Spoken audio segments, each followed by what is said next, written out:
again, another player who has just been having moments. No, but this play was so sick, though. It's a 1v3. He's able to recover. Oh, yes, that's right. And get this off. And the fact that he can win here somehow, going for the spike plant and getting that kill is just not real. 8 HP. It's just unbelievable, the plays that he's had this tournament. The pre-fire to just own Valorant is like him controlling the spray to perfectly have it at head level. It was perfect. By the way, though, we're not done yet because we got another great clip. Number 2, more? It's my GOAT. It's Sadak with the judge in hand, living life the best way he can. Sadak is the only guy that can pick a judge, dominate as hard like this, and then the next game, pick the op on KO. Like he's just a weapons expert. He can use everything. And he'll get a kill with it. He's actually playing gun game. He has to unlock the next subsequent guns he uses. He's playing gun game? Yeah. in the matches. He's just thriving. And we have our number 1 clip. And of course, who better than Aspas doing the impossible close. So Turtle is present, but not this map in particular. Aspas just dominates. This one was filthy. Okay, and so we were, all I was primed ahead of this was, oh, Kurt's showing his bias. He loves Aspas. And I'm like, okay, whatever. But this play, I mean, low-key, was insane. Look at the snap, bro. His snap into the smoke. Like he's got a controller, he's got auto-aim, fam. And he just knew, right? Like, understanding he was going to get pushed main, smokes it off to challenge pillar, and then instantly transfers back. It was just gorgeous. It almost looked like frames were skipped. Yeah. And that's how fast that snap was. It was filthy. That's Aspas for you. Well, folks, despite, losing Aspas, Sadak and Loud look like they haven't lost a step. Let's go ahead and take a look at the world champion IGL. Sadak, once again, as we had noted, finds himself in this position of having to rebuild after losing key elements of his team. But if I have faith in someone to build back better, it has to be Sadak, because he has done this so many times before. 2022. Builds a championship squad, goes on to win champions. 2023, 2 of his best players taken away. He brings up rookies. They go on to win Americas. He just has to do it again. He just has to do it again. Eu acho normal ter dúvidas, eu acho normal duvidar do nosso time. Não é à toa que um dos melhores jogadores do mundo saiu do nosso time. Também a gente tem uma troca de coach, né, da staff. Então é normal. Mesmo assim, eu acho que um pouco para reações, eu acho que um pouco pelo meme, eu acho que um pouco para gerar essa inquietude na rapaziada brasileira. Tem que relaxar, mano. Tem que deixar as coisas acontecerem. O Con tá ali somente pra ele. Vai passar primeiro de lado. Que seca! Olha que trapa, que bala sensacional! É um 4 contra 2. Já clicou na spike o primeiro. Cauãzinho, Cauã de novo. Vai Cauã. Fez metade. Cauãzinho, é na tua, Cauã! 3 jogadores de Jande. E vai trazendo o round pra Loud. O Tens fica no meio da smoke. Sadak de novo! É dele 5K! Ace do Capita! Depois da derrota de Tóquio, a gente, na verdade, na minha cabeça fez uma explosão que eu falei, mano, a gente tem que mudar o conceito de Valorant, como Valorant está sendo jogado. Demoramos muito para que realmente conseguimos utilizar os conceitos, as ideias que eu queria botar, só que ainda a gente não está 100%. Estamos tentando, é um processo muito devagar, é difícil jogar com essas composições, mas sabemos que quando funciona, funciona muito bem. Somos um time que realmente jogamos sem medo. A gente gosta muito de gritar sem medo. A gente, eu acho que incorporamos muito isso no nosso corpo, na nossa mente, que sem medo para nós simboliza ter a atitude correta, dar nosso máximo, jogar como se não tivesse um amanhã, sabe? Então é algo que a gente sempre se repete só para lembrar que estamos aqui para jogar, para nos divertir, para dar nosso melhor. Loud, however, never count them out. Forcing out a rolling thunder on top of that. And Tui's made it through the smoke for that kill onto Nature. The run through, the bait, the flank from behind! What? Loud pulling magic out of a hat. Hit.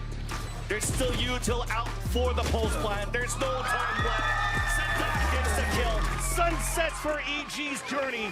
But you do have Loud qualifying for Madrid. Asseguramos nosso ticket para Madrid. Estou muito feliz. Temos que jogar a final agora, vai ser uma final muito, muito difícil. Vamos dar nosso máximo, como sempre, vamos nos divertir, consiga superar mais desafios como a gente está fazendo dia a dia, partida a partida.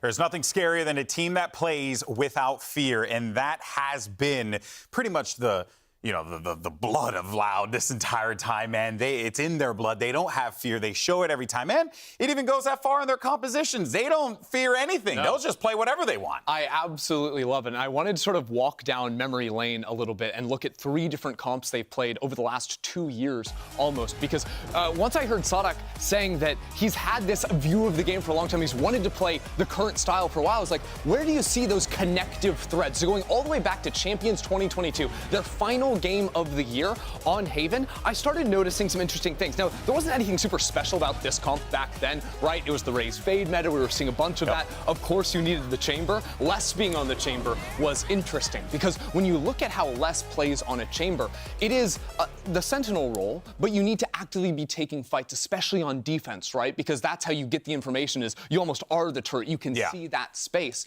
And he would take that and go for very aggressive fights, especially out into mid. And then looking forward into the next year when they started playing a lot of these double smokes ideas and Les moved on to a Killjoy, a traditional Sentinel, I think the best thing Loud had in their comp was that Les was still playing without fear and taking those very aggressive fights. So it was very hard to actually read how Loud would play as a team. He just played so confident. I think they did a really good job of setting up Les into those positions, and they continue to do so. As you've seen their DNA, if you will, evolve. He talked about it a little bit. Like, after Tokyo, something had to change. It was an explosion in his mind, is the way he described it. But I want to keep going. I do love this through line that you're building here. So break it down a little bit further. What will we have next? Well, I think first here you have to look at this and say that's a very exec-heavy team. A lot of tools to set up Ospas on a Raze diving in. Let's fast forward to the first series they played in lock-in the very next year after coming through on that win.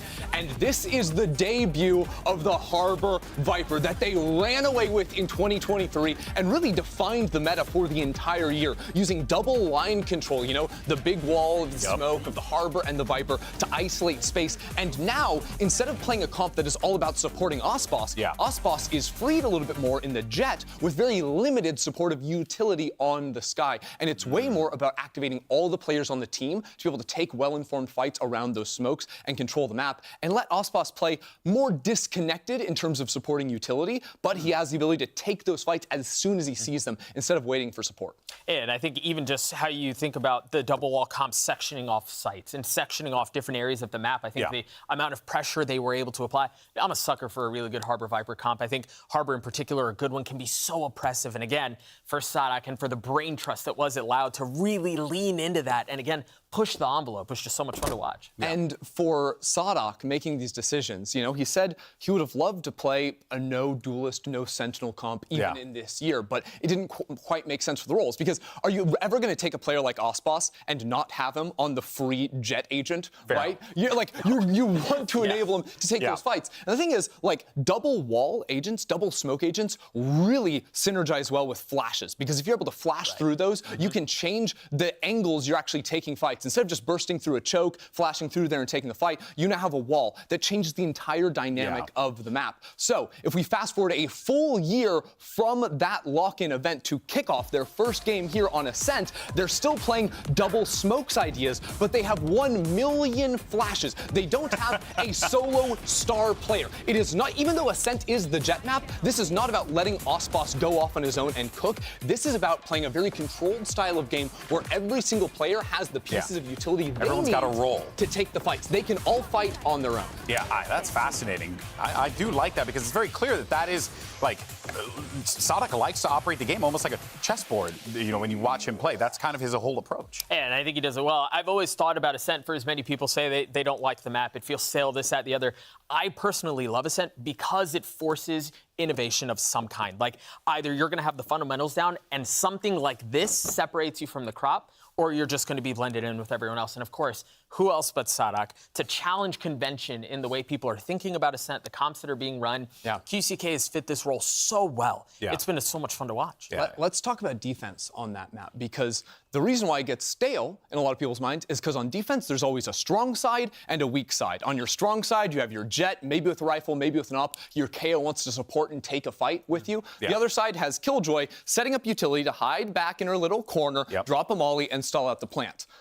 But Loud don't do that. They play without fear. They don't have a weak side ever because they have 3 agents with a flash that can fight on their own. You have Omen with a one-way that can fight on his own as well pretty effectively. And Les, the only guy that doesn't have utility to help him take a fight, Well, it's less. it's Les. Dude was playing Chamber 2 years ago. You know he's going to go in, and they use Kalenzin's Breach Stun to enable him to continually play aggressive. And it won't be always. They'll find their moments to push forward and fall back. But what it creates is a very fluid, a very dynamic way of playing that's hard to read. The more tape that gets out there, the harder it's going to be to replicate that success. But this is the Sodak vision that he's had for so long. And now that the pieces aligned, QCK came in to play that perfect role for them. They can do this on not just Ascent, but we've seen it on Bind. We've seen it on Sunset, maybe more. Well, they're going to need that innovation today because they're playing in a very important final here against Sentinels. It's going to be quite fascinating to see how this all breaks down. By the way, this isn't the first time these guys played. They played all the way back in day 2. That feels like 5 years ago.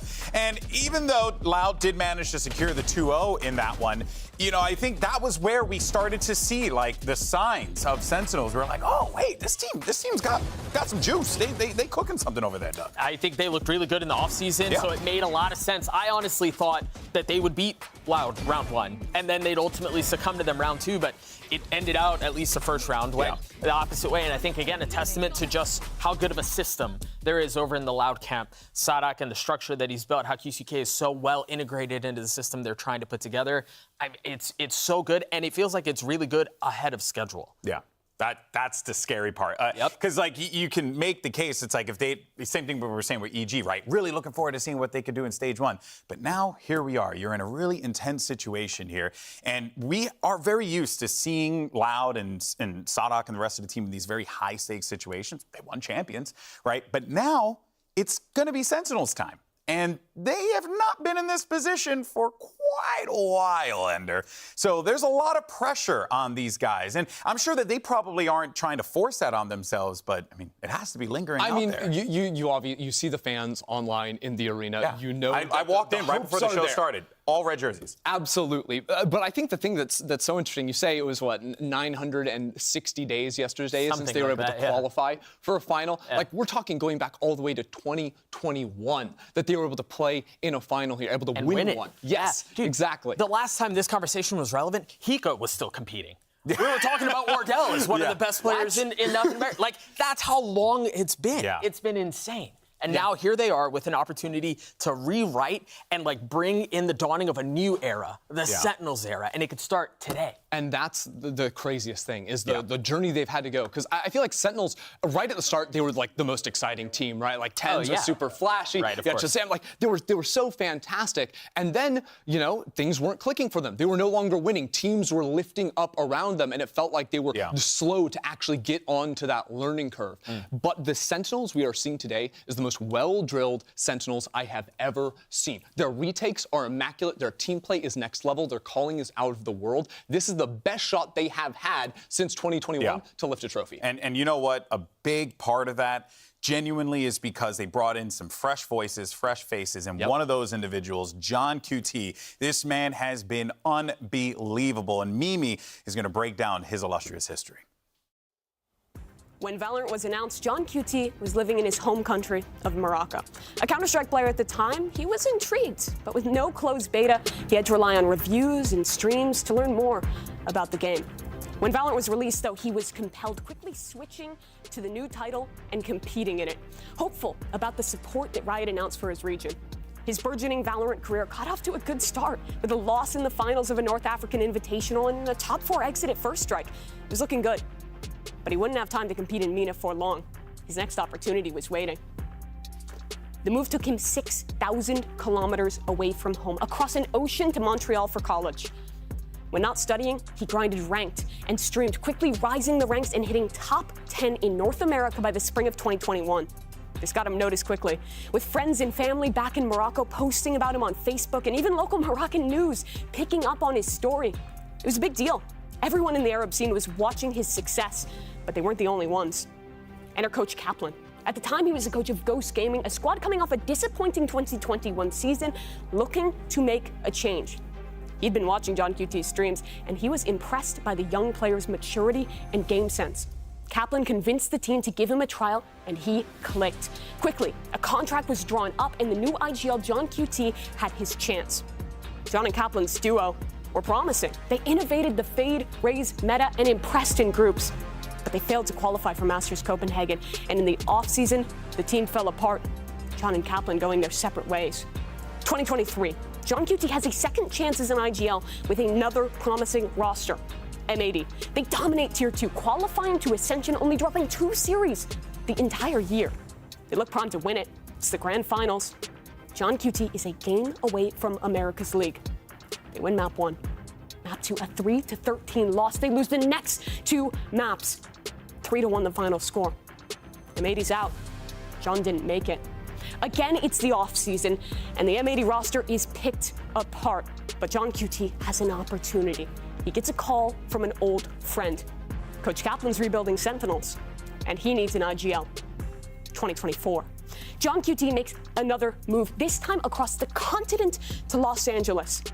You know the rest of the story. It had been 3 years since Sentinels had qualified for an international event. 3 years since they had contended for a title. But despite being in the group of death, despite playing more Valorant than the rest of the teams in playoffs combined, John QT Sentinels qualified for Madrid and have a chance to lift a trophy in Americas. From a kid grinding in Morocco, to a prospect proving himself in Montreal, to a leader beating the best in Los Angeles, John QT now has a chance to be a Tier 1 champion and to represent Morocco in Madrid. Back to you. An incredible history there for John QT, and now he's also got some really strong pieces to work with here. Let's talk about the combo of TenZ and Zekken. Doug, you had an opportunity to cast that game, so I'm going to start with you on this one. These dudes were lighting it up, man. I mean, they were so good. And Zekken's like always been good, and we know he's always been like the future and like the coming of a prophet of what's going to be Valorant in the years to come. Yeah. Dude, but I think TenZ also, his Omen play in particular, he feels so comfortable. He feels so loose. I think he's got so much more playmaking ability to him, and those two together have been nightmares for the opposition. It is safe to say the role swap has been a resounding success for TenZ. Like his ability to especially just solo anchor a site on the smokes is fantastic. Because we always knew that TenZ was like an incredibly smart player. Yes. We were just waiting to see that start to build up some more, and obviously he's always been skilled in a shooter, whatever, but I do think there's an element of on the duelist you get called around. Sometimes you have to like rotate a little bit faster, but when TenZ is just in his element, you can send a few people at him, and he was always coming with 1, sometimes 2, sometimes 3, as you saw. All right, well, let's see where we're going to be playing at, because the coaches are ready to go for the map selection, so let's listen in. Hey guys, welcome to the last map pick ban of the kickoff tournament. After a coin flip, it was determined that Loud is going to be Team A and Sentinels going to be Team B. Loud, you have the first map ban. Breeze. Loud bans Breeze. Sentinels, your map ban. Ban Ascent. Sentinels bans Ascent. And Loud, your map pick. Sunset. Loud pick Sunset. And your side Sentinels. Attack. Sentinels pick Attack. And your map pick. Pick Split. Okay, and your map side. Loud. Attack. Attack. Loud, your map pick. Icebox. Loud picks Icebox. And your side Sentinels. Defense. Sentinel picks Defense. And your map pick. Bind. Bind. And your side Loud. Attack. Or, sorry, Attack. Yep. Okay, awesome. And the default map is going to be Lotus, and Sentinels, you have the other side. Attack. Attack. Awesome. Good luck, guys. Good luck. Good luck. With a game like this and the stakes as high as they are, 3 points on the line, gotta ask you, who you felt like came out on top of that map selection? I Honestly, it's a little bit it's like a best of 5. It's a best of 5. You're going to have to play 5 maps. Breeze going away is good, obviously. I'm honestly most surprised by the Ascent ban from Sentinels. And like, don't get me wrong, it makes sense with the context that they lost on this map. The Ascent is also a favorite of Loud. But from talking with Kaplan last night, I really thought that they were going to go ahead and pick that map. Kaplan seemed very confident even on the maps that they had lost. And after seeing EG with the pivot to Cypher, I thought they were going to do that. Maybe they think there wasn't enough time, but that's a hard decision to make. Or maybe they thought that there was going to be adaptations coming out from Loud, and so it wouldn't work out. I'm favoring Sentinels a lot in how this has turned out. The fact that you have Sunset right at the beginning, they've shown proficiency on the map for the entire offseason, leading into this as well. This looks really good for It's going to be fun. It's going to be fun. All right, folks. Well, I think we need to get this series underway. It's Loud versus Sentinels. The VCT Americas Kickoff Grand Final starts right now.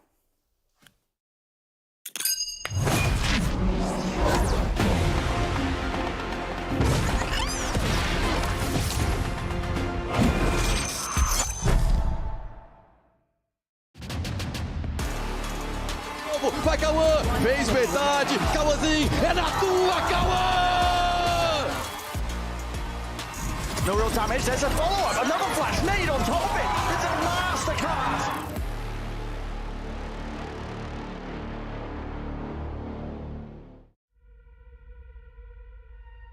This time we're playing Loud again in the finals. This will be my 3rd time playing them. Both times I've lost to them, I've called it a fluke. Loud, however, never count them out. Forcing out a rolling thunder on top of that. And 2A's made it through the smoke for that kill onto Nature.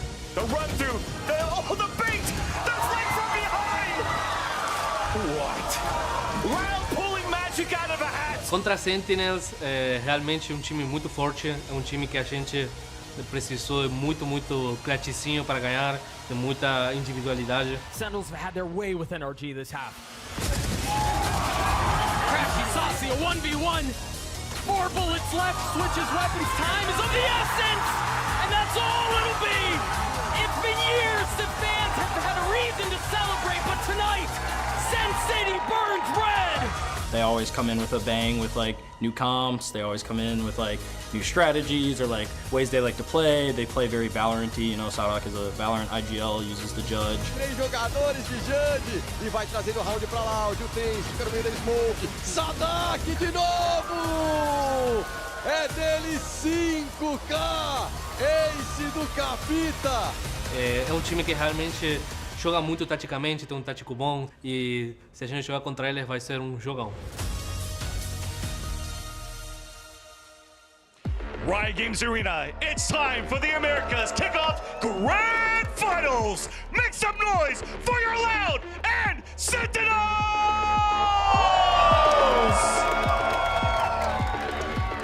Welcome to the stage, QCK1!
Coach Bill!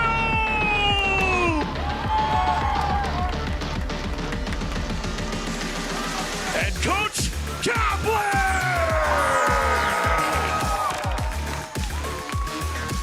Copy, thank you.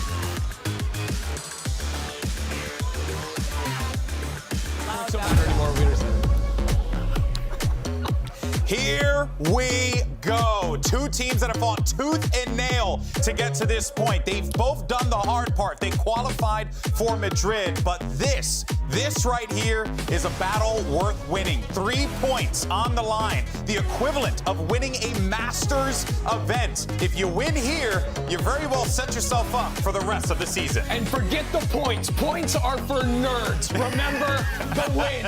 Getting this championship. Get that dub. Get that dub. The dub, way more important. That's what the fans care about. That's what the players, the coaches, the staff cares about. Loud have a chance to go back-to-back. They won VCT Americas last year. They're here again with a new roster. They want to do it again, prove themselves the best. But for Sentinels, the last time they won a regional final was over 3 years ago. The fans have been waiting eons for this moment. If Sen could do it now, they could break that streak. They could prove that Sentinels is well and truly back. I mean, Sen City has been chomping at the bit, and they've been begging for a reason to get excited, for a reason to cheer, and finally... The city has been rationing copium with the lack of wins recently. The tanks very well may be wide open tonight. I mean, if they're able to pull this off, I think the other thing we haven't talked about a ton is this is a best of 5. This is a marathon. This is a different ballgame. Exactly. And Loud, a team no strangers to the they've been here, done that. They've been through the ringer, folks. It's the Loud machine. And how much are we going to see from them? Do they ever pull off a comp swap? We've seen that in the past in BO5s in big matches. Correct me if I'm wrong. Last time we saw Loud in a, I was going to say. In BO5, I believe there's a lower bracket. There's a lower bracket final. Oh, okay. That's it. I was going to say, because lock-in as well. I mean, these guys did a BO5 in front of their home crowd. I mean, they did it in Americas. They 3-0 NRG. That's right. These guys are good in BO5s. Yeah, this is going to be really tough here for Sentinels. They're going up against a Loud team that is prepared and ready to go. But let's not forget that on the other side, Sentinels, no slouch whatsoever. We're not talking about a team from 2 years ago, 3. No, this is a brand new refresh roster that has shown us multiple looks and a lot of growth. And so much they've showed us on Sunset as well. This map that we're kicking off on looked money from them. Their retakes are out of this world. Like, I was looking at it, and the timing. They would throw from Zelsis 3 pieces of KO utility, the Molly, the Knife, the Flash, all landing within 1 second of another. 3 abilities from one player. The work they've done in the labs and then implemented, coordinating with the team is next level. Saucy's throwing 2 of his own pieces of utility, also landing on that perfect timing. This team has synergy. This team has ideas. They are implementing Coach Kaplan's and IGL John QT's system to perfection. All right, well, let's see what we're going to get here in the Agent Select as we will get ourselves, it was going to be a little hot out there. We got a Phoenix to kick things off. But again, you remember what Sadak said. Give me all of the flashes. Oh, yeah. Look, Loud play very similar on this map to their other styles. It's a little bit lower on the flash priority. Instead of playing a KO like they will on the other maps, it is a Sova in this slot, so a little bit more information. Those shock darts are very effective at dealing with Cypher tripwires on the other side. But more than anything, this is the first time Sentinels will be playing against a team with this much initiative utility. And in the post plants, when they try to set up, that is where Loud must attack them with those abilities. But the thing is, both teams have a similar win condition where when they get to play their set retakes, when they get to play their set takes, when they're not caught off guard, they can run over their opposition. Both teams' win condition here is honestly getting ahead and denying their opponent these set plays. So I honestly don't expect to see a ton of the set plays from either team because I think both of them will be forced to adapt on the fly and fight forward if they want to win. This game will be decided by good mid-round calling, reading where those hits are coming in, and also by solo players seizing the moment. If they see a second, an angle that they can take and go on it, they have the chance to dominate. I think especially on Sunset, I imagine we're going to have a lot of very slow rounds, a lot of like poking and prodding across the middle of the map and then deciding where they want to go. And this goes honestly back to the conversation we had yesterday about John. Yes, he's had this crazy career, and now on the biggest stage he's had so far, he's got to show up, and he's going to have to show up against the best IGL in the world across the stage. And Sadak, that's a big ask for a young kid. Well, you heard the breakdown from our analysts, but now there's only one thing left to do. Settle the score. We got a championship BO5 final on the line and 2 incredible casts. I'm so happy that I get to toss to these guys. Take it away, Vansili and Riv. Thank you so much, GB. That's right. It's time for the grand final between these two teams, Sentinels and Loud. But when you're looking at this matchup here, Riv, yes, maybe we'd be, not surprised that we see Loud in the grand finals. But right now, for Sentinels, I feel like Sen City has been drinking a lot of that hopium to finally see their team play on the stage today. And they have earned it. It feels like Sentinels have run the gauntlet here already, and they still got some to go to play against Loud. If you combine the playoff matches for Sentinels here, we saw a bit of the stat before. They've basically play the amount of games they played last split. They played a lot of games. It's crazy. 22 games in the last regular season. If you include the playoffs one now, they're up to 18 games. Absolutely crazy stuff. So they've definitely a lot of homework for Loud to read, but are ready for the games for sure. And Sen City's here behind them. The Loud fans already getting to that volume 11 as well as we start off here on Sunset for the grand finals. A lot of tiles work from Sen just to make sure that mid area is controlled from Loud. It feels like Loud's being real passive here. They're ready to go for a first round retake with whatever Sentinels hits. Not only on that mid take, there was a lot of pressure on both sides from the initiator, getting information on the extremities. And now, as you mentioned, playing the retake style for Loud. There's still a first contact from Tui's, throwing up Paranoia, keeping players at bay from Sentinels. Finally a first contact, but the heavy damage goes on to John Cutie. Sentinels yet still want to move forward in this pistol, and Loud decide to pull back. More smoke happening on the left side lane, clearing out towards the left side. It'll actually probably get QCK right now. As the one-way smoke comes up, Sentinels tries to execute in and actually does hit QCK towards the back of the site. There's the first blood, drawn by the Sentinels. A second as well by second, and Loud is falling down on this pistol with the spike down on the east side for Sen. Fantastic job at not allowing Loud to get into a positioning, as we kind of saw on Ascent.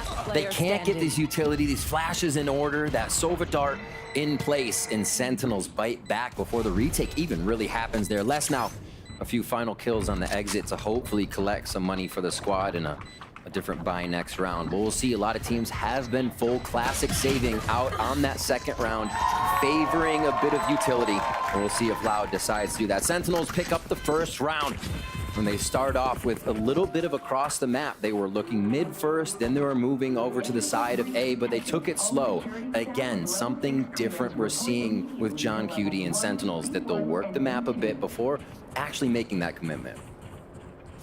And with Loud, it seems they were heavily pressured in that retake style they wanted to get. Sentinels wanted to continue to fight forward after that spike plan. Now putting themselves for Loud on defense on a stack towards the B side, setting up for potentially a trap play, but maybe getting information first. You already see out in the open, Sadak is just waiting for a contact for a push. Anybody towards the B main side. You even see Kawanzine trying to play a little tricky hide spot in the market major. He's just waiting for that wall to go up and catch somebody off guard. Again, the slow play from Sentinels, they're pretty much repeating first round strat, right? We see that Zekin and John Cutie are working tiles. This time they proceed into mid, but that door is going to be shut on them right quick. Looks like they could go all the way through here. This is going to be trouble for Loud to regain any positioning. Loud's been good at it so far, continuing the good reads, always being active around the map on their defensive side. Back towards the spawn, they hear Sentinels stopping towards the A side again. There is some sort of hope here. Tui's, there you go, gets that contact onto Tens, slowing the pace of the attack. Instantly traded out by John Cutie, though, as the plant goes down for A main. Triple push forward, but the crossfire is just too good for Sentinels. They do a little bit of damage here for Loud, and you know what? I'm not going to discount this player. QCK finally pushed forward by second, and Sentinels get the second round.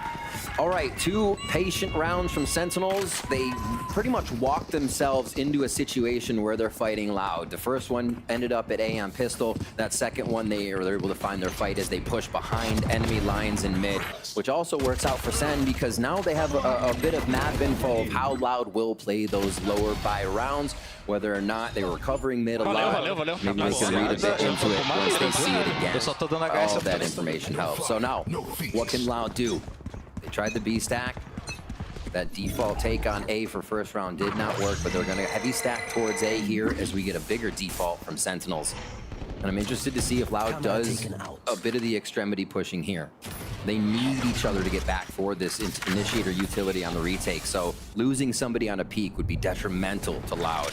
They're going to stay back and play a very passive game. Except for that player. Except for that. Tuiz gets dropped instantly. Sentinels, once again, in a power play. John Cutie still lurking around towards this B side, trying to see if he can hear rotate out of market. But for Sentinels, it's still an information game. For Loud, it's the aggression. We talked about the extremities, but this time it's towards the B lane. There's the contact on a few. Finally gets traded out. But we're even up on a 3-3 with Zekin heavily damaged. And that lurk, though, for John Cutie, it's now open. It's up to Sentinels to try to figure a way back towards the B side to meet up against the IGL. Going the long way around.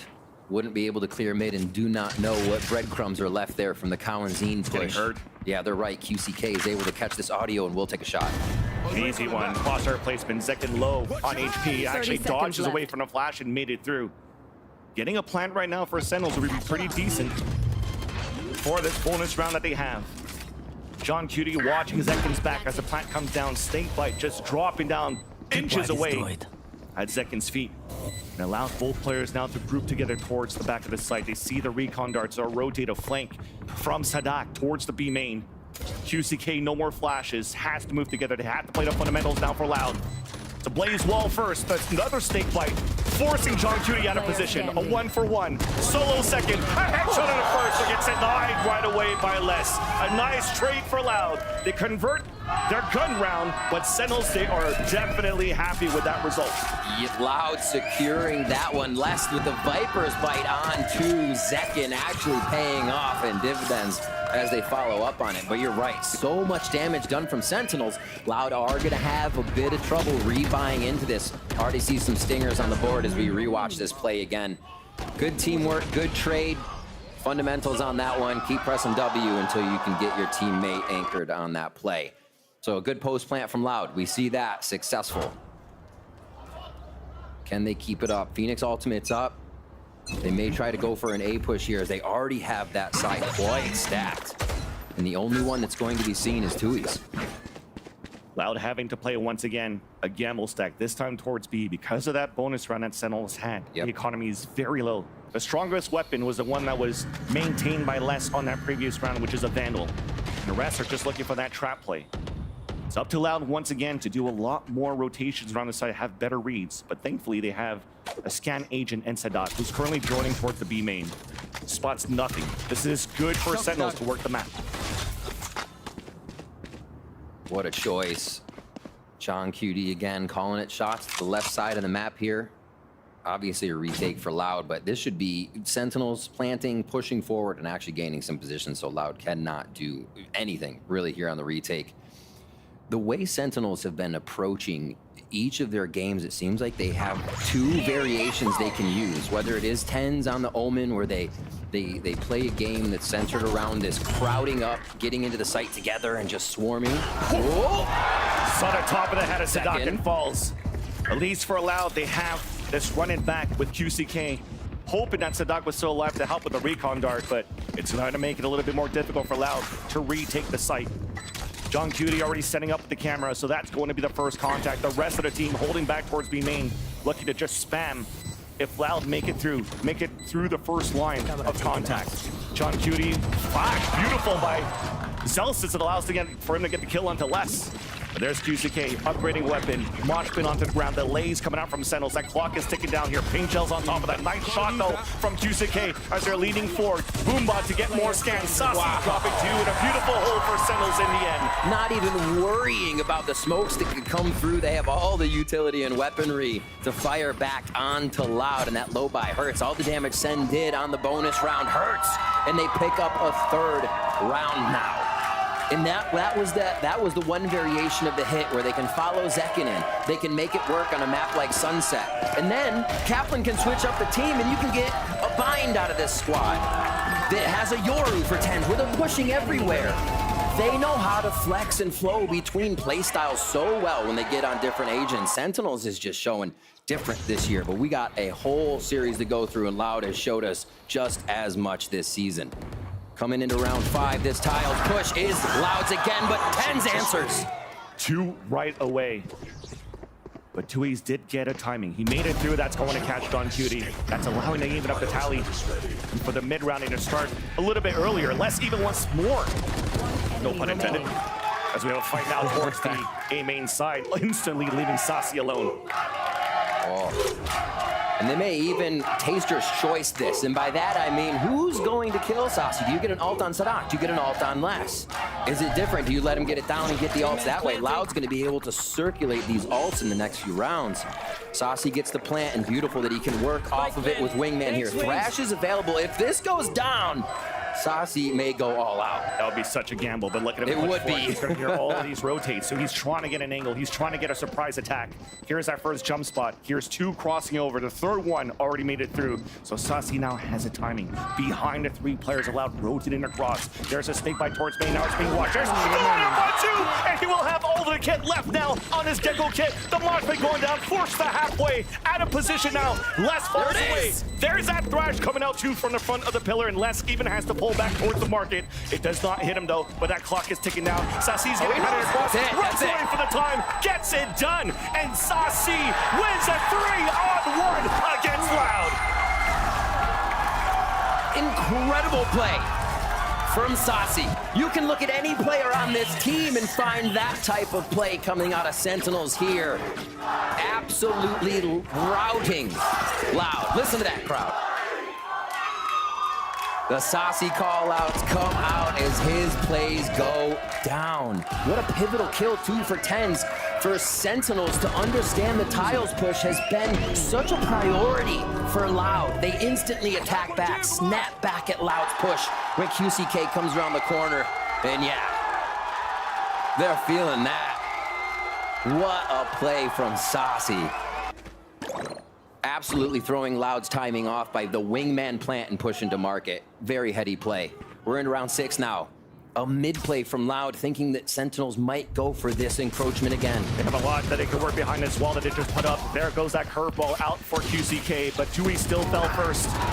Sentinels are just anchoring around. They have support from all angles, controlling the middle. Not giving a chance here for Loud to really flow through a mid flood. With that hack thrown here by John Cutie, the IGL, it gives enough information that A site is open. It's weaker, where Sadak is currently only holding with the Sheriff. And even Sentinels, they're giving him that respect, moving all the way together, forming up forwards rather, and really just working their protocols for the later rounds. Just the smoke giving them pawn shop control. They know Sadak's right there. And another quick Wingman plant, giving Sentinels so much safety, never having to push into the site. One enemy remaining. Somehow Sadak had an opener, had an opportunity to drop John Cutie, but it's an IGL battle won by Sentinels. Yeah. Unless, again, potentially in a situation, yeah, you already see him back it up. He's gonna save this one. Money wasn't too great here for Loud, and then his half buy that they had. Trap play was read by Sentinels. Exactly. Loud are doing everything they can to get under the skin of Sentinels, find that first kill so they might be able to grab Zeus's Vandal or whatever he would have in the round and then move it around again, right? See what Les can get, see what can happen. Sentinels is avoiding it, though. They're understanding and respecting the fact that Loud can still do a lot of damage on these low buy rounds. And you're not seeing any wide swings that don't have an anchor of a Sentinel member on it. Very controlled play here by Sen, understanding their wing condition and holding it close to the chest. 4 ultimates for Loud. Very big swing point in the game. We get another timeout right away. Oh my gosh. Should be the first one here after all. Okay. Yeah. So now just trying to figure out what they could do with this probably. As we had an inkling that a timeout should have come out on that previous round. Right, since it was that lower buy that we had from Loud is just for him to decide, okay, we got 4 ults to work with this time around. But that doesn't take away any of the point that you mentioned so far, Riv, that this game means a lot for Sentinels. You know, they made it now into this grand final stage. It's been a very long time since they made it to a regional grand final. Focus up, aim steady, stacked up, yeah, hold it ready. Ain't no stop going for that goal. Celebrate while I make confetti. Go with the punches, stay in the fight. Gotta show them, go get it slate. It's showtime, it's getting hype. Everybody here, it's a team fight. Find what Loud is doing and moves on. They don't really have to fight. The second one is we usually see Loud having incredible autos. They call it late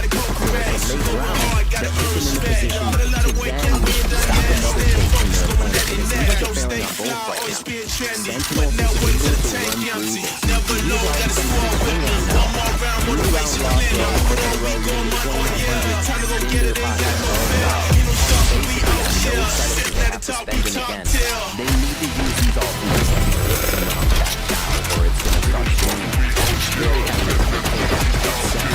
Already this one heavily over towards the right side. The pressure off that going right to the back out.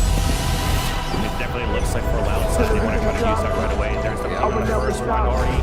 The IGL's backing up, trying to get the market scary out. There it is, and that's going to keep on watching, tell them keep on looking. Late nights on up in the kitchen cooking. On the time spent, but it's never for nothing. Squads on head, now we working keep on towards the pushing. mid-side after a trap play attempted by Loud with these ults.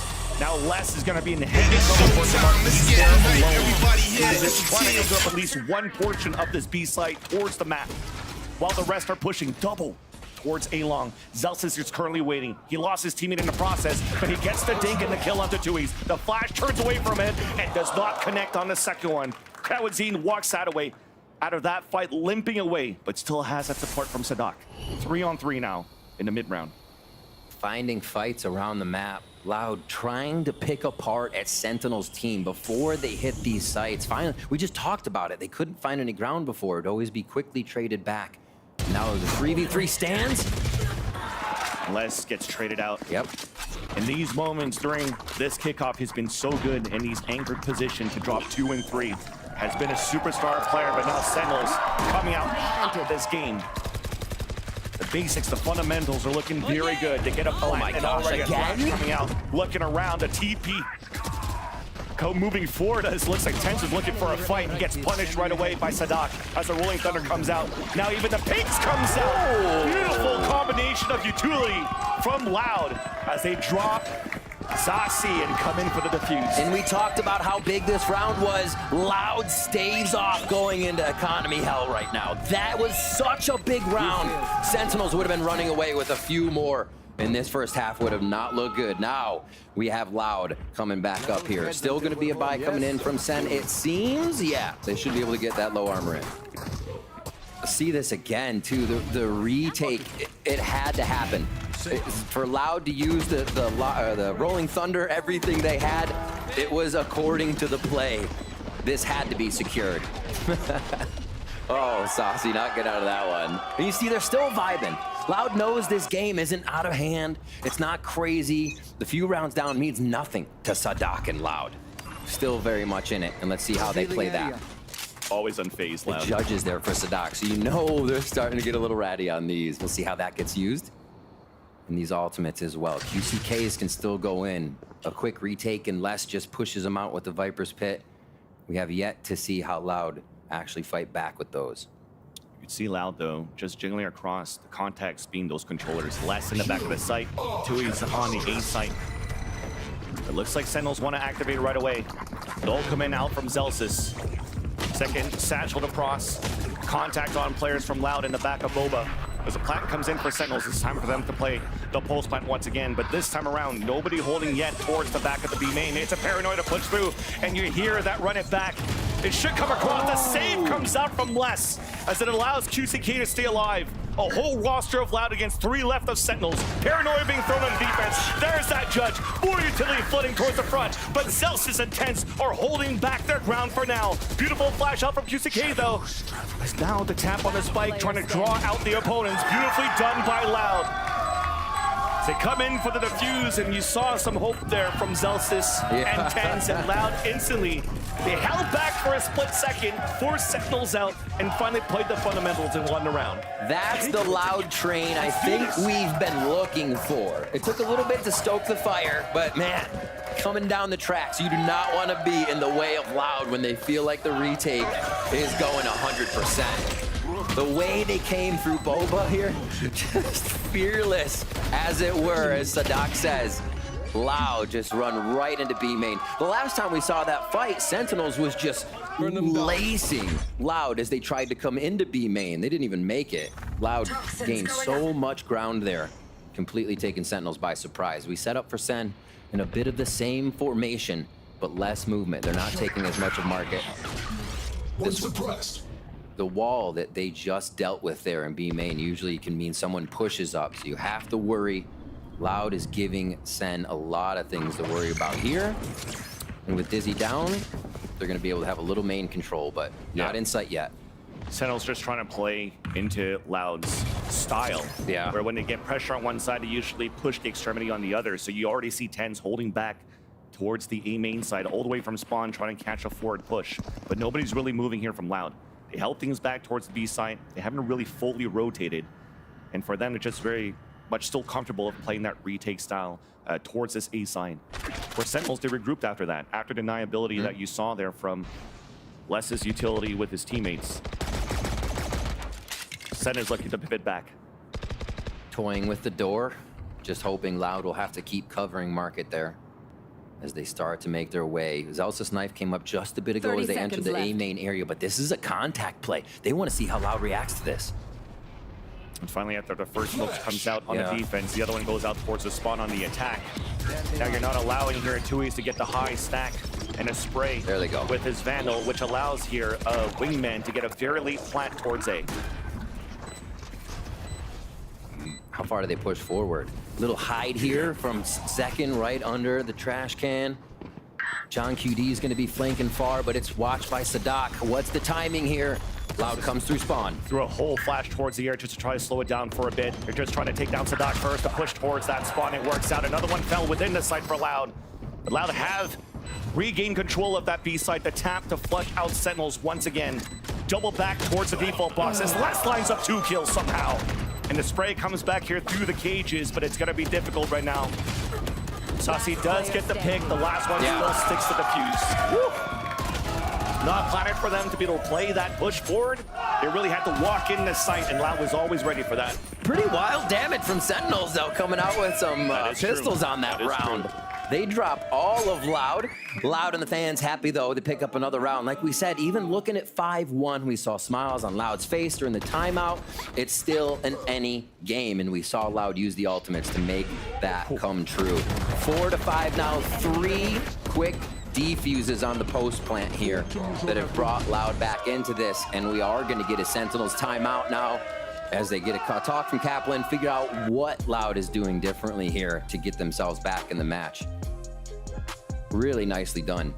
They didn't have an answer for the beginning, right? We said Loud was kind of missing the early game control. We saw Kalanzine and QCK trying to work tiles in mid. They lose a few members, and that trade did not benefit Loud, especially the way Sen was taking the site. What I think we did get, though, is Loud in those mid-round calls back, having the right positioning, waiting for each other, that patience where we know Loud to be looking for the flank while the spike is ticking, and you're like, is there enough time? Well, it's enough time. They know, they've been there. We're getting that back from Loud, and that's why we're close to tied now. Sentinels will discuss how to get back in 3 ults. Thrash to be used by Saucy, 11-4. He's had some fantastic games. Even though he lost the win on Ascent on the Sova, he's like 20-5 or something at half. The Odin Master over there. Yeah, he's been showing up as well for Sentinels this season. So we get back in. Also decided not to play the Ascent in this grand finals. They didn't. That blew up. The fact that we had Icebox in here and Sen have been kind of kicking that out of the pool was very interesting. I cannot wait. But on Sunset until it does just that. Round 10. Uh-oh, Thrash right off the rip. How does Loud respond to instant aggression? Tried to get a camera pivot towards the mid, and Zelsis already fell. Now just spraying across here, and gets a lucky kill onto a second when that second that falls. They still get a plant now. Hunter's Fury coming out from the defense. A ping does get the hit onto John Cutie from QCK. As here's a shot from behind to lurk once again. Saucy gets it done. TenZ under heavy pressure alone towards the back of the site. Thrash being picked up, the TP away from one, sees the second one, and it does get the hit here. That's gonna delay even more. Sadak is detained. 2E's had to TP away, and now as they finally regroup, they don't have too much utility but these smokes. TenZ is already pushing towards that spike. A beautiful Dizzy allowing TenZ to get that pick. Up to Sadak alone. A nice shot there from TenZ once again, leading out for the kill, and Sentinels finally get another point. He threw that through the window, right? Yep. Oh, we hardly ever get to see the windows used. Awesome stuff from Market. Honestly, little things like that you hardly see in your games are the ones that can catch you off guard in a millisecond. Oh my gosh. You're like, wait a minute. Yeah, there's a window. Vents that. TenZ vents Sadak. And that's going to be the end. 6-4. The timeout pays off for Sentinels here. Big time after 3 post-plant rounds. Successful in a row for Loud. It seems as though the game plan got foiled, but thankfully you still have players that could really think on their toes, though, with how Tens and Sassy played that one, because they lost a lot of players in the process trying to play this. They're trying to play a contact towards the A site. Kusika gets dropped. The Lorelei from Loud, you saw the Bucky, a TP towards the back. Elise Sadak is there for the support. Tui still holding towards the back of the A site, and that hat's going to help a lot. Neural Theft out. It's a forward push here from Les outside the B site, while the rest are pinged out all around the A site. But for Sentinels, it's a cut noise. Just want to reset for a bit here with a minute left on the clock. I like the movement. Les said, all right, we're getting pinged. I'm going to get out here and kill the trap at B main, just to make John Cutie think a little bit more. So John always watching the flank, though. They have to watch for Les. Could be a factor in this round that just closes it out. Had the angle the whole time, and now he gets all the information. Here comes the bombardment, the Mordor towards the back of the site. Contacts onto Kalanzine, while the rest of the Sentinels were there just to get the drive-by. Firing squad leaving Les alone. Yeah, he broke one trip on the B site, but couldn't get this one on the A site, so his cover is blown. Mosh pit to keep him away, but that's a nice shot off the Sassy. And now no one else peeks. Versus one, holding a tight angle as Zetkin goes for the crab walk, though. And he'll get the pick. 7-4 now. Last round. Sentinels, great control here. Kind of activating on Loud so quick. It almost looked like Loud fell asleep at the wheel for a second. That's just the timing wasn't there. Sentinels get a Thanos timing, walking into elbow here. Sassy drops QCK, no flash. And this, three's a crowd. That was so unlucky there for Loud because they were anticipating that hit from Sentinels. You saw who was that? I think it was Kalanzine or Sadak looking towards the air with a frenzy, getting ready to hit that dizzy, but he hit both of his teammates, even all three before. But let's hold that thought. Showstopper already outside of the gates and blow Sadak to bits. Once again, numbers advantage for Sentinels, allowing for them to work the map, working back towards his B side. And right there, I hope I have enough time to say this, never mind. Not at all. Paranoid going back and forth just to try to delay towards the market, but still allowing Sentinels to gain space. And a plant attempt. As we went for attack first, they lost players towards the market side. Sassy's still alive at that spot, though. You try to hold it back. Plant finally successful for the Sentinels. Smoke to help Sassy a little bit towards the market. Loud just waiting here for that flank coming out from QCK.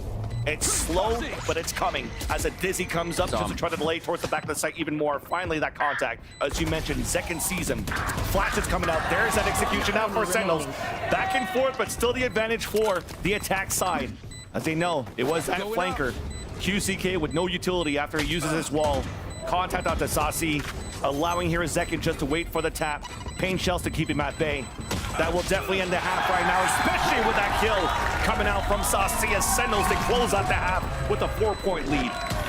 Zekin used an ult there at the beginning of the round. The pressure's created. It's been such a different in that sense of ultimates being used right off the rip. All of Sadok's Hunters, the Hunter's Furies came at the beginning of the round, came to try and discombobulate what Sentinels was doing, and they only had to slightly respect it because they can dodge it. Zekin comes in, you have to respect it. The fundamental differences in the power that these comps can hit with is huge, and we'll see that as Loud comes onto the attack side now. It takes so much more to orchestrate this composition into a site. You're definitely seeing a lot from all of these players right now and from the IGLs too, but let's toss it back to Ender where he has something for us by the telestrator.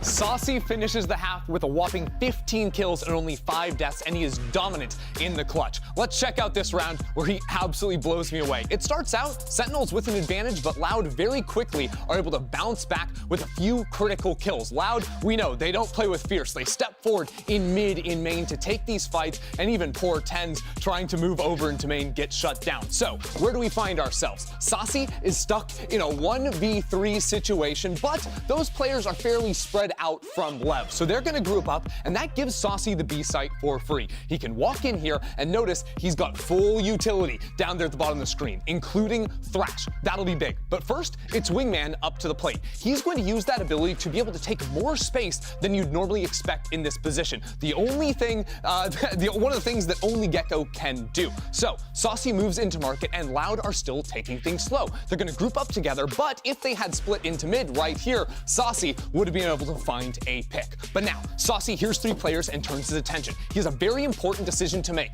Does he try to pick off the final straggler here and get that one that would be virtually untradeable, swing on that guy there, and then go for the play, or does he wait? He chooses to wait, which is a lower chance that he gets a kill, but a higher chance he can win the clutch. He moves on in here and is able to get both these kills here with a sick transfer on that one. It's money. The utility afterwards is perfect, and then going into Thrash, it makes the round nigh unwinnable. Left could not stick through that plant, and the Thrash means that he could not actually get on Spike in time. Let's get the second half underway. Back to our casters.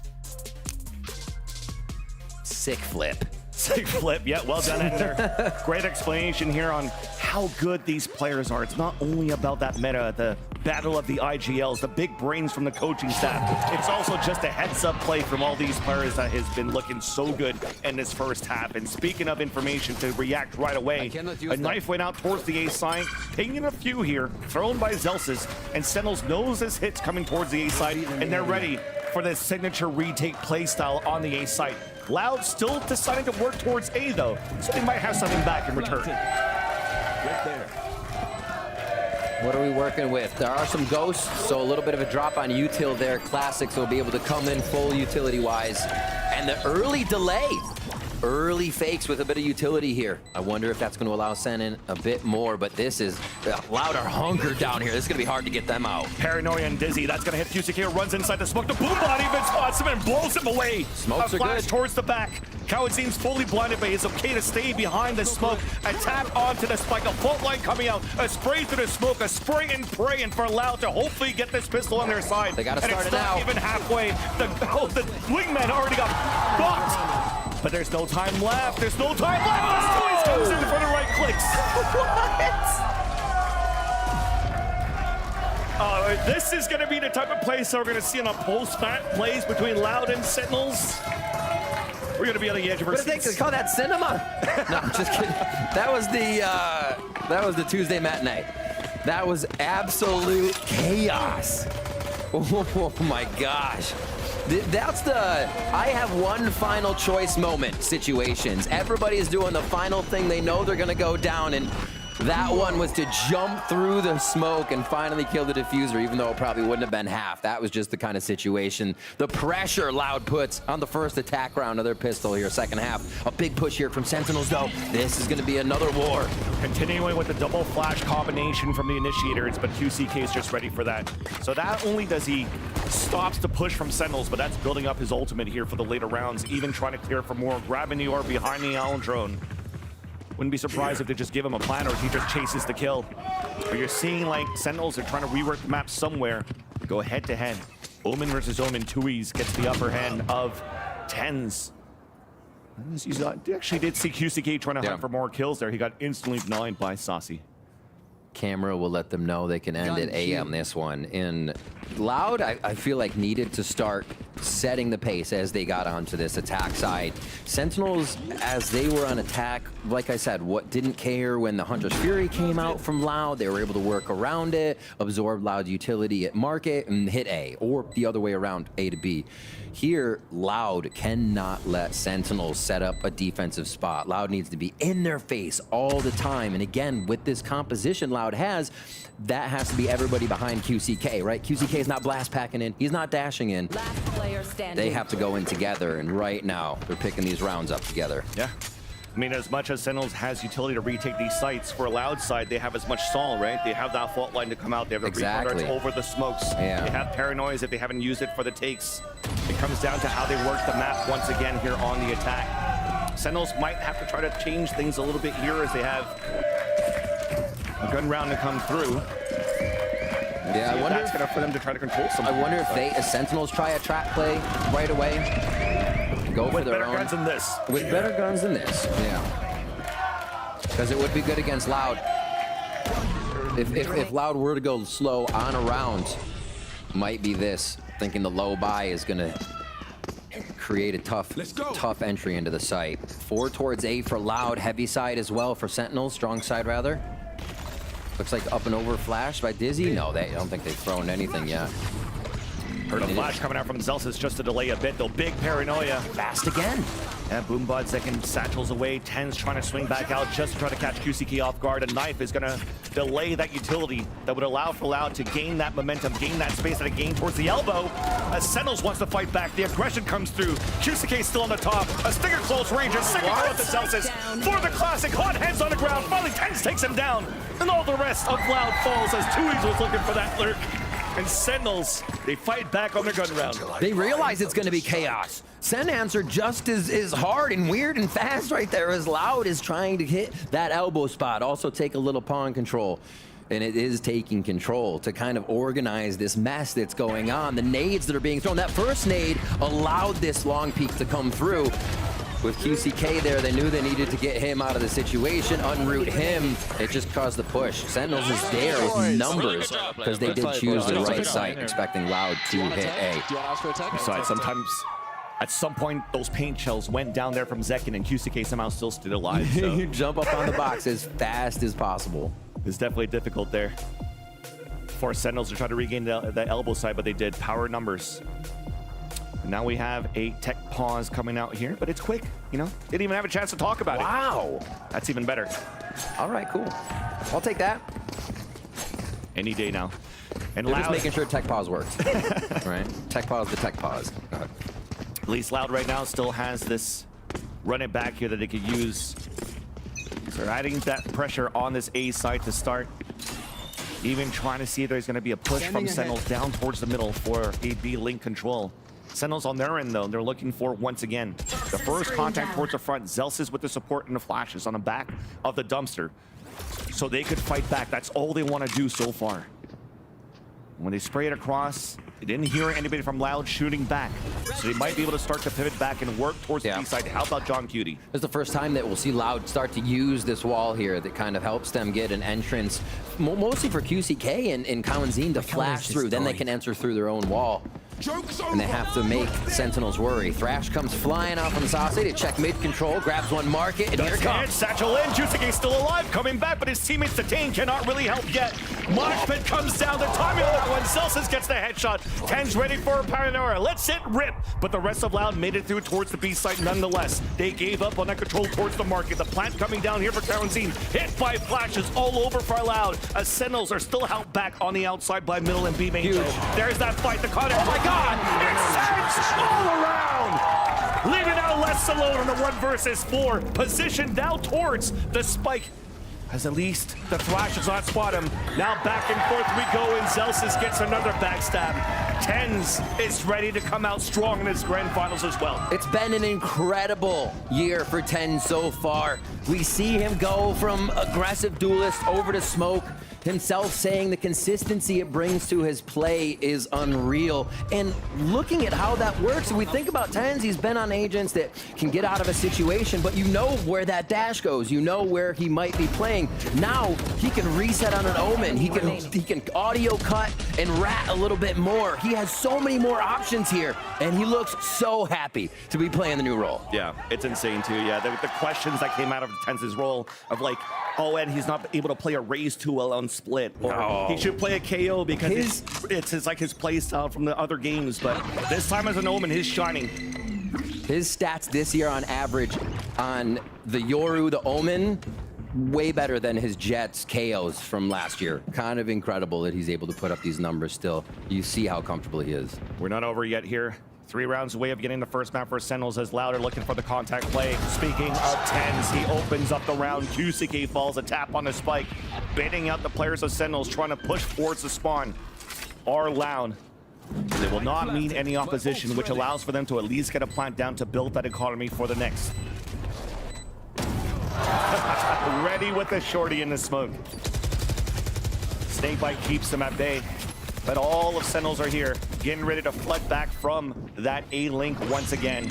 And there he goes. Look at that utility. Everybody's hiding within the smoke. Go for Loud outside the site. Okay. Trade off for kills, and there's only less than Tui's left. And Zekin himself is cleaning up the site.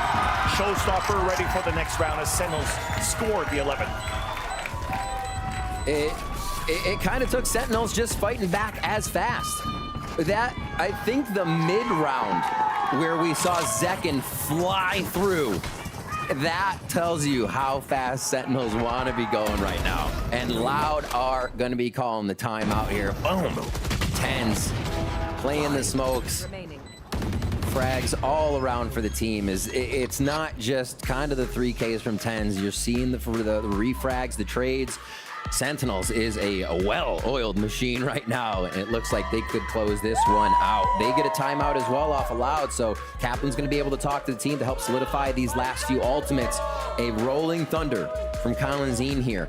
That can be denied if they throw that, and Zelsis is there to null command down. How's the rest of that site take hit? It just seems like Sen has answers to the ults ready for Loud, so it is going to take the Sadak Masterclass here. It's going to take this timeout to close these 5 rounds and bring us back to a tied game for sure. That's the important call there. What Sadak could really pull out of this timeout. The last one that they have on this map of Sunset. And where Sentinels, when we were watching how that history of the first half went through, for them to score that many rounds on the attack puts them in a comfortable position on their strong retake play style. And Loud has to find a way to answer that back. How do you fight back towards the spawn? They tried to play further back towards the A site and fight through after the initial utility that's being thrown on a defense for Sentinels. They're also alone in these forward positions after. They're not really able to set up for trades. This time around, though, looks like Loud is just holding back for a mid control. Their weight looks like this. 0 point's going to come over the top. You can see Zelsis' positioning. And Loud get too caught in that. Look purposeful as well. They kind of stood exactly where they wanted to. So Viper and Breach, seen on the right side of the map, is what Sentinels is working with right now. Again, this wall, only 2 times since this wall was put up from Loud have they tried to work through it. Last market we saw Zekin came flying through with a showstopper, but now they're giving QCK quite a task here. Yeah, you already see QCK working up the mid of the map. The L drone comes out towards the right side, but the important thing here is Calzine taking control of this B lane. They try to use his rolling thunder to hold towards the left side or flash towards the dumpster, but instead, after it sees nothing on the elbow side, they regroup and try to go for the contact play. Looking at Sadak. Sonar up. Drone has been used. Again, they're really liking this elbow play. At least putting 3 or 4 members in there. They have to get Colin in there because the fault lines from that side just seem so much more effective. Even to a rolling the entry, the rolling thunder, to boot. Right, so having Colin in this elbow has been a priority for Loud. They set it up again, 30 seconds and left. it's going to be the 5v5. A good lurk here, however, from Tui's could just separate Sentinel's rotation. Feels like Loud seeing here that Sentinels like to play the retake to just contact in the site, allowing this utility to delay even more. There it is. And as he throws out the rolling thunder off the knife, QCK is pushing forward. Just around the corner, though, Zelsis pulls out the null command. Zekin holding all the way back towards that Boba side, where we have a late lurk from Tui, still waiting for that opportunity to strike back behind them. But Sentinels are now running very quickly towards the A site. Showstopper to open it up. It's Planet once again for the elbow spam. Wingmen on the ground. Calzine trying to delay as he runs forward with utility. Gets denied as Sadak, though, on the other side. There's that backstab. Tui's trying to go for the hero play. There's that first kill. It's tapped at half. There's no time. 10 gets the kill. And it's Loud that stays alive. Tui's the lurk king on that one. Absolutely pivotal that Tui stayed alive and was able to get a huge kill on John QT there, causing that defensive rotation to have to route around through spawn, take a little bit more time. Everything that Loud did there really hurt Sentinels. Sen tried to paranoia retake pawn shop into the dumpster there, and it didn't really hit anybody. They tried to retake flash on dumpster, and all of what they needed for sight was already used by the time Sentinels got there. Loud really draining Sentinels' utility in a way they cannot retake. See what happens here. Spread out across the map in a default. Same wall here. Loud's just kind of pressuring with this each round. to give Sentinels something to look at, and then possibly play through it with their flashes. Saw 2 sets of footsteps there off that camera from John Cutie. And look at Sentinels, a flash over and a swing after, a quad swing coming out, and that's just being held back. Even Paranoia to try to move forward. Kawazin's all the way back towards middle instead. A spray through the blaze wall to get that kill on the market. He's laughing. Sadak's just like, oh, that was a pretty hot situation. As they pull back though with the numbers advantage. 5 players to work together towards the A side, but Sentinel has the read on this. Never mind, it's a double pump. Because of the position we have Tui's all the way towards the B main. Take flight. Okay, so I feel like we have been missing this from Loud in these few rounds. The past rounds, it would be that they tempted B main, they were a little bit in mid, right? QCK would flash, and then everybody just reset to a default spot to hit A. 30 seconds Loud left. have not been leaving breadcrumbs around the map to be able to make audio calls on a rotation or be able to make that re-rotate. And now we're seeing that come into play. Those audibles we know Sadak for in the middle to late round. Zelsasake snuck through, but QCK was still holding towards the billboard of the B main. A knife being thrown that would have been huge towards that B main site where they don't have the fault line aftershock to work with, or snake bites, as a matter of fact. Even QCK's re-flanking towards the mid side. But Sentinel's already pushing forward. Spraying through the attacker smoke. Snake bite on the ground. There's that backstab. Too good for QCK. Wow. What a swingy game.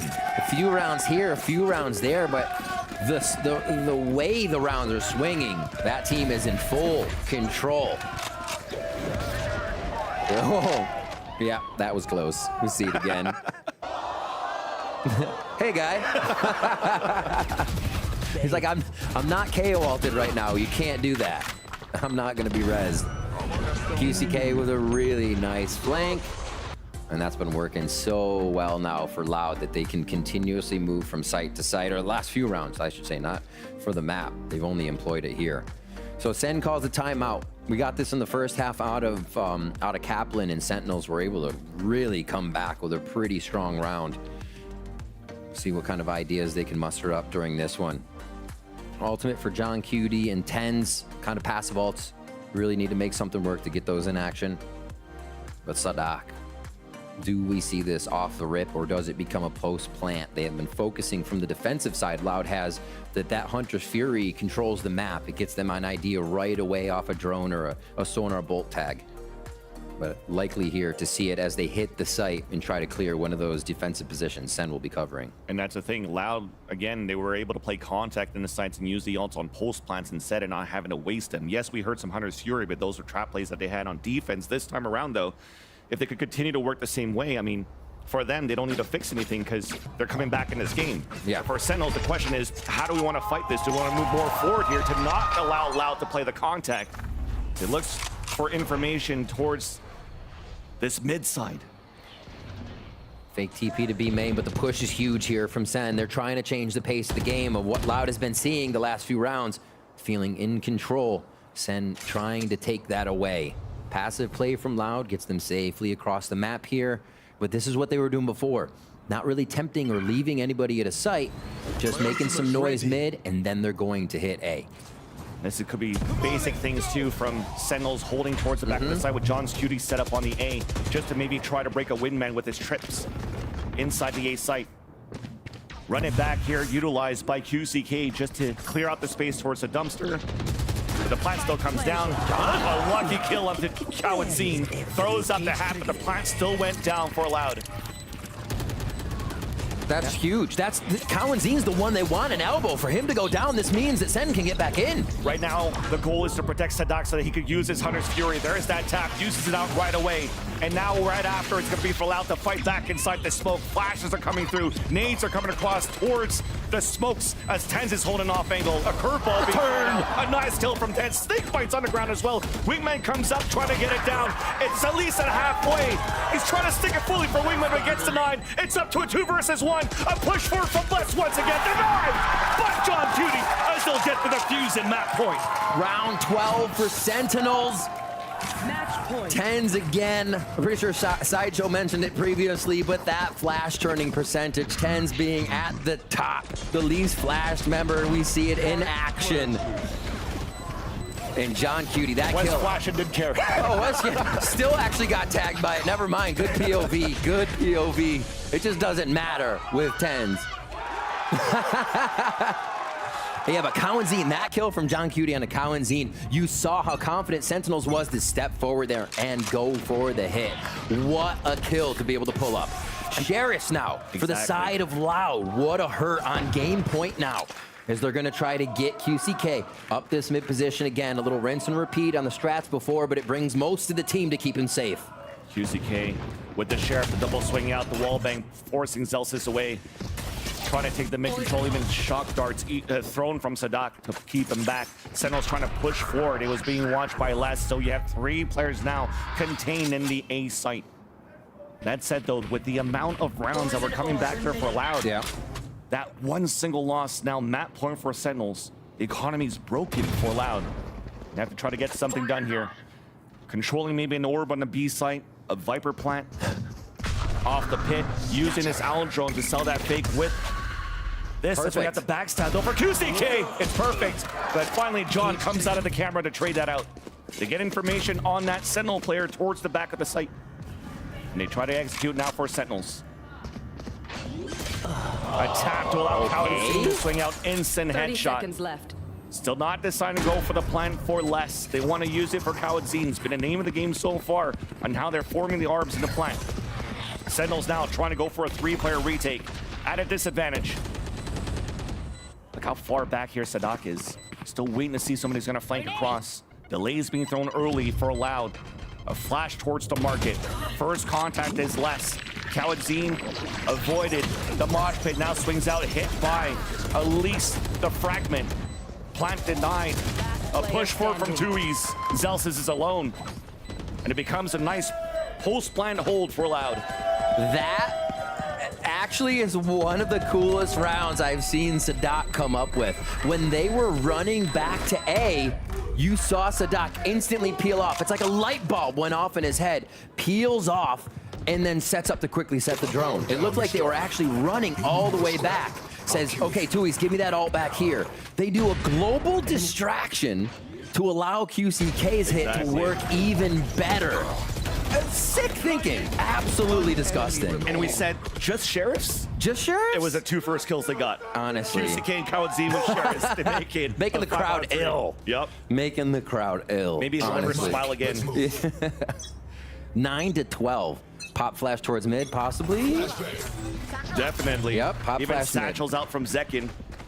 And a paranoia on top of that came from 10, so try to do a trap play with the lower buy that they have on the defense for Sentinels, but again, it's the masterclass IGLing calls from Sadak, holding all the way back towards spawn. It's wild. Even towards the extremities. Just wild. All right, into the site here. Just 3 rounds away for Loud to secure us our OT. It's going to be a low buy from Sen. Back in the site, they're going to hunker down and try to find those close angles. It's how can Loud dislodge them. Ultimate for Cowanzine could come around. That's the ultimate plant. If they can keep Cowanzine, then it can elbow without some John Cutie spam. Easy one there for Zelsis. Ooh, they lost the breadcrumb. That's what they were leaving this time. Sadak goes down. And they have to make noise now. This is all going to be heard by Tens, but Tens only has a Sheriff in the back of the A site. Sassy with a pistol himself, so this is a very weak A site hold. A flank coming behind here, a flash. Tens is fully blinded. The lurk comes up from the side from Les. Yeah, Sassy gets the headshot. And it's a ding from Les. 3 players remaining from Sentinels coming back once again from the A link. Tui's now takes control towards the back of the default. Gets 1 for his troubles back there. 2 versus 2. A pit out, a rolling thunder. Giving a lot of chances for Loud here on the pulse plant. Camera coming out, forcing now Sentinels to go inside the pit to fight back. Zelsis is low on HP, upgraded into a rifle. They actually have 2 rifles to work with. There's that first deniability to run across. Zelsis does get the pick though. And Les has 1 more stink bite. And they have to call it by him. The tap on the spike. The kill from Zelsis. The defuse comes out for Sentinels as they finally close out map number 1. It's incredible the amount of times we see Sentinels squad rush, crowd up and squad rush a site. You see it all the time on Split. Then they'll be defusing while there's still members of the opposing team in the site, pressuring the peaks, pressuring the opposing team to come out of the woodwork. How many stick defuses does Sentinels have in the past few games? It is incredible. A great first map as well. Incredible play from both teams. And again, this is a great appetizer to this grand finals that's in front of us right now, Riv. Really, really great stuff. It feels like Loud were not themselves in the mid-round calling. Where Sadak usually excels, we see the strategies just absolutely explode and the opponent cannot stop it. Here, Sentinels had a great read, and man, they had a great attack side too to set this up. So Sentinels toppled down Loud on the first map, their map pick. Now it's time for Sentinels to play on their map pick on Split, and that's gonna be after the break.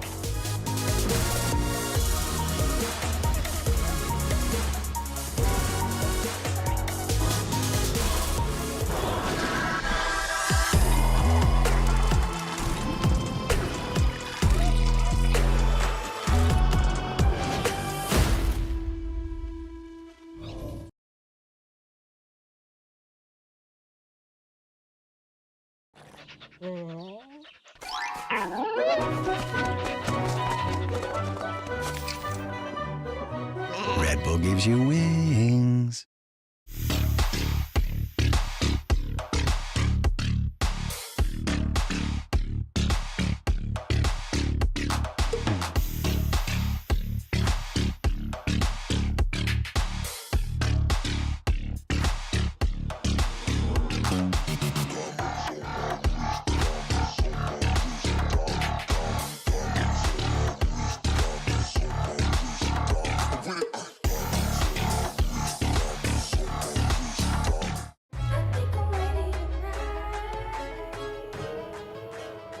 Hey guys, it's Jimmy Lin. In this series, I'm going to walk you through attack on Pearl. Watch out for the stairs, clear this angle. You're going to be able to fight this.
Smick standing here with Coach Kaplan after we see the Sentinels win map number 1 in this riveting best-of-5 kickoff grand final. Coach Kaplan, I heard you mutter something when you walked up here, and you said that was easier than I thought. This map was so fascinating because it felt like both you and Coach Peo took advantage of your timeouts, and each time you did, it was your team that would win the next round. Walk us through what you were telling your team each time you would call those timeouts, because it felt like it was such a pivotal part in keeping the team in control. Yeah, honestly, we would just... John's flowing with the IGLing today. Jordan's doing an incredible job helping out with, he's got a lot of good ideas. So a lot of the time we time out, I actually basically had a call for the next round. I was like, hey, I like what we're saying in the freeze time. This is sweet. I think after we do this and it works, let's rip this the next round. So they're making it easy for me today so far. Happy face over here from Coach Kaplan. Best of luck on map number 2. Thank you. Sentinels start off strong with a 13-9 win on Loud's pick of Sunset, and now they are one step closer to walking away as the kickoff champs. This is going to be, well, a very fascinating BO5 here, guys, because I don't think that Loud... They got something cooking, surely. I have to believe that. Honestly, I'm a little concerned with how he responded, how Kaplan did at the beginning of the evening. Yeah. That was easier than I thought. They're making it easy on me today. I'm like, bro, it's still Loud. Slow your roll, dog. Right? Like, easy now.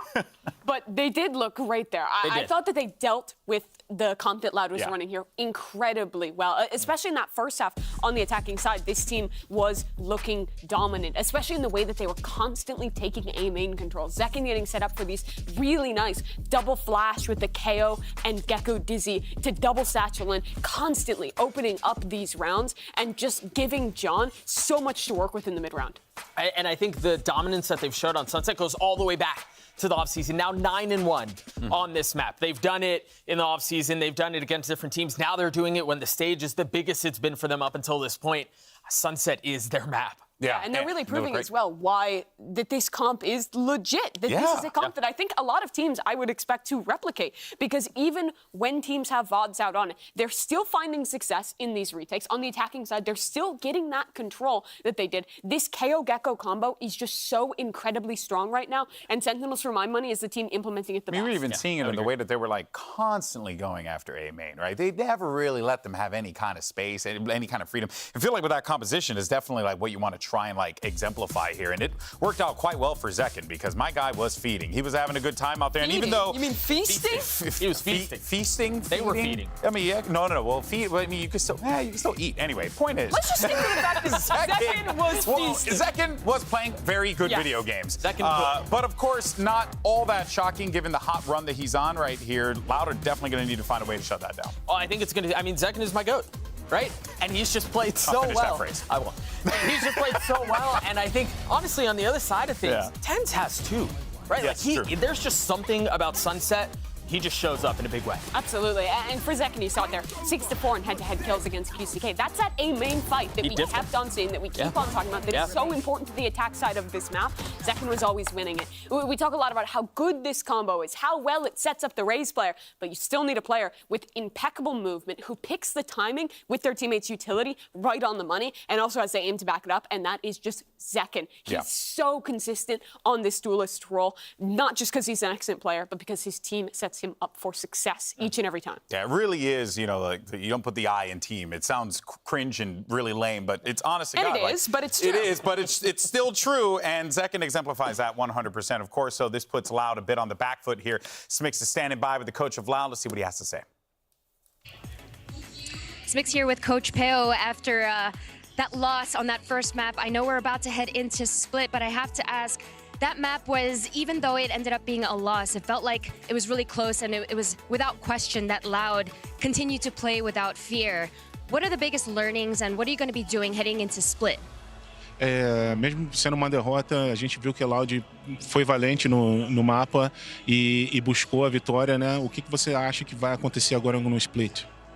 Eu acho que foi um bom jogo, muito mérito da Sentinels também, do que eles estavam fazendo no mapa. Acho que a nossa postura foi boa.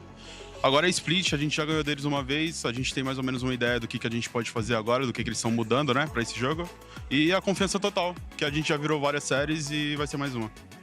Yeah, we did a good job, but they were better than us. But we already played against them on Split, so we are expecting to win this one because we know kind of what they do. Amazing to hear that confidence. Best of luck on map number 2. Let's not forget the last time, as we heard the coach say, they played. Yes, it was a win, 13-11 in favor of Loud, but does history repeat itself here, Doug? I think it's interesting to hear how he ended that interview when he said, we know how they play. We know what they do. Dog, you knew how they played and you know what they did on Sunset. Yeah. You still lost, right? And you think about how good of a performance Sentinels had on Split, what, 24 hours ago? Now 12 hours ago. That math doesn't add up. And they were so dominant on that map. Yeah. Preface, I love Brazil, I love Brazil, I love Brazil. Now the point. I think that the win that Loud got on Split last time was off of individual performance and big moments from players. Clutches, rounds that Sentinels should not have lost. Not necessarily an excellent game plan in that second half. I think that Sentinels right now is the best team in the world on Split. Their mid-rounding on this map is excellent. Their protocols are on point. They play around the solo initiator beautifully, and they have a ridiculous number of looks on how they play the retake. That's the easiest thing to focus on this defensive side. Sentinels will rip you apart if you let them play their retakes. And I think if QCK continues to struggle going up against Zekken, the long day is only going to get longer. They're only going to have a harder time. If they cannot create space with how tight chokeholds are and how important map control is on Split, it's going to be rough. It took Sadak and QCK having a ridiculous second half to salvage Split the last time these two teams played. We need to see a better game plan against this Sentinel Split. No one, in my mind, has been able to shut it down yet. Yeah, well, the coach of Loud seems quite confident going into Split, but if you are a Sentinels fan, you have to be feeling quite good about Sen's chances. It's time to find out who walks away with the dub. Let's send it back over to your casters, Vansili and Riv.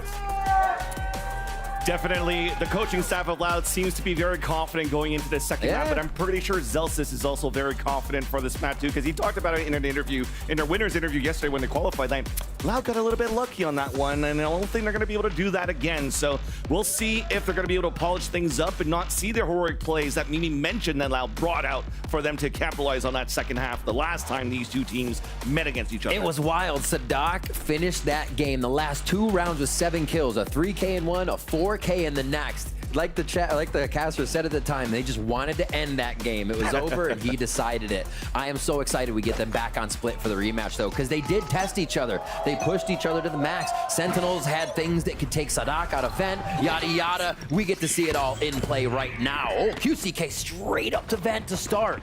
They are quick. Again, no pun intended. Damn it. You're trying. Trying to take control now towards the A tower, and it's a late split for Loud as well. You see both Les and Kawanzine holding passively towards the A main. See no pressure. They can once again take control of A Heaven, and then maintaining A Heaven control has been the name of the game on this very map in this meta. There's still a player holding towards the back of the site though. Zelsis is hiding behind the map through 2 cages, through an orb. A snakebite gives his position away, trying to look for a trap through this trip. But it's Kawanzine that breaks it, runs through, and scores first. A 1-for-1 though, as Tens is low on HP. Spike finally going down. Asasi is on that flank on the A main. Les has fallen, so the control on the A Heaven is going to be a little bit more difficult, especially when Tui's falls. Giving an opportunity for Sentinels to bombard utility. Nades and a flash. Trades off towards the back. Fault line not able to come out as Ten swings from the elbow, and Sentinels win a pistol. Sentinels take the pistol. A lot going on in that round. Loud very confident in their movement. Nice find to be able to get all the way through vents towards A Heaven, and Waterfall in. And then comes again the Sen retake. They gather together, able to take out the sides, extremities, and basically everybody meets towards the top side of site for that flash from Saucy to come in. 2 from Heaven, 1 screen. But they are patient on that retake. And a big play there as well, insight from Zelsis, to be able to even deny those few seconds, allow the B rotation to be a little bit closer, so they are in position there. It took them a bit to get Zelsis out of the site. 1-4 here. Loud will slow work their wall up here towards the vent area, I believe. Saucy says not so quick. A 6th Sense gets the pick. That's a Sky down for the attack, but Fault Line pushes him away. Les, meanwhile, did get an entry to trade it back towards the top of Heaven. So Saucy's in a tough spot, but he's been good in this very spot before. trying to isolate a 1v1 as Khaledzine and his teammate pushes in. Double shot and even a 145 damage. Oh my gosh. Sheriff and a double nade and the snake fight. Good shots coming out, but the utility is even better for Sentinels to answer right back. That spike down out in the open, 1 versus 3, but Tui's does have a Sheriff. Zelsis is low, Zekin is low. This is doable. Sunset deja vu with that nade. Oh my word.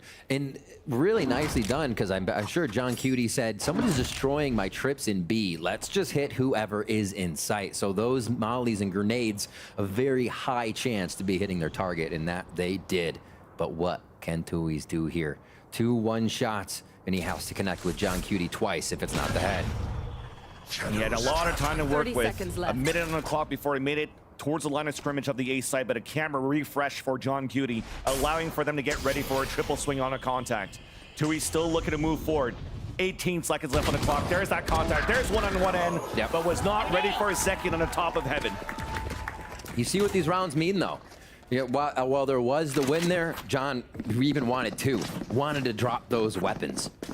And the win would have been the big W. Sen not letting it happen again, though. Able to pick up that round. Still losing a few members, though. So not too bad. Loud still do some chip damage to that economy. And now we'll see full Vandal buy across the board for them if they can start to take this. Wanting more. They're saying, just give me a few more. A few more. They know they need it here against Sentinels. Which is surprising, too, that Loud decided to pick the attack side first. Yeah. Against Sentinels' very strong defensive halves on this map. Screen down. So now they have to try to work something. Getting a plant maybe would have helped them a little bit more in the further rounds, but at least they still have a gun round now. 3rd round on the board for Split, but 10's long range with the Stinger. Laser beams QCK. Wow. Allows Sentinels to get the power play. That was like, oh, they're still going to be. I was going to say, that's a trap play to mid, but it really only needed the smoke to drop and 10s to be there. They were all ready to back him up, though, if it need be. Now the rotation back to a bit of a 3-2. Yeah, that's something that probably Brendan would say. They have 10s! They have 10s! And they do. I mean, just pushing out with a Stinger as well, knowing you're going against the full buy round, didn't even phase him. Knows he can hit the headshot, get the aim punch, and finish it, as it were. Paranoia still there if they want to play the retake more so. And they are going to find A being a little troublesome here as Loud takes the site. He misses snake bite, so Saucy has to fight alone. Finally, Zelsis swings out, doesn't care about being vulnerable. It's a 1-for-1, but the advantage is still for Sentinels.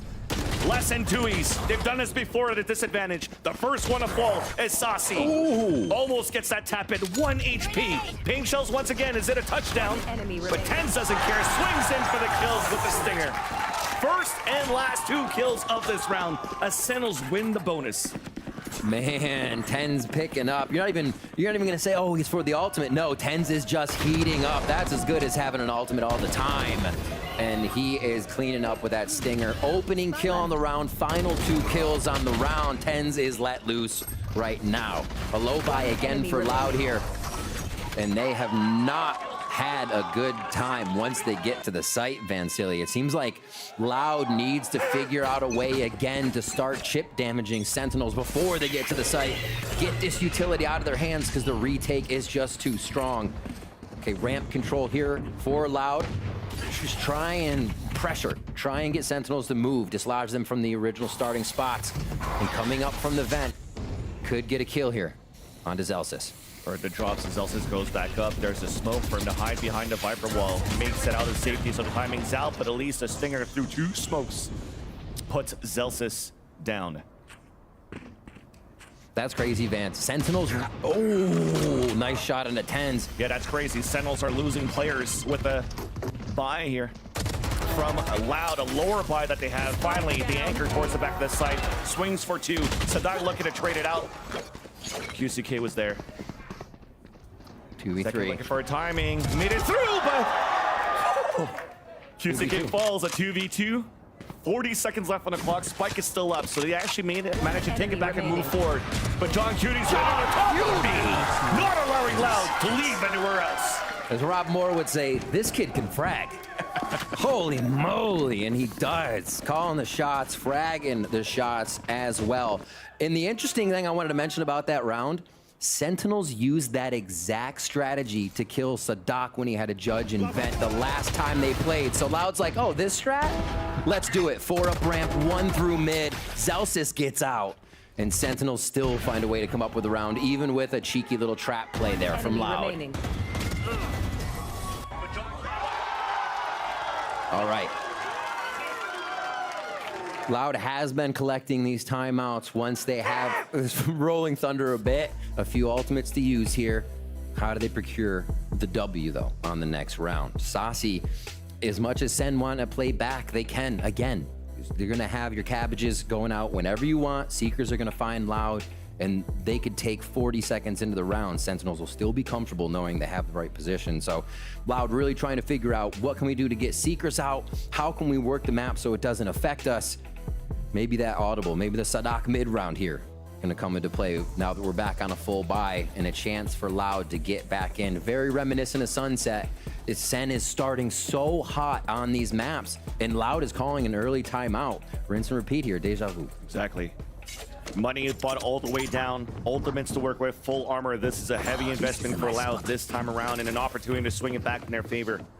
They lose this one here, potentially Sentinels could take a 6, 7-0 lead. Another and you don't want that to snowball for Sentinels. Yeah. Looking how things starts off, though, when we look at this Rolling Thunder, they're not really trying to set something quick. Even Spike is dropped, trying to avoid flashes at the beginning of the round. Wall comes up on the attack. There's no answer for Sentinels. So for Sentinels, they're staying quiet on their positions of where they're trying to hold the A site. Yeah, they have options, right? They're keeping Kawazine in a nice fault line position. They can go for ramp if they need to in a bit, or they can go for something else. We see that fault line coming back off a cooldown, so it wasn't an initial push from Sentinels, giving safety here to both Sadak and Les. So that's one guiding light, one trailblazer now used over towards the right side of this map. I think this might activate your B side. A little start to walk in. They just get the cam. And they pressure on both ends. So they're actually didn't even break the cam yet for Loud, but it did Oh, the that's smoke, true. and actually the Trailblazer came up, and that's actually quite crazy because not only did the camera didn't break, the Trailblazer did not break the trip, but it got pinged out here by Sadak as he dogged up. So Loud's gonna have to be ready once they start hitting the site. If they want to split towards the A site through this Rolling Thunder, just get ready so you can break this trip and not get sprayed by Zekin's position. Loud are really trying to get the Seekers out right now, and Saucy is not giving it. Here we go for the Rolling Thunder into the site. It's gonna still be the retake from Sens. The flash in the Seekers does not allow to get QCK's kill on Saucy, but swings out still for that one. Second on the top of the heaven side to drop 2 of his own. Spike let it get picked up once again. Nice shot by Les. A second one of the second, turning it around back in favor of Loud. It's only Zelsis by himself. First contact against QCK. And there's that second swing from Tui's. Not hunting down towards the heaven side, but Loud definitely, instead of playing protocols, just want to fight.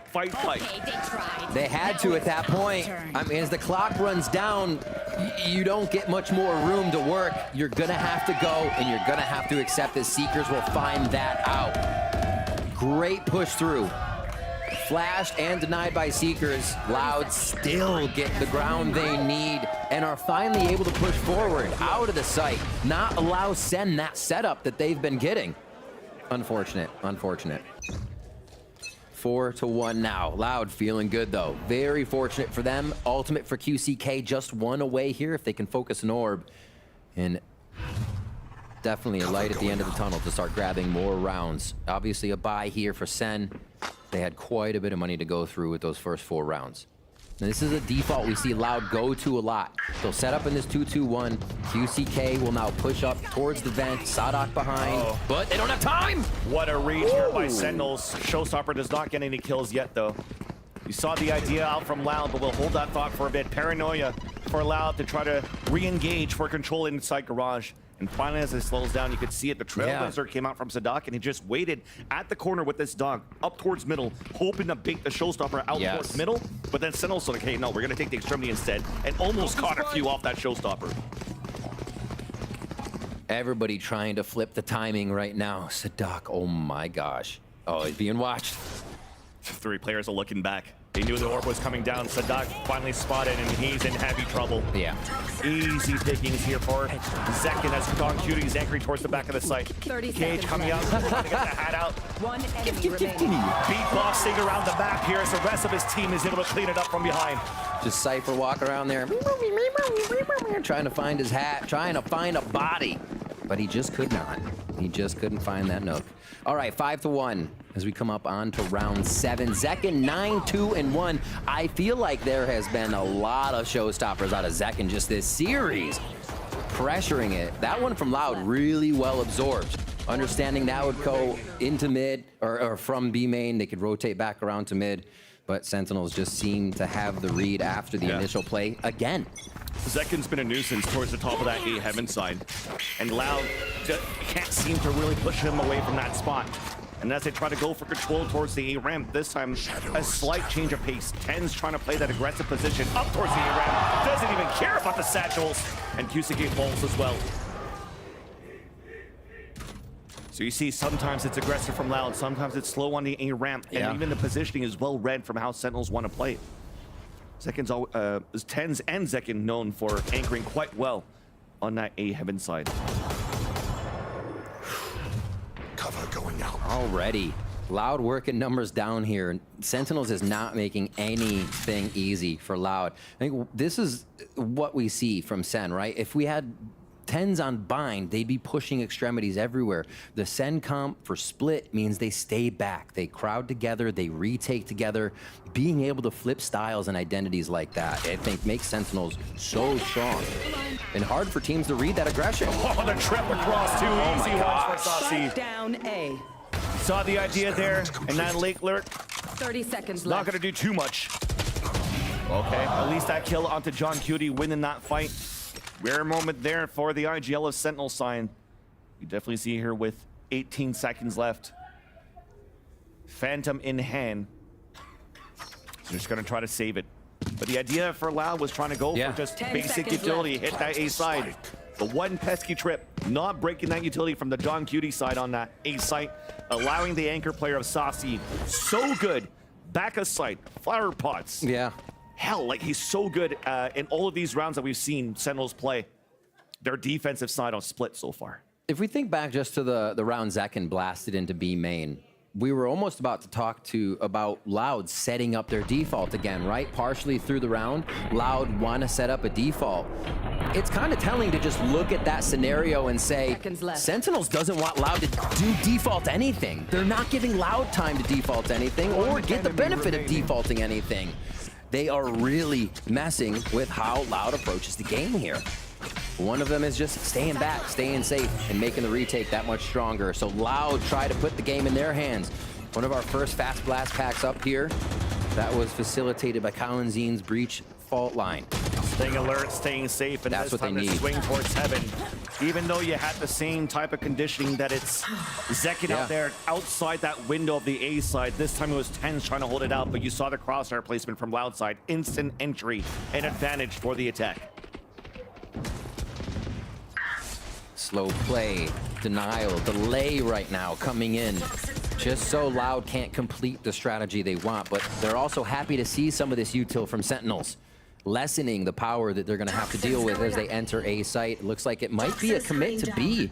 Oh, no, okay, we see Kalensin start trolling down the sewers and the rotation back over. Yeah, they're definitely gambling this rotate back towards that B side.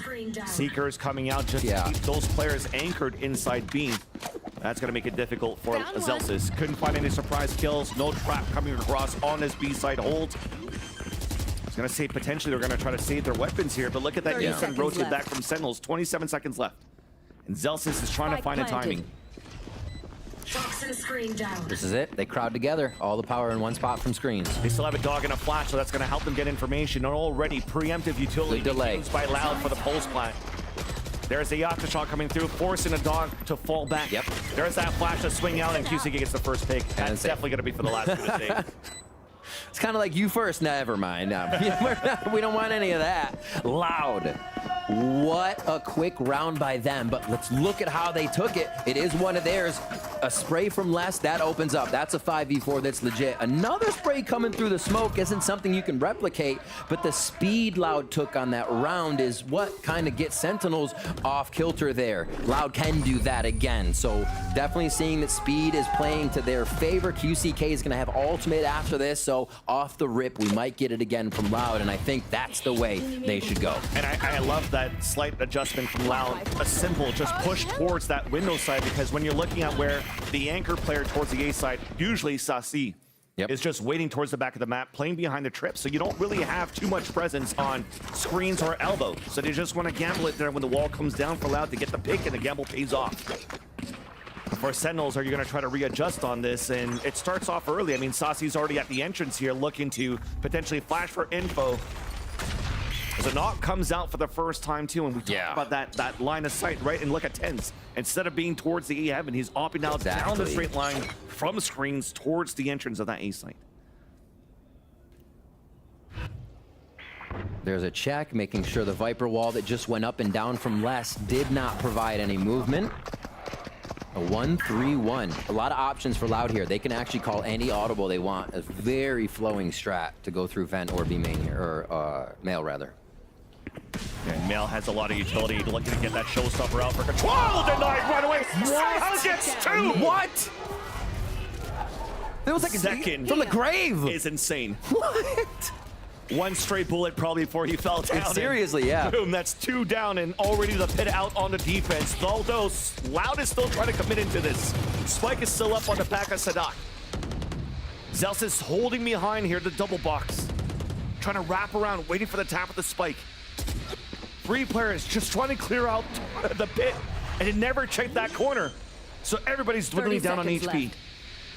Now the plant comes down. Zelsis still holds it, giving a chance here for Sentinels to rotate across. Even a hat comes out. There's that kill from Zelsis. They spot the last 2 players. The lurk is not even going to work. Last one now pinged out. 2 E's on the top of B heaven. The flash, the swing. The defuse has started, and the kill comes in for John Cutie. 7-2. A round you can chalk up to New Jersey's finest. Oh, what a double kill from Heaven. Zekken's season has been unreal right now. They talked about him on the desk in between game 1 and 2.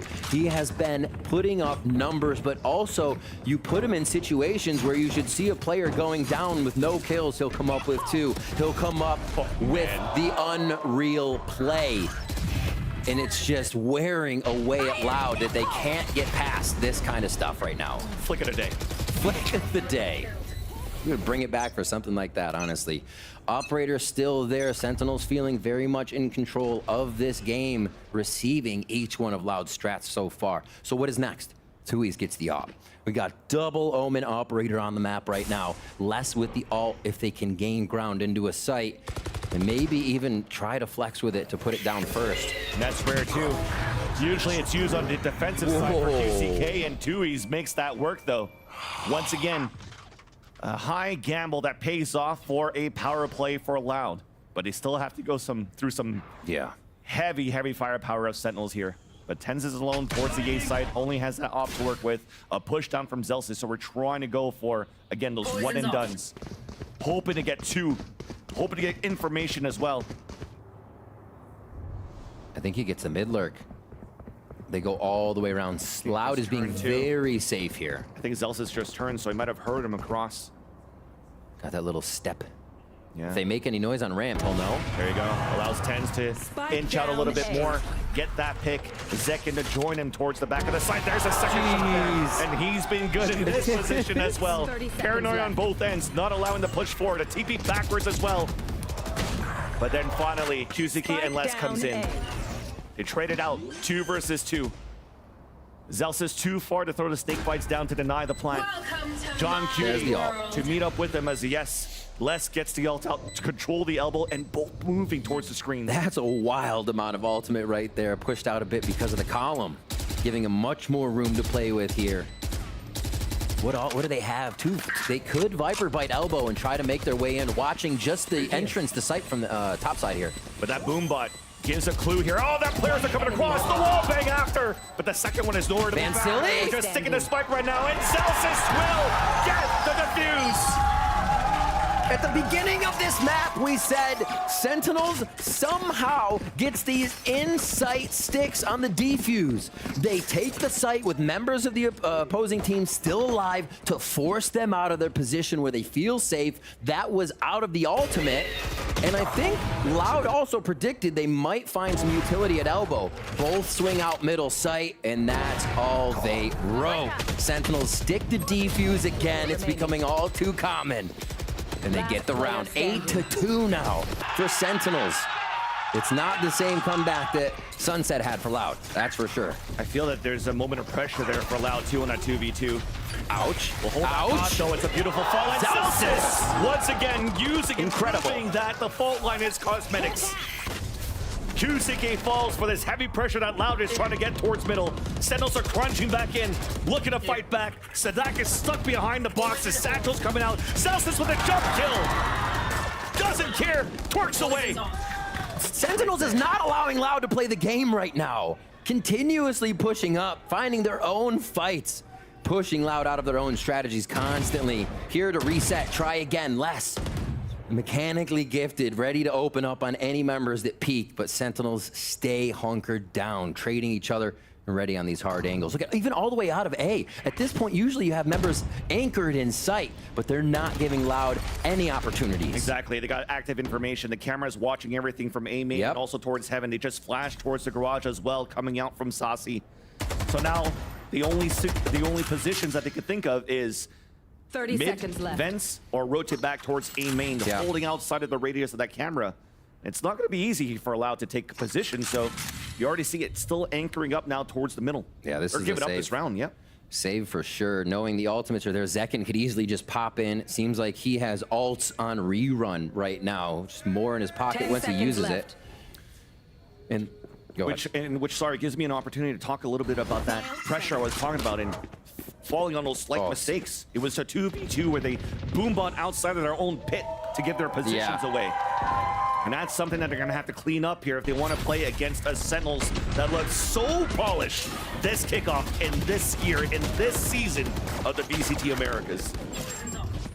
I don't think we've really, we've seen it before, but it's uncommon to see a team be able to play to their win conditions so much and not have it affected really at all by their opponent. They're able to switch something so slightly and it keeps the flow going. Look at that, that's Mance. Mance getting a head scratch right there. It's a cute cat. All right, there's some lore for you as we get back into the game. Final round here, can Loud pick up a third one and stave off a quick 2 rounds or 3 if Sen can grab pistol the second half? Are we gonna explode? Exactly, a rare full-out explosion towards the B side. Yeah. Sentinels just holding back, using the camera, looking to pressure up, trap towards the male instead. Plant coming down for B main. Seekers out as well. Instant retake attempt. QCK surprises one, but Zekin comes out with a showstopper following. The Seekers gets denied. Les is out towards the pillar, gets a pick. Look at that TP for the flank from Toons as well. Things are looking good here for Loud on the post plant. A high-low stack now towards the dumpster. Paranoia and Flash coming through. The high-low is good for that first pick. Ken's looking to trade it back, looking left and right through the Viper Orb to get the pick.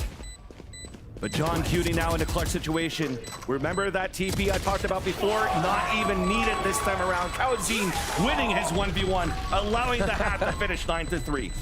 They finally get that third round, and it is a huge one. Sentinels had the read the whole time. It took Loud everything they had in the tank to get these rounds, to hold the site, to get themselves the victory there. And we could see just in the final rounds how Sentinels would make Loud work for it over and over. We're not seeing Loud dive in off the back of QCK, and Sentinels know that. QCK isn't getting these huge blasts, and it requires the team, and it's been tough for them. When I know that, we have Loud fans that are loud in the back, but you know who's louder than that? Smix with Mama and Grandma Zekin. Thank you very much, Ben Silly. I'm so lucky to be standing here with 2 superwomen who are responsible for our superstar duelist on the Sentinels in Zekin. To my left, I have Grandma Zekin, and to my right, I have Mama Zekin. Grandma Zekin, it's such a pleasure to have you here. It's my pleasure. here. It's my pleasure to watch the two unfavorable team, the Loud and Sentinel. They are good. This has been such an amazing match. How cool is it for you to not only see the team perform so well, and of course not only see Zekken do so well, but to also see so many fans in the audience that have your grandson's face on the signs, his name? Maybe I'm the oldest audience here because I think Zachary at the age of 3, I'm playing with him. The bowling, the tennis, and everything. Yep. And then the other one, the Minecraft and everything.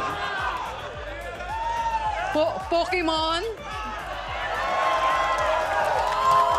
So you heard it here first. If you want to have a superstar grandson, play games with them at the starting the age of 3. Mama Zekken, before we let you guys go, I heard you talking about how important this game means, not just, again, for your son, but of course for the Sentinels to make it to their first global event in years. What would it mean for you to see them make it? We're very proud of Sentinels and the whole North America. For me, we love Sentinels since day one. All the fans, let's go USA! Woo! Let's go USA! Vinzilli and Riv, back to you guys. Of course, gonna let that breathe a bit. Of course, Sentinels chants. The fans behind Sentinels, and yeah, I'm probably gonna get those games too with minivans so that I could see him play just like Zekken now. But absolutely. Speaking of him, 12-6 so far. The spray transfer that we saw that was sick on that first half when they were playing against the showstopper of QCK on that opener. Sentinels taking the lead now by 6, taking the attack side a split, where Loud still also has a pretty decent split side on defense. An opportunity to fight back, and the fight starts for mid control. Look at this wall. Loud's put up. The Sentinels will have to weave through a bit if they do want to take a B-mail control. Jump peaks to come through. Yeah, Sadak would love to save those guiding lights and trailblazers. Yeah, Sentinel wins that one rather. QCK and Sadak low on that HP, and even Sentinels resetting in the mid-round, pivoting towards this A side, but still having a couple of players lurking towards B. Yeah. Smoke delay just coming out of Tui's there. He's going to take A ramp control just for now. And this is going to give Loud the thought that they can rotate over towards that B side. If Celsius can sell this, oh, okay, the noise is already there from A. Yeah, that trailblazer comes up, trying to find a timing as Tui's is spamming with his ghost through that smoke. Good rotation Try to catch from Loud. Reload, yeah. The dog finds information towards B main, but there's a beautiful flash for a double swing. And it looked beautiful as a rotate for Loud. They were looking for the pressure towards middle as well. And we mentioned 2 lurkers on Sentinel's side. John Cutie punishing that push from Loud. Already a 5 on 3. As the Satchels comes in and will have a secured plant for Sentinels in this second pistol of split. Ooh, tough entry there. You'll get Sadak back over. No utility to get back in this one, so it's just going to be the 3 members to help with a fault line. Yeah. 5 of Sentinels. So a quick take by Sen with a little bit of pressure around the map, knowing what rotations might be coming through and just playing this wall a little bit. And that small pressure that you mentioned towards that B side kept Sadak the whole round pretty much. It's a great Took point. a couple of seconds before he actually rotated back with the rest of the team to move in this A side for the attempt at the retake that will get fully denied by Sentinels, only losing Saucy in the process. Yep. Pulling those members to anchor the site longer than they need to. Sentinels seem to have such a read on what Loud does right now. See what happens. The Sheriff here for less. Feeling pretty good with a bit of that money as we watch the replay. Just combined retake. Get back into their spike. And Sentinels find that first round. So Loud did grab 3. It kind of takes the pressure off of losing that pistol, but it never feels good to not get the start. 2 Buckies going in for Loud here, trying to play it close to the chest and hopefully get some of these angles right on top of Sentinels. They're going to work the wall still with a bit of hesitation on the left side of the map to see if Loud wants to push. You've been pinging it out? Yeah, that's going to be one of their big things coming into the gun rounds if Loud cannot get extremity control.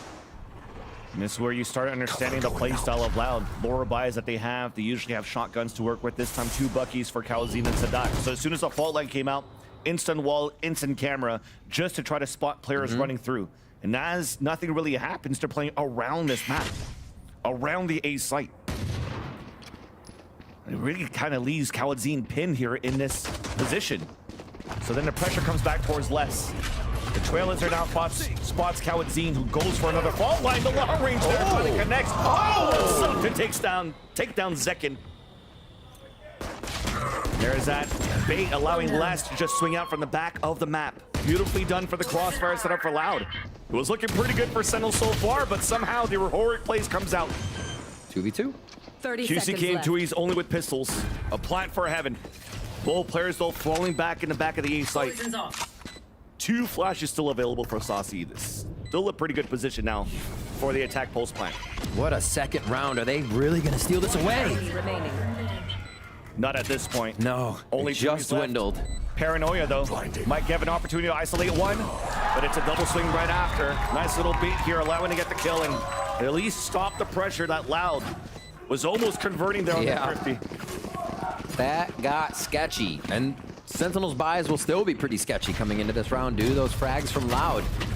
But Loud needs to start securing the rounds. They're not really even able to cycle ults like we see Sentinels doing on their rounds, so the advantages aren't also coming from those factors. It is just tough for Loud to find a way in. This gun round, however, could start that momentum. I think it was dialing all the games that Grandma Zekin was talking about here. Yeah. The next Zekin. Yeah.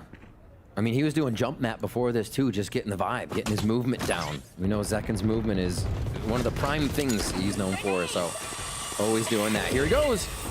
No satchels behind the flash though. Zekin couldn't get that kill, but there's that Sadak Judge. Avoids it, but you saw the stun turning back, so it was a fake to turn around and actually stun him to get the kill. Beautifully done by Sentinels. Tui's now out in the open. Zekin is the one satching across with his own Judge. Opening up the B site, a plant for main, 10s on the boxes, looking towards the spawn. There's only less so far, as his other teammates, it feels like they're leaving him for dead. They're still holding towards middle and A main as 10s picks up the kill. It's an absolute masterclass right now from Sentinels across these 2 maps. Looking, the way they took Mail, let's just think about that. The Trailblazer goes through, and you think it's a Vandal that would verse a Judge, but no, Tens gets a Guardian kill on the Judge that's waiting, that did not even get stunned. Like, that is crazy. The things you think should fall to the wayside for Sen are going in their favor, because they're all behind each other on these calls, and they are making it work as a team. An incredible team coming into the season. Important kills to save now for QCK and Kawatzin, where John Cutie is moving forward with his teammates. Putting the camera up, spotting that raise, and there's that pinch from the other side too. Towards the ropes. One to fall, the second one stays alive. So at least it kept the stronger weapon alive. That's QCK, the duelist with the Vandal. But it's still map point though, nonetheless, for Sentinels. Map point with Icebox in the mix next. See this play once again. Just after talking about how Zekin is vibing, is feeling it. He gets a nice jump and drift in there into B site to open it up with the Judge. They have so many options, so many variables. I don't think we've really seen the same round from Sen here on attack as they've been moving from that 9-3 score line. You're hoping to get something done here with that Vandal from QCK. The force buy, of course, coming through for Loud, so the 2 strongest weapons is 2 Vandals to work with. But they're spread thin here on the defense. Thin also on utility, with 1:15 left on the clock. There's no Paranoia. Only 1 flash left from Sadak. Thankfully, Kawatzin is still there to support towards the A side with his own flashes and breach utility. So all they're trying to do right now on the A side is trying to delay with that util and go for the crossfire setup on the top of mid. It makes sense. I mean, use your fault line to get it back, create an opportunity with it the first time, and they try to get a quick peek towards mid. So Kawatzin relying on that to be back and probably timing it just right, that they'll have this A-hold as they get over to the right side of the map. It is going to be the lurk from Saucy, this vent lurk again we keep seeing in the 1-4, and it becomes such a big kingpin for the round. Saucy fakes towards B main. Seekers are out, and they're going to start moving 30 here. seconds left. There it is. Oh, absolutely ridiculous. They're so far behind enemy lines, Loud doesn't even know. Just because of that pick that allows that pick to happen for a second on as one was falling back. Now players are falling down towards the A side. Kawazine alone. Guardian cannot hold the doors. 10 seconds There's left. only one left, 2 east. B site, Guardian as well. No flash as we mentioned. Sentinels a full roster on the post plant. It's looking like a done deal. He's even walking the whole time. They've respected Sentinels so much on these lurks, off these post plants. Just probably look to pad some stats up here. There's that first one. 10's low HP. And there's that swing out. Finally getting that last pick. Sentinels are one map away of winning the kickoff here in Americas. They would love those points. Right now, they are racking them up from round to round. Every member participating here from Sentinels to keep it going. And we're going to be going to Icebox next, Van Silly. Something we don't have too much footage there for Sentinels, since they're the ones who usually ban it or have previously banned it too and haven't had to see themselves on it. I actually spoke to Kaplan and Drew. They're like, we didn't sleep too much. We still want to prepare to try to win this one as well against Loud. We have some tape, we have some footage. So I'm looking forward to see what Sentinels has cooking up. But Loud, hopefully here, is looking to cool down Sentinels' amazing performance on Icebox. And that's coming up next.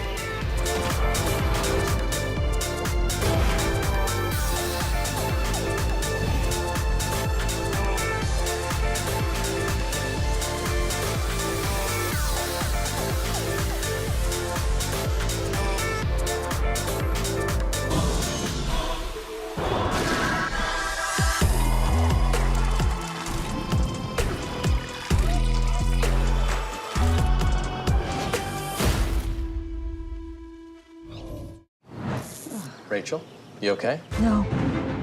I live with a broken phone. I can't trade in. Okay, that's dramatic. Better plans Verizon. Everyone can trade in their old phone and get the new Samsung Galaxy S24 Plus with AI on them. A new phone? Yeah. Oh, yeah. Let's go. Wait, I'm on Verizon. Can I still get it? Yeah. I gotta trade this in, right? New and existing customers can trade in any Samsung phone for a new Galaxy S24 Plus watch and tablet, all on us. That's up to $1,800 in value, only on Verizon. Red Bull gives you wings.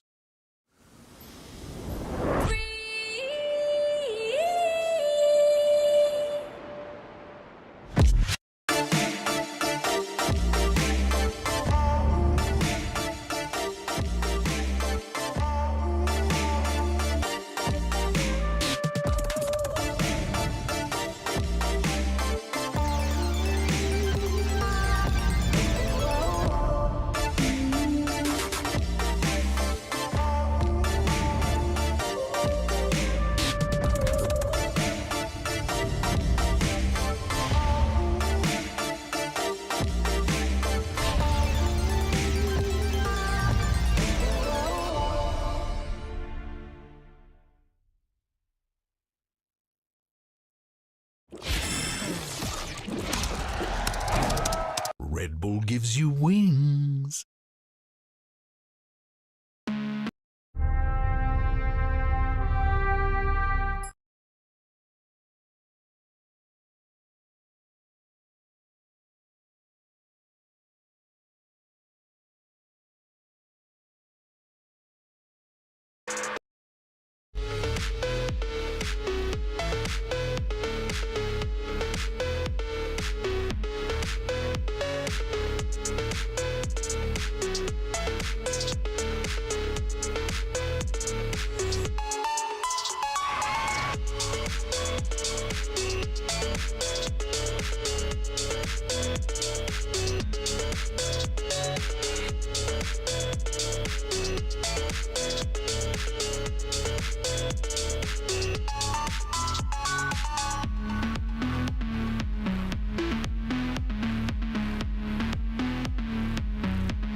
The good times keep on rolling for Sentinels as they are now up 2-0 in this grand final for the VCT Americas kickoff. And wow, I did not expect Sentinels. I expected them to be, prepared and ready for this game, considering that they've been here before against Loud. Just not like this. Dude, that was crazy. That's a map that they lost to Loud. What a recovery. Like, what a complete turnaround from this team. And you can show, how much work I think they put in the offseason to then be able to also have the trust in each other to make these adaptations coming into the game, having the confidence to say, hey, look, we know we're going to have to go back into this map. We're going to have to go into it early and to crush on it. And specifically, we have to give credit to Saucy, because at the start of this tournament, when the first 2 times we watched Sentinels play this split map, I was honestly kind of unimpressed with this Sky. I felt like he was wasting utility a lot, not totally warmed up to the new changes to Sky, but he has had a 180 in the late stages with the Sky gameplay. The util was absolute perfection, holding it for just the right timings on split.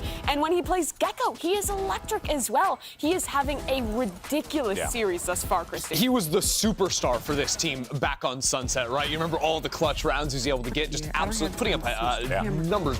23 and 13. Yeah, big old numbers. But then also, like you were saying on this map, while it was less flashy, you still have to take into context, some of these rounds on defense, he was anchoring into the sites. I also loved, there was a moment towards the end of the game where he sets up this huge fake up into B heaven using Seekers and the flash to allow his team getting space on A. But it wasn't just that. He walked in and still got a kill, and that's what forced those Loud members to sort of give up their positions on A and fall straight into the crossfire of his teammates. And again, there's no way you can understate how important his role is on both the maps we've seen thus far. Sentinel's comp on Sunset built around the usual combos from the initiators. He knocks out the park there. On split, solo initiator, it's just that Sky, and he still steps up to the plate. He is an absolutely world-class initiator player who is having an even better match than normal here in the finals. The way he cycles his utility on split, especially to make sure he still has a flash in the mid-round, in the late round to have impact there. The way they call around, peeking forward to get information, even though it's all just on that Sky, is really, really next It's honestly the reason why John's calling looks so cinematic.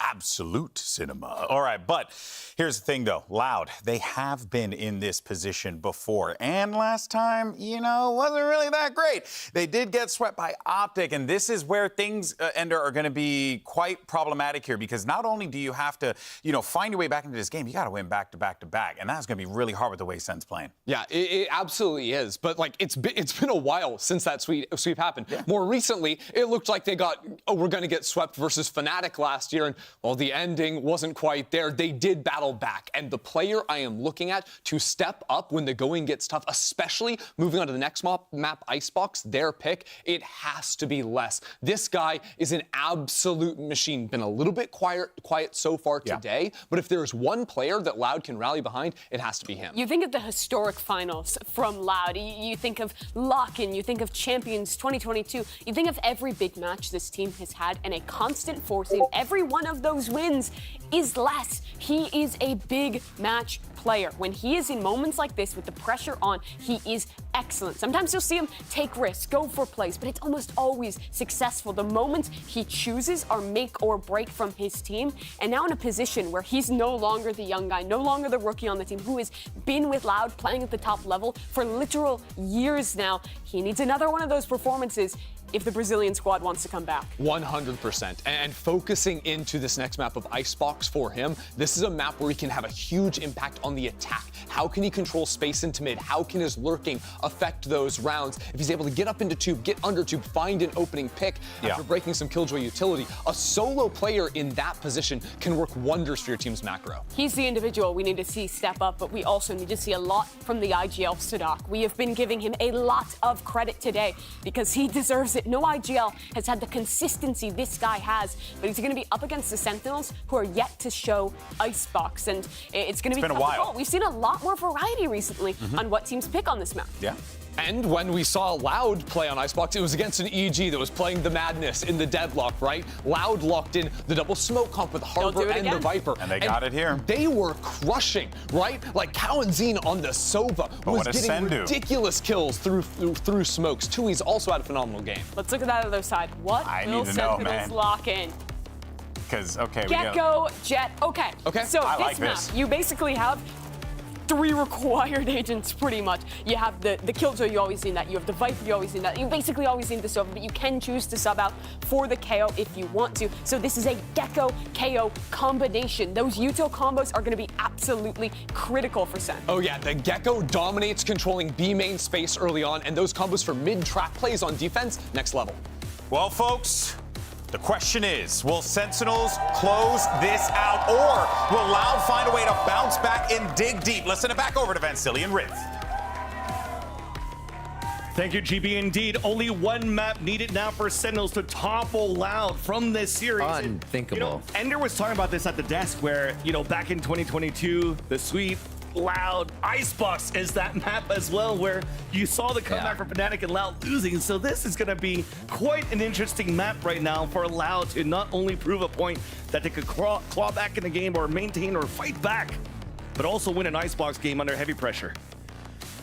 Looks like they're going to put the pressure on to start here. As you get on the map, we'll see some interesting purchases. Loud bringing the arsenal in. A double Sheriff buy here. A frenzy on Zadok as well. They're bringing some power. They're looking to clear people in 2 shots. So you expect those Sheriffs to stay close, hip to hip. Push up towards B. They're going to get 10s off of the site right away. It's not only Sheriffs, but also a lot of Ghosts now. Basically, it's going to become a brawl. Oh, he stays. Fundamentals and trades staying over. All of them are blinded! Tez with 3 kills in the round. Last one to go, finally denied by Tui's, but he's all alone. And second, again, the twinsies come out to work. And the last thing Loud wanted to see is a pistol round like that on map 3 from Sentinels. Absolutely incredible. Outlaw coming in as well. Holy crap, if 10s felt like he was online in the other games, this one just got turned online as well. How does he find these timings? Remember the last time with an op in the smoke, getting some kills on split, Shorty coming through, this time getting a perfect timing for this flash to blind everybody down on Loud side and get a 3-piece of his own. It's gonna be a force to be reckoned with right now on this map. Loud trying to change the pace, aggressive now towards the A side. Saucy falls. A quick pipe shot. You see both of the walls over towards B quickly going up. They're going to hit towards A, so they try to draw attention, and QCK is going to pick another one up as second answers back. Yeah, but then we have that ADS from Kawadzine picking up the Bulldog that was left behind. Zekin falls. So the Outlaw will not be able to get picked up yet to allow these pawn shots to happen. You definitely do see Loud here, one shot having anything here with the Outlaw, or also just spamming with these rifles, the submachine guns, the Spectre to get the kill.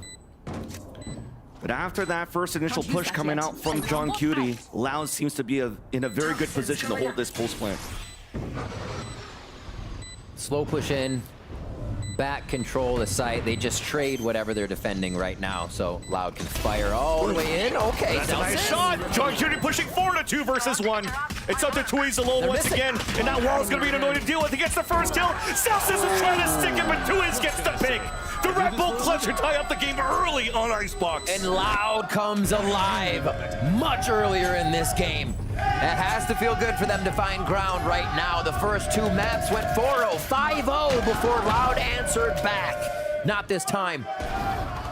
We're going to see him a little bit more hungry here as we get into round 3 after this replay. Loud feeling good after the second round bye to win after losing pistol.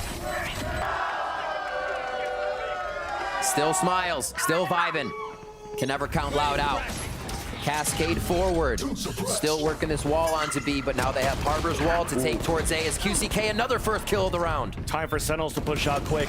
And that Cascade was annoying to deal with. At least it got the kill out of that for Sentinels with the low buy that they have. Whole classics, actually. Just utility. Yeah. Really, the plan was trying to get 10s with an orb. A death allows for him to get the KO ult in the next round. For Loud, it's a reset. Using utility now to clear towards the A site. Dizzy throwing up, a swing through the Viper wall. Beautiful kill from Kawadzine onto Zekin. And once again, nullifying these surprise attacks that Sentinels are trying to do. A little bit of pop shots, and it's replied. Tui's gets the pick up to Zelsis. This is looking clean right now for Loud's conversion of the Thrifty that it just got on round number 2. Clean cut, clear. They take a site.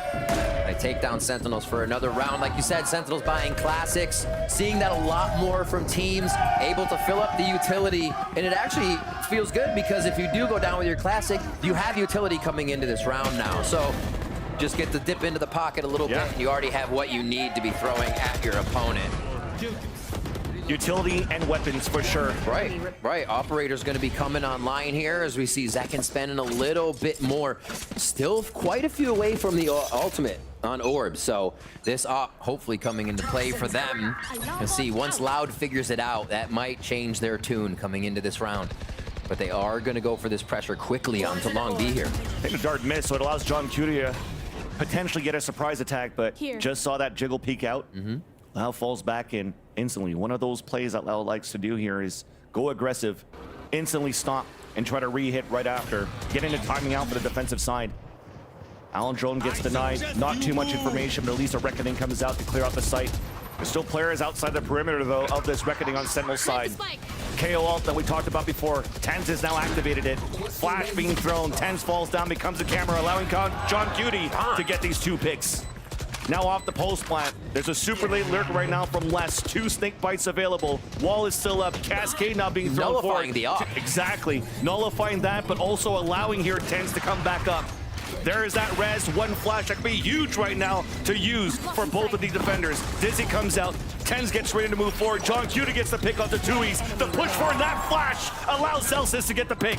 Les becomes the last player standing, also dropped by Celsius as Sentinels will get a flawless on the defuse. Once they got Tens up, reset, they launched everything at yellow.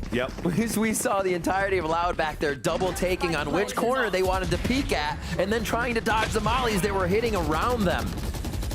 Incredible hit. John Cutie finding 2 there was super big, making the rest of this less pressured on the side of Sentinels as they retook. Also very nice to see, as we talked about, the stop and go that Loud is doing, that Sentinels could also do that on their retakes. Hey, the walls are blocking us, let's just res Tens. And then we'll use more utility on the second wave. So very well done. Good calls on the fly here from the IGLs. As Loud on Sadak's side is calling Loud to try to push very aggressively behind the Cascade and trying to clear out the A site. Once again, this KO from Tens continues to nullify the utility that Kalazin's trying to bring, allowing Zekken to be posted up and get the first blood against QCK. They couldn't clear A site fully of the Opper. The Cascade forwards just waited out by Zekken, and then they fire back. Kawenzine able to trade now on to Tens. Oh, utility! The Mox goes on the ground, bounces off Les's head, who turns around and says, wait a minute, with another kill there. Onto John Cutie, even a third to dash away. The quad denied by Zekken, but Kawenzine is there for the trade. One slight mistake, and you saw how Sentinels just lost that round. Sentinels as well has been looking at a relatively timid timing from the Loud squad in all these maps. And you almost see that there as Saucy's ready to throw one and be like, they're still coming into, wait a minute, they're in sight. That's the timing Loud's trying to play right now. Right in your face. Awesome stuff. Loud turning the heat up. Kawenzine now with the ultimate on the Hunter's Fury. We saw this being used a lot on Lotus right off the rip to deter something that the defense was doing or the offense was doing. And we'll see if it clears out the position of yellow or right under Ness where John Cutie was playing the other round. He doubled up. Focus towards B, less watching the rear here.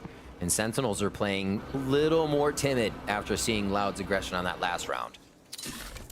Even scaling behind here, the Alondrone. Once again, green control. Orb up for grabs. It seems as though we're trying to go for the quick yellow control. John Cutie just waiting. Posted up are 2 of his teammates around the corner, also watching flank under the tube. Viper's pit up. As they pick up the orb. So they have it available for less. There's a swing on both ends. Nano Swarm to delay Sadak from pushing forward and trying to get this plant down. Underhand flash, a swing out of that one. Blinds 2, Tens picks up the kill. Plant then comes down instantly though. Celsius gets the kill onto Sadak. A 2 versus 4, disadvantage for Loud. Those 2 ultimates are still available, and we might try to delay as much as they can for Kawadzine's Hunted Security to do some damage! As that's one slight mistake there, Les is able to punish it. And that pit could be Very detrimental for the retake of Sentinels. Snakebite on the ground. Wingman's trying to defuse it so far. Les falls. And Wingman gets the defuse. Van Silly, you mentioned something really awesome on the last round, is that the walls that we saw Loud beat EG with, using to encroach farther into territory, get the Snowman, push them off, are being used by Sentinels to pick up their util and their members. Yep. Saucy's able to throw a free Dizzy, recollect Dizzy with the Harbor Cascade or Wall Up, whichever one was there, and then they re-hit the site again, using Loud's walls against them on this B retake. We'll have to see how that gets switched up, or if Loud can pressure forward to not allow those walls to be so efficient for Sentinels. 3 ultimates here for Loud. We're back now to a tied one of our closest to the series here, as Sentinels ran away with the early rounds of the first few maps. Does not seem like Loud will let that happen here. A low buy on some members of Loud, but still those ultimates are what they want to execute. Same type of play here. Yeah. Just trying to have Zek and give him an opportunity to get a op pick. Alendro knife comes out canceled, no information. So we're going back and forth. It seems like deja vu in round number 7. Will they be ready for Zekin posted at the same spot, looking towards the pipes? And yes, they are, because looks like Loud was trying to move down towards 410 instead. Saucy ready to greet them, though. Pushing forward, Sadak gets that pick onto Zekin to trade it off. Less with the lurk that they mentioned on the desk, but he gets spotted by the turret. And Zelsis is going to be on a 1v1 in that section. Meanwhile, though, able to get the lockdown up on the attack, which will potentially allow Loud to move in and get a plant. Thrash already used on this. Great job by Loud to avoid that and be able to kind of skirt around that ultimate of Saucy. Here now, Sentinels with the retake. Loud, they are ready. The knife is in the back of the site, does not spot anybody, so Sentinels could start working forward of the site. A trade-off that happens, back and forth. Tui's again in a clutch situation against John Cutie and Tens. Tap on the spike, it's not really for him. No. So he has to lurk up, and that high tide is going to be annoying to deal with, but it was a tap. Tens gets the pick, the run across, and John Cutie wins that fight. IGL coming up strong again. John Cutie, these situations that you put him in, you see him coming out on top quite a bit. And for pressure to be on a new player, it does not seem like it affects him all that much. Grabs the operator, they're gonna have that going into the next round, as that's been traded back and forth a little bit here. You should run. As we see this play right through window from Spawn. John picking up the first one. And just having to dislodge the rest of Loud out of the site here. Crazy to be able to come in 3v2, easily taking down the members there. John Cutie for the 1v1. Now ultimate's ready for him. Zelsis has the retake, so they can ensure this to be a next round if they get that retake going just right. We look at the side of Loud, they're gonna call the timeout. Hunter's Fury is still there for Cowanzine. You have Bladestorm now coming up for QCK. What's the effect? Because we know the Loud comp isn't using QCK as Ospas was used, right? It's more flexible. They can do what they want, but also if they want him to aggress, they can. How do they give him that space though with this composition? You're not really throwing flashes over a wall. You're not doing too much, not flashing anybody, to be honest. You're just breaking crosshairs. And technically for Loud so far on their attack, they can't do whatever they want. Because again, when it comes down to the initiator battle between Cowanzine and Tens, that knife denies so much information for Loud to really try to gain that space to move together or even get some pings out. So Sentinels so far on the initial hits coming out from Loud, they could always stay posted up, really. Yeah. And you continue with the same great protocols that they have on the retakes. I mean, they've got 3 defuses so far in the 4 rounds that they won. Loud had to figure out a way to hold the pulse plants. All right. Scattered low armor across both teams. Trying to get an upper operator shot here just to start off the round on some high lows. Very big pick from Zek, and he's gonna stay. And he's got support there, Dizzy, to try to get more information. Instead, there's a second jump.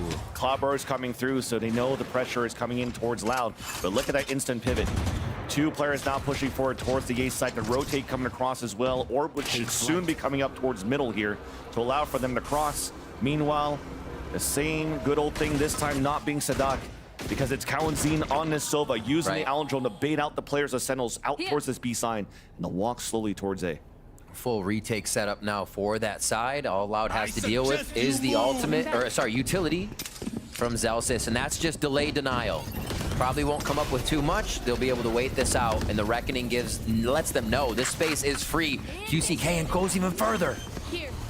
Got a Hunter's Fury if they want to use it here, unless QCK could do something. Actually, he's so out of position, Kawadzin. Not going to be able to use it. So he's going to be in a one and done for QCK. Gets a pick at least before he gets traded out by Zekin.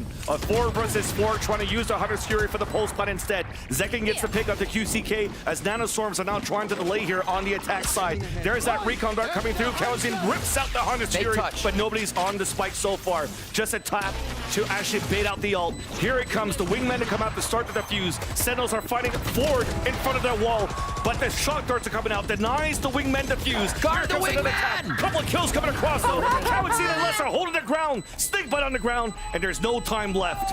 Saucy on a 1 versus 2, hoping to make it expensive at least on the exit. They both ran out of ammo, but both still died from the spike. Loud tie up the game 4-4. Beautiful chaos of a round. Oh my gosh. At one point, John Cutie grabbed onto the rope to block Wingman. He was just sitting there holding onto the rope, spraying off of it. That's crazy. Everybody just trying to body block there. They're still able to get the util. The Viper's Bite actually coming up huge to cause the vulnerable there.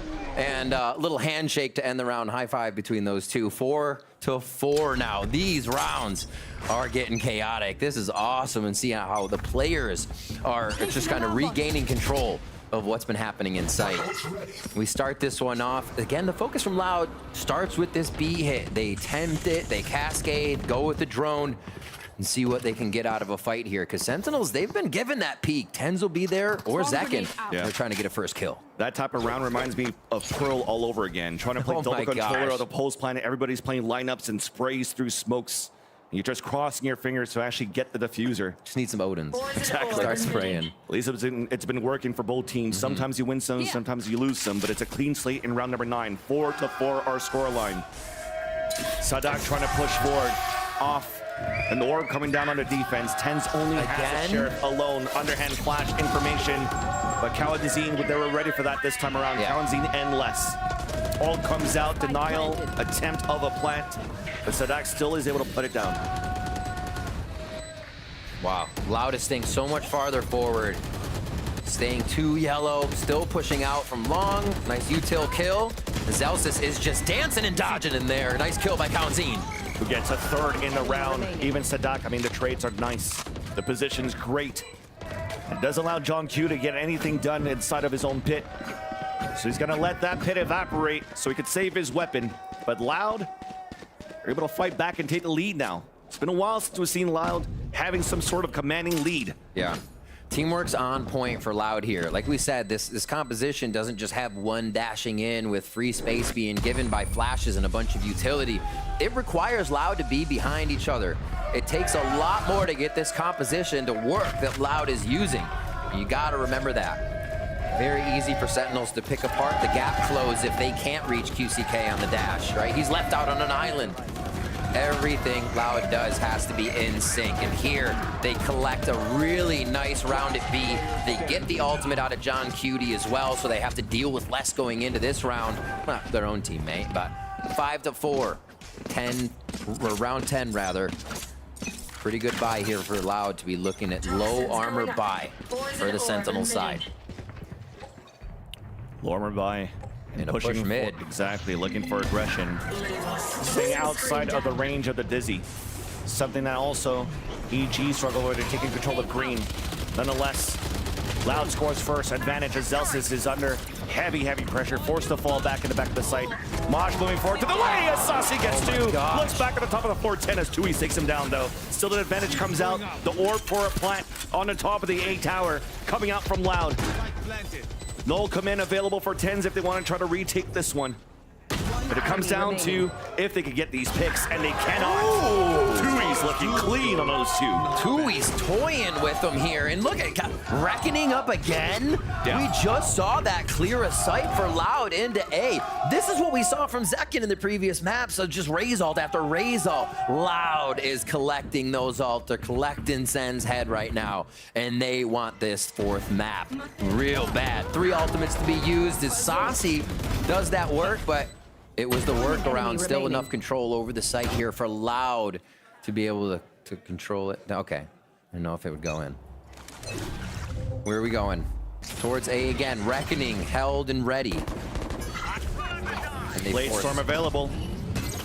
Bumping into each other, getting concussed by the Reckoning. A ping coming out on the Fury. They go for him. Zekken's able to dodge it, though, so that does no damage at all. Zekken dashing forward, looking to reposition on the top of the A tower. QCK with the opener. There's that pick, but instantly traded out. Sadak's on the top, and they tried to do the null command on the Sentinel side. But as they were doing a lot of noise for Loud, they stayed back towards the site and just picked out Sentinels on the retake, trying to be a little bit more proactive and aggressive against Loud's take. Last with one. John Cutie here to try and clean up 3. It's going to be tough. I love the choice. These final shots come through. You might look at Colin Zeen's Hunter's Fury and say, why go after the Jet? Why go after Zekken? Well, you're keeping the Blade Storm out of sight. He may updraft. He may do a bunch of stuff to dodge it, but your team has freedom from the Jet's ultimate. They just focused on Orb to get that sight. They don't have to deal with an updraft for instance, and they can just focus on crosshair placement for these type of kills. That's an easy one. Why are you ulting the Jet? I'm not going to explain it. But no, great play there by Colin Zeen to actually take Zekken out of the mix. Really heady stuff there. Very happy. You see Loud still vibing. Even when they were down, they had the same smiles on, and they have to be feeling even better now, Van Silly. Final round here of the first half on map 3. Loud comes back to take their first half, possibly 8-4. We see the spike down, so this is going to be a weighted out round. They're seeing again if Sentinels will give them that peek at yellow just to get that first fight with less carrying the op in mid. And finally, Sentinels are able to take control of the A side pressure. So you see how Zelsis and Zekken are currently posted, watching belt, watching main. So they know now that the hit's coming towards the B side, at least to start. The early call from Loud to take control of yellow, as you mentioned here, Riv. At the same time, important to keep Sasi alive because he has a Thrash to work with. There's the commitment now for Loud for the first initial hit. But they haven't really crossed the line to try to tap a spike. They're trying to waste that utility out first. I'm gonna stick this. They're using a different wall now for Harbor. They're not allowing those sections to be created as much as Sentinels retake. This wall is covering mid and Snowman entrance now. Straight across instead of diagonally. Cascade goes forward. They should be able to gain position, get that default plant in, and this is going to be hard to uproot Loud with 5 alive. But here comes Thrash to try. Thrash and giving time for Tens even to rotate across, and QCK still get the pick though onto Zelsis as we got one. Looks like he was detained towards the back of yellow. I think that was going to be less here. But an off shot missed here by Zekken. QCK answering back on the Tens. Looking good for Loud on the post plant. You needed Tens to come across with these flashes to help, but instead it's Loud winning this post plant, pushing forward. There it is. Dropping the IGL. Again, we talked about it took a while for Loud, and talking about Loud with a definite strong lead in a map, and they're definitely showing it here on Icebox. And a perfect correction to the way the wall was being used against them at B. They throw this wall from before, at the end of the round, they do still throw the wall that covers Snowman, but look how far up they are now. They're not at yellow trying to take the long distant fight. Well corrected by Loud for the 8-4. At least he's making me smile. At least right now, our first time we get to see a look of Sentinels on Icebox. We'll throw it to the desk to see what they think about it. And for a first look, you got to say, not bad for Sentinels, but Loud still very much in this. They're trying to claw their way back into this series, but the pressure is certainly on here, Doug. Yeah, I mean, I think the truth is they've got to continue this momentum. They can't let Sentinels really get to a comfortable place, or they're going to be able to pull this thing off. We've seen Sentinels be able to fight through adversity. We've seen them pull off insane comebacks across different maps. Yeah. You cannot allow them an inch. They're the team who's gotten the closest to a reverse sweep and lost the most tragic way. You remember the lock-in finals, 2 rounds away from making it happen. But that's not what you have to remember. You have to remember that this is a squad that can always rally back. Sadak is the leader, is always someone who believes in that comeback being possible. They're good for it. But for Sentinels, they're going into this second half with a composition that I think is going to be stronger on attack. This is still going to be an uphill battle. Yeah, I think so. I think the one benefit is every time you look at Sadak, he's laughing.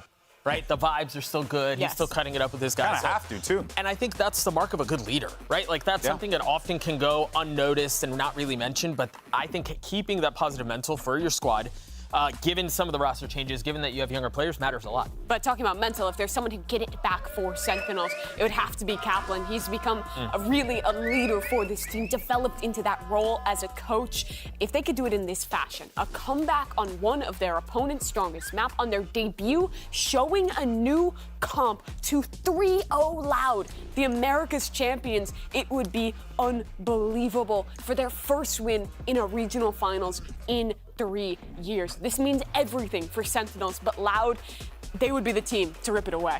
Yeah, a statement could be made here, but if we've learned one thing, you never count out the Brazilians. Let's send it back over to our casters.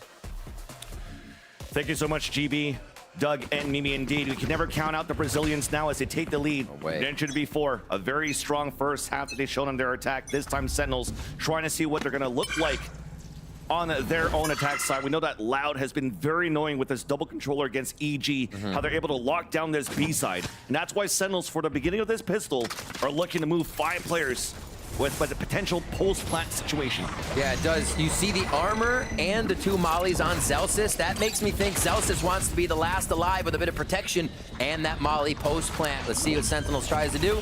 Loud with great util dump into the side. Just got it. And deny Sentinels. And also denied the 2 nano swarms that was going for that plant. So that's going to be even more difficult for Sentinels to play that pulse plant. Staying anchored up. That's the name of the game. That's what they have to do, and they can't. Until Second finally pops the first one against Loud. Cowanson gets the flick onto Tens. Second is now alone. The double swing high-low. And Loud looks really good. A slight mistake on just waiting the timing of that plant. Denied by the shock darts of Cowanzine. Allows for them to score 9. Right, and the focus that Zelsis, like you said, was to have 2 mollies post-plant. Everything was instantly snuffed out by Loud. That was planned protocol at its best right there. Beautifully done. You see it again in the shots, just absolutely connecting. A far cry in difference from what we had first round pistol of Tens and Zelsis just cleaning up the right side of the map. Loud finally get theirs. They start off here in the second half exactly how they want, but they're going to match up against Stingers. It's not the classic buy from Sen. They're going right into this with aggression. This is going to be a reckoning build-up for Tui's. That seems to be the focus. Looks like Sentinels couldn't punish it because of the cascade that came out. Yeah. So they cut Noise and Sen and looking for the snowball. After the KO knife gets shot out, double flash clearing out the back of the site once again. Just trying to bait out utility. Wingman, though, looking for the setup to plant for the A tower, so changing things around. Just parkouring across the A site. Plant now comes down. Aljone only spots Zekin, but already Loud has funneled back and pushed towards the back of the A site. Sasi scores first, no long range with a stinger. And definitely fighting forward. Alarm bot to also ring the bell, allowing here Sentinels to try to fight back on the left side of 410. But Les is able to even up the tally. This stinger buy from Sentinels. They're trying to keep the weapons and the engagement close. Nanoswarm getting a pick onto QCK. A 3 versus 3 as the time is in favor of Sentinels so far. The high tide coming up. Tens with the long range stinger once again. And Sentinels are able to score on the force buy. Sentinels push through on the force buy and completely take Loud off guard. No idea that was going to happen in sight, and it wasn't a flank. It's nothing else. Sentinels behind each other, pushing straight through. Saucy been incredible with the stinger. Tens has been incredible with the stinger. Enemy remaining. And the positioning that they had as well on pipes was incredible to be able to pick up those kills that Tens had there towards the end of the round and shut down the defuse. Wow, Sentinels come up huge there. What are Loud going to do? They go to a Bucky, they go to a low buy. Sentinels now can start to push for a possible win on this map. They need to tie it up, but that could easily happen now with the way this would swing. Loud taking every precaution on the defensive side now. Sadak knows what to do in these situations. They've been there before. And no different how they want to play this. Jiggling across, spraying through the top of the A tower. Les made it out with 22 HP remaining, and instantly we're moving forward for a plant. Red.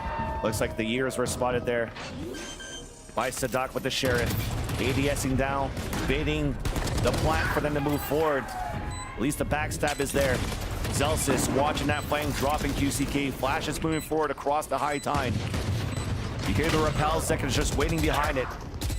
And they're okay with it for Sentinels. Yeah. They are playing against pistols at this point.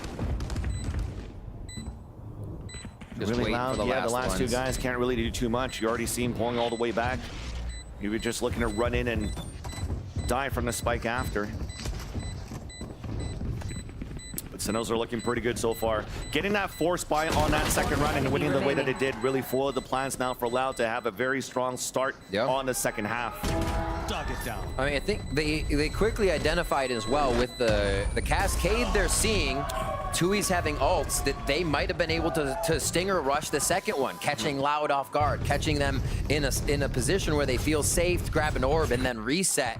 Sentinels, they want to attack as fast as possible.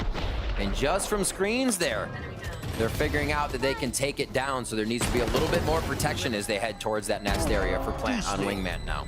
I still love the play that you saw there from Tui's hiding all the way back towards spawn, getting that pick and dying to spike, allowing him to be one away from the ult.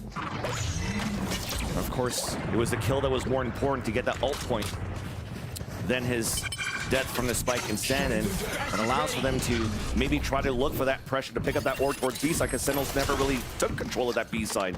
But Sentinels in round number 16 decide to do it, and they deny the opportunity of Loud of building up ultimates here. It's been a while since we've seen this little box shot. The back of Snowman, you can hit on top of green, and now they're waiting. For QCK, it did look like that dash went across. I think he's got the call. Zekin saw that little hair bun fly through. And now they wait, and they call such a good wait. The patience of Sentinels causes Loud to go for the full rotation, expecting an A hit, a free sight here, and it's going to be the call from Sadak that they need to come back. What a deep plan! Yeah, oh, they're still going. They want to definitely try to start working and fighting towards the spawn. You see that set up from Tens, but this time he doesn't have a flash to work with. So it's really going to be Zekin trying to catch one early, sees that there's no early pressure coming out. Here's the Eldril and falls back into sight instead. So an opportunity now for Loud to rescale for the retake in the B site. Zekin behind the cascade, a 1-for-1 though. One coming through, blocking vision on the left side of yellow. 3 players posted up there for Sentinels on that post plan as well. So you hear the utility coming out for the retempa take. Zelsis on the top of green. Look at all that delay for that utility for Sentinels on that post plan as well. And looks like we want to try to save, to fight for another day, to try to keep the op for QCK. Oh my gosh. But Sentinels will get 7. 6 rounds for Sentinels to solidify themselves as the kings of NA. It's crazy to think it's that close. Loud still in the lead though. There's work to be done. See here, this push through from Sentinels taking Loud off guard. And the play, the macro on that round, absolutely throwing Loud and Sadak for a loop. You're definitely seeing the hope there from Sentinels for sure. Coming back in the second half when they were so strong on the defensive side for the beginning of the series, or even for kickoff so far, showing that they can have the momentum and the potential to really close out a very strong attack side on Icebox as well. As a change of pace, change of position from Loud. Same wall, but from a different position to block out vision on mid and green. Zelsis decides to walk up on this, and the rest of Sentinels holding behind it. There's nobody really watching an A-side push, except for an alarm bot. Yeah. And I find that interesting too, that it's an alarm bot instead of a turret, because somebody could now move up on the top of L. So for me, maybe Sentinels are really looking to commit towards this B side. Exactly. Maybe the pace they move, they feel comfortable just going forward, knowing the back won't be timed. And yeah, they're gonna get into position really fast here. A Stinger, a Guardian, but the operator's there for QCK. Did not expect Zekin to be on top of yellow. Tui's with the wide swing and gets picked off. QCK's too far behind. He's still anchoring towards the A side with that operator. Gives a chance here for Sentinels to move up. Recon dart prepped up ready, but it's shock darts instead. Same plant position behind the wall, and there's no utility there to deny him. And as I say that, the shock darts came through. A good way to recognize from last round to this round that Loud can stop that plant. That's the call from Sadak saying they planted deep. The team saw it too. We can deny that the next time they do it. They have to have important timing here as that's a nice shot from QCK. Talking about Sentinels, the wall came up. They can pick it up and try to go for a plant. And meanwhile, a pushing coming out from Celsius, who gets a pick onto Sadak on middle. QCK now, no targets available for a pick with the operator, especially when the wall comes up. Celsius also lurking through towards that kitchen. Here's the shot from the operator. Here's the footsteps of Kawazine falling back towards orange. So the rest of Loud pressing forward towards yellow. A nice spam through the poison orb. QCK falls. Now a tap on that spike, baiting out the swings from the Sentinels, but no picks until Celsius gets the lurk kill. One more to go. Celsius again with the lurk to put 3 in the round and putting Sentinels 1 round away of tying the game. We heard Kaplan talking to Smix at halftime about how it's John Cutie and Celsius, and you have to think that there was a lot of Celsius going in to that round, the timing, the calls, how much time they needed to defend in sight or play back in sight for him to get there in the flank. Controls the map. We see Celsius come up with 2 big ones there towards the end. 9-8 now. Sentinels only trailing by 1 with the last 4 rounds in their favor. Get out of my way! It's gonna be a push down here. Loud wants to start to get aggressive. Even on their low buy, they have to get under the skin of Sentinels here. They can't keep playing default, it seems. QCK just heard the turret. Actually, he's still in range where he could maybe surprise somebody, but instead just wants to deny visibility for Sentinels by breaking a turret early. So Sentinels pushing towards the A side instead. Should be a wingman plan here. Trade back and forth. Nice shot by QCK. Dash activated as well. Stinger upgrade. Back into the Sheriff. Snakebite pushing away. Reckoning instantly getting popped. Asasi gets the plant from the wingman assist. Now there's that jump up. Sasi almost got that pick. Onto Les, jumping up towards the A tower, who does get a pick of his own with the Sheriff. We talk about the lower buy here. Loud has to make plays, and it's working out. 100 Sphere out from Kawazine. No contact. Les with the wall bang onto Sasi as well. It's up to the IGL. John Cutie spraying across left and right. Now Les is sticking on that plant. It's looking pretty good here to hold it in the end. The lower buy for Loud, the Thrifty, as the answer right back, and that hope is slowly dwindling away here since Sentinels forced by in the second round of the half. The Cove really putting a damper there on Sentinels trying to get to the spike. Sasi throws out a Mosh, just boink, right off. And that's crazy that he's able to get and break the turret down towards bottom mid and still come back to get an opener on holding the A site. Loud making the perfect little corrections here to pull it back in their favor, but this is still a lot of money for Sentinels as they come out of a timeout, and Kaplan uses these to great effect. It's going to be Loud as well in that timeout, discussing how this can work. And honestly, Loud has actually been doing quite a bit of damage with the low buys. They came through the other round with a Stinger Guardian still tagging on to Sentinels. So as much as Sentinels have the timeout here, Loud gets to discuss what they want to. And QCK back on that op. Seems like it's felt pretty good for them. They had Reckoning to control that last round, so it is going to be up to a little bit more of that personal utility here to make sure Sentinels is not attacking aggressively. They are going to clear space with Thrash in this coming round, and then they're going to have the site with a lockdown if they don't have that to hold for, or if they don't use it, they can have it for the next round. So a lot of things Loud has to deal with right now. Sheriff for less. I mean, he's got money. There it is. I was like, wait a minute. I was like, no way you just have a Sheriff right now. We just talked about this. There. Yeah, you'd mentioned clearing out. I mean, that's the pathing that they usually do here with the Thrash. They could clear around the 410. Yeah. Pick it back up and ult just behind 410 to really gain even more space, allowing time for them to set up for a pulse plant. And that's why you see Celsius moving up with the team. John Cutie's the one watching the flank to start. The knife to see if Loud's going to try to push forward with QCK on the yacht, but he's posted up towards B instead. Initiated. So cycling the lockdown before the Thrash to start things off. Don't get in my way. Les is just trying to get that timing. Why not? Yeah. He'll be fine back there to run back in. Plant on the left side, though. Ooh. They do get the spray on it behind the cascade, so that's spiked down. Remember, the Thrash is still available for Sasi. Celsius getting some sprays. It's the battle inside that pit. Playing on the extremities of it. But with that spike being down out in the open, looks like we have to try to reset for Sentinels. It's a Thrash to make some noise, allowing Celsius once again to look for timing on that flank. Underhand flash being thrown. Spike now being picked up. as they pull back away from this, leaving Zekin on the top. But this whole time, as Zelsis is lurking towards middle, that op was always towards that B side. And if they don't use the right utility to try to clear it here, 30 seconds left. QCK could have some easy picks. The lurks, or the rotations have been so late for the last member of Loud. This time it's gonna pay off. And that's well done here on the positioning from Loud. Because of that op being posted up on the B side, they could focus on the kitchen, on the rotate down at the underpass. Even the op gets the pick off the south. Time. All them falling down, 5 seconds left. Actually, there is time at this point when Tens picks it up. So 2 versus 2, the shorty. Tens still gets the kill. But Les now in a clutch situation. Information of where Tens is at. The high-low, Tens doesn't even need it. Oh my gosh. How did that happen for Sentinels to be able to convert that round when they drop that spike in that kitchen? It looks impossible. QCK with the shot, it gets denied. Just out of range with the shorty as well. Sentinels, they're kind of just going for it in these moments. You know, you have no other choice there to plant, but to make it happen. The positioning counted, and Loud did not. That shorty kill was it, right? That pretty much solidifies it for the rest to come around and figure out what they need to do. They want to go quick.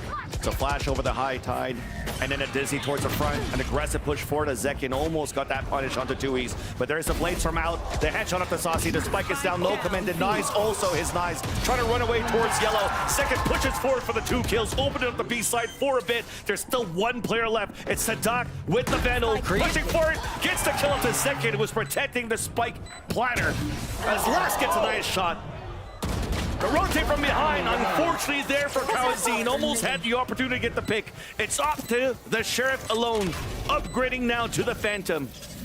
Nanosword now being used. Even the turret on the back, the orb comes down. John Cutie swings on the other side, and Sentinels have tied up the game. Just like that, 3 rounds away from being the Kings of NA. Kings of Americas. Will they be able to make it happen? QCK on this yellow has been doing so much work. And then Sentinels are snapping back quick. They're figuring out what the dangers are in these situations and acting accordingly. Zekin, Jersey's finest, coming up again, laying people down. And yeah, we are at 10-10. The big difference is Sentinels have 2 maps under their belt here, looking to finalize this harbor wall again, connecting just down long B and then towards mid to slow and delay. But Sentinels is happy to do this.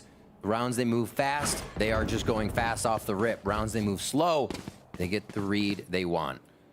That's right, the job's not done here for Sentinels. For Loud, they're still looking pretty good. Lots of money. An operator out once again for QCK towards B main, a jump spot from Zekin, but they also have ults to work with for the retake.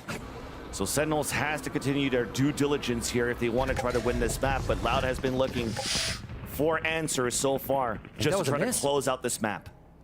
I think that was a miss. Zelsis walks up like that. The swing for a miss. Does get the surprise kill onto Kawadzine with the contact. Dizzy now being thrown towards the air. Flash moving forward. Zekin dashing up. And that lockdown comes out prematurely. The spray through the cascade. Zekin falls. The molly, though, is a little bit too far behind. I don't think it's going to break it. So that rotates the players back. Zelsis again trying to go for that lurk. But it gets stopped by QCK with the operator. It's a reset with only 24 seconds left. Sentinels have no choice but to commit towards the A site, but they still have a pit to work with. They have to get in. They don't have wingman to plant here. It's going to take everybody being in sight to cover this. Tens again taking that nest position. John Cutie, though, not looking to use his pit. There you go. Brings it out towards the screen. Breaking line of sight for the operator. Knife even thrown towards the screen. Spotting 3. High tide separating the A site. Allowing Loud to try to swarm out with the 4 players they have remaining. They have a cove to work with for the defuse as well. Tui's is the one that's going to have to stay alive here to give chances for Loud to fight back this round 21. Tens pushing forward within that pit. Still working on the other side. Or Loud outside the dice. Sassy gets the spray. Tens inside. One more. The pit. 2 more. The trays come out. Tens gets the third. Sentinels take the lead. They only need 2 now. What a wall coming up from John Cutie, placed perfectly on the left side of a site, like you said, making Loud come through. They have to take damage. They have to worry about their positioning. Sentinels is making nothing easy for Loud here on any of these rounds from the get-go. QCK, even with the off push, not deterring Sentinels. They stay, they re-hit. Tens, being Tens, absolutely on fire for these series coming in from Knockout. And all of it through kickoff. That's crazy as well, looking at Loud on that round. They had the perfect play, the lockdown to actually funnel players into the op. And instead of really trying to gain ground off the radius that they've gotten and the space that they could have had from the lockdown and pinned Sentinels really inside the A site, they played for the retake instead. And the Sentinels fans are behind the team for sure here, as again, only needing 2 rounds to actually sweep Loud in this grand finals of kickoff. And coming out of this, it is again a low buy for Loud. We've seen Stinger, Guardian rounds. They continue to have to reach into the pockets with how much they're using just to get through these rounds on Sentinels, but still not coming away with the win. And Sen picking up 3 more in a row for themselves. It only goes back to Loud for 1. Sentinels correct whatever happens, and they hit even harder the next time. It just seems unstoppable from them right now. 2 rounds away from solidifying this. And the wall's about to drop. Back A for Loud. They're not going to play too much. They'll put less on pipes. We know that Sheriff is always good for 1. But Sentinels, they're all voting down this B long, and they're making their way towards that yellow again. Because the high tide didn't come early anymore. They just tried to really push forward for Sentinels, knowing that the harbor's so far away to try to assist and delay even more. Now it's time for Sentinels to activate their lockdown on this attack side to try to get the plant in, pushing away Loud back towards the window. The timing of the flash misses, but it still allows for them to push forward. A wall comes up from Tui, spurring through with the help of Sadak, dropping Tens. Pulse plant now still activated though as the plant comes down for Sentinels. In a defuse attempt for Loud. A tap on the spike first, a swing out towards the yellow. It's a 1-for-1. QCK with a headshot at the Saucy. Snakebite on the ground. John Cutie trying to stay alive. Pushed away as well by the enemy Snakebite. Cloudburst up, jump towards the air. Beautifully done here. Living John Cutie with 2 kills, but Tui's is still there for the trade. Loud. A bright light there with the individual skill. I think something we've been missing with the individuals being able to pop off on their own. What a cascade from Tui's to save himself. That was insane. Last second thinking to turn the round right around. Get Sadak the kill that would save him, and you can see what it means to Loud. That was a big one. Almost being suffocated out of the game if they weren't able to take that round on the low buy. So yeah, the low buy comes up with a win for Loud. They get a little more momentum. Reckoning is here to deny a take, an operator in the hands of QCK again. They have a bit of extremity control here. This is the first time we see Tui's. No, okay, he just goes up for the wall. I thought he was moving forward. And Loud and the Loud fans continue to show that they're still here to fight. Zelsis using a different path and going through the high tide, using his orb to try to lurk inside the kitchen. Sentinels 4 players set up. Slowly moving up here towards the A site. I mean, they did give their information away the first Dizzy that came out. So maybe orb control could be the play. We're 1 away from getting a thrash out for Sasi and Bladestorm, and Zelsis trying to count on that one, couldn't capitalize on that pick. It's the first time Zelsis has been kind of the spearhead of the strategy. Yeah. He's always the last to move, giving info. A was waiting for Zelsis to cause the disruption here. Loud doing a great job at holding their positions and not moving on this one. Sentinels cannot find an opening just yet. Waiting for Util to make that a possibility. So you see the high tide now being thrown from the generator. And already crosshairs are set towards that right side. Now Orb finally picked up, trying to use that thrash to create that space, but a right hit comes out. The audio cues allows Loud to spam through that wall and get 2 picks. And it's the same story once again. Trying to rotate out, and where they're rotating to, and op on the B side. Beautiful hold to start things off for Loud. He's got cement boots over here. He just does not leave the site. Sadak finds him on the rotation. With Spike down, 13 seconds left. Loud gets the last pick and the last so far. 12 to 11 as they're looking to move this over to Bind. Match point. Oh my gosh. You know what? I want to see Bind. I want to see our last map. Let's go to 5. Sentinels calling the timeout here so Kaplan can get in the ear of the players. Chat with Zelsis and John Cutie, figure out what's happening. And Loud really accepting that round well. The cascade and just denying Sentinels.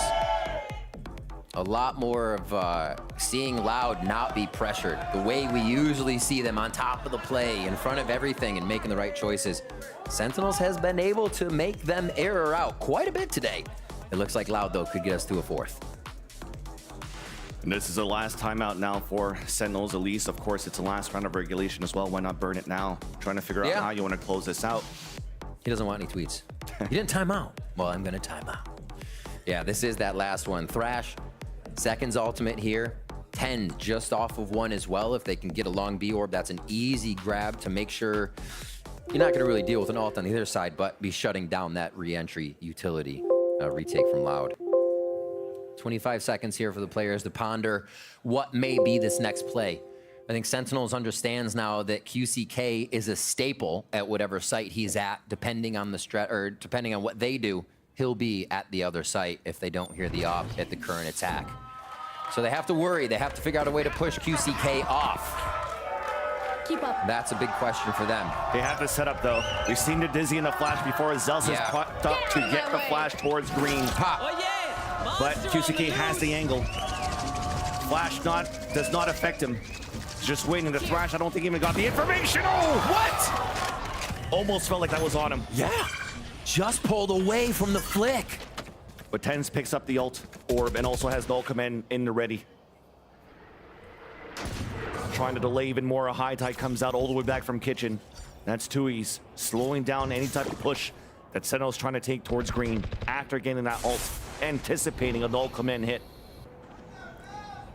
Zelsis gonna start doing a little roaming towards Belt as they keep an eye on mid. Great choice by Loud and how they've rotated this coverage to lean over towards the B site. And yeah, seeing Saucy, you're probably like, okay, wingman spike, we got it. Perfect. A lot of information there for Loud. But it's mind games. Look at them rotating back towards the A side. They're thinking, hey, Sentinels might pull back towards the A side and they're gambling for it. The gamble doesn't turn out this time around. It worked for at least 2 all-ins. But this time, Sentinels are pushing forward in the A site. This is a very sketchy plan. Wingman comes out for a plant. Sadak gets the pick, and a second one up to Zelsis. QCK with the off kill onto Zekin. Not even needed the assist. The pain on the last one. The flawless from Loud. Us are able to push this into a 4th map. They had to reach for a lot of that towards the end, but Loud are able to get it. It's the fact that they were able to figure out what Sen was doing. Correct the little things where it would be Tens or Zekin trying to get that first kill and coming up with the first frag. Loud needed everybody for that retake. And they started to understand that you were getting a Sentinels that was using your walls against you. I think that was one of the biggest things. And it started off with a lot of plays that looked like it was going to be Sentinels the whole time, right? Yeah. A lot of adaptation here from both squads, but Loud able to come out on top. Loud able to bring us to bind, and man, that's gonna be a spicy one. Definitely a spicy one, too. It looked like it was going to be PTSD if they didn't close this one, but they did. Bind is coming up next for this grand finals after the break.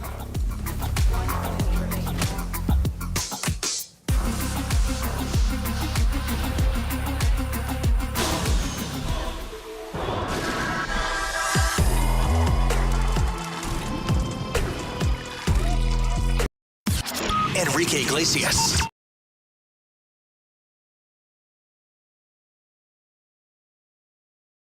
Take my beat back. Take my beat. My beat. My beat. My beat. My beat. My beat.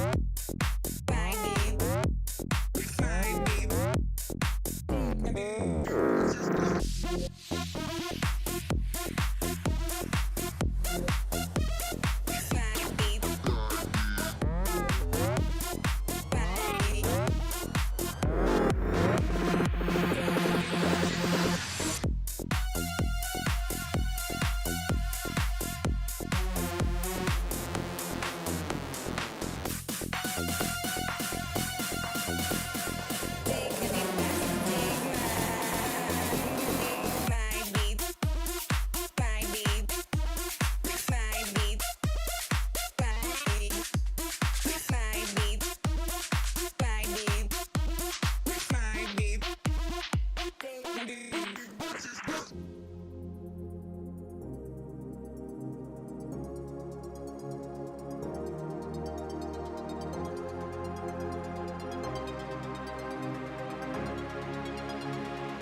Take my beat back. Take my me.